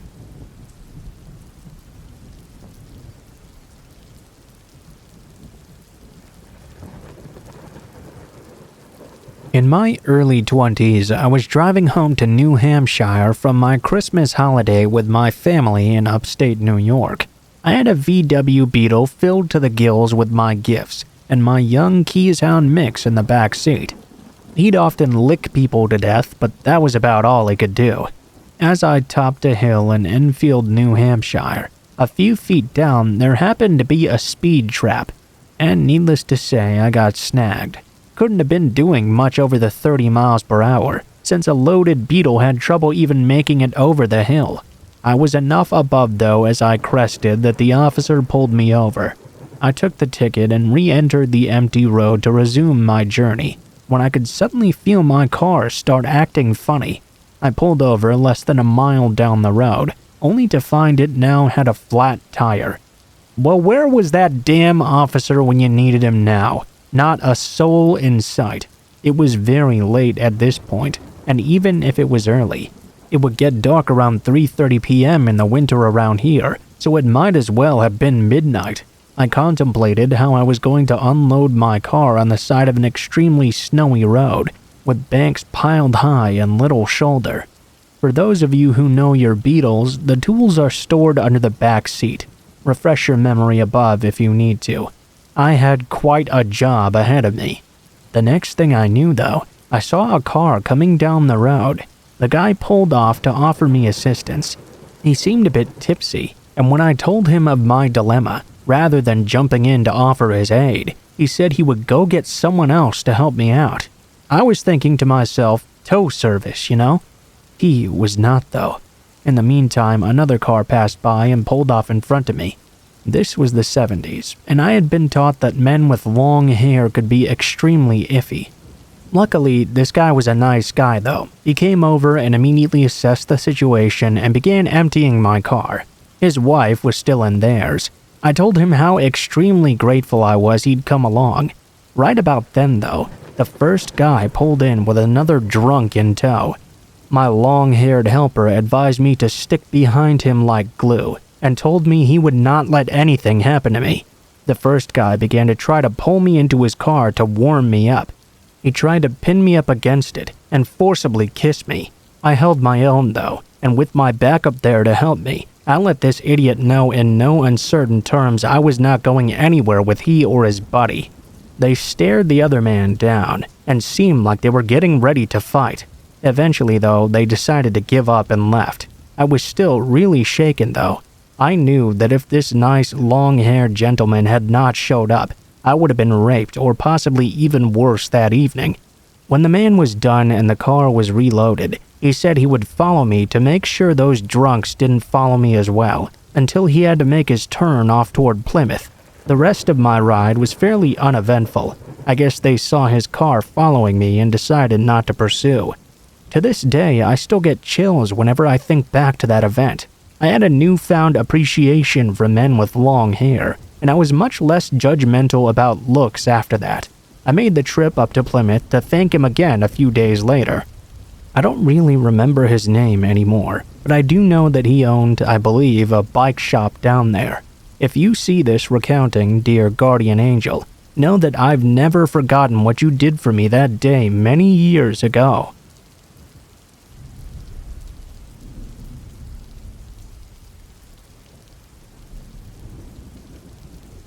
At the time, I was 16 and female, and I was attending my first college quarter. Everything was going pretty smoothly, and I was making lots of friends actually. That is, until about halfway through the semester. One of my classmates, 26 and male, came up to me and asked to exchange numbers and potentially go out on a date. I tried to make myself very clear that I did not want to go out with him, simply because he was a lot older than me and I was not really interested. I let him down very gently, but he insisted that he give me his number at the very least. I continued to tell him no, when he suddenly grabbed my phone out of my hand and made himself a contact. This startled me, but it only got worse from there. The next day in class, we had our regular 10-minute break, and I was chatting with my friends. He came up to me mid-conversation asking me to go walk with him. I firmly told him, no, I'm in the middle of talking to people. He basically gave me the finger and acted like I was the worst person in the entire world. He stormed down the hallway, kicking open the doors. I went back into the classroom to at least be by my professor if anything more happened that day. My friend texted me immediately, asking what I'd said to this guy. He was apparently outside kicking around trash cans and screaming at everyone who walked by him. At this point, I was scared to even leave the classroom. I didn't know what this crazy guy was going to do. I had a previous stalker at the beginning of the semester and had been in contact with the school about that. I expressed how my classmate was making me uncomfortable at my weekly counseling sessions. The school was now aware. Because of this, he ended up leaving me alone for about a week or two. Then one day, though, there was a note on my desk asking if I loved him, if I wanted to marry him, if I wanted to have kids with him. He was not in the classroom when I saw it, so I slipped it into my backpack and ignored him for the rest of the lecture. I handed the note to my counselor as well, so she could see he was a real issue. I believe she contacted my professor to make sure I was safe in class. After the note, we only had about a week left, so jumping now to the very last day. It was an independent study day, and we were all on our own. He came into class and somehow managed to get himself kicked out, so he ended up leaving. I felt extremely relieved, because I knew that was the last time I would ever see him. At this point, I knew I needed to get my stuff done quickly and make a mad dash to my car. I was about one lecture from finishing when he walked through the door and sat down at his desk. At this point, I knew I needed to log off my computer and just finish this later. I gathered up all my things and thanked the professor. I was speed walking to my car when I had the gut feeling someone was staring at me. I turned around quickly to make sure it was not him. Unfortunately, it was, and he was full-on sprinting towards me. My first reaction was to panic and call my mom for help. Just as our call connected, he grabbed my arm and pulled me to a stop. At this point, I was telling him to leave me alone as loud as I could, and that I was only 16. He leaned in and whispered to me word for word, "Age doesn't matter, you know. I know we're in love." I broke free and ran to my car as fast as I could to get away. He stayed right on my ass though. Thankfully, the only door unlocked on my car was the driver's side door, because he ran to the passenger side and tried to force his way in. From that day on, I watch my surroundings extremely intently and always have to make sure nobody is watching or following me.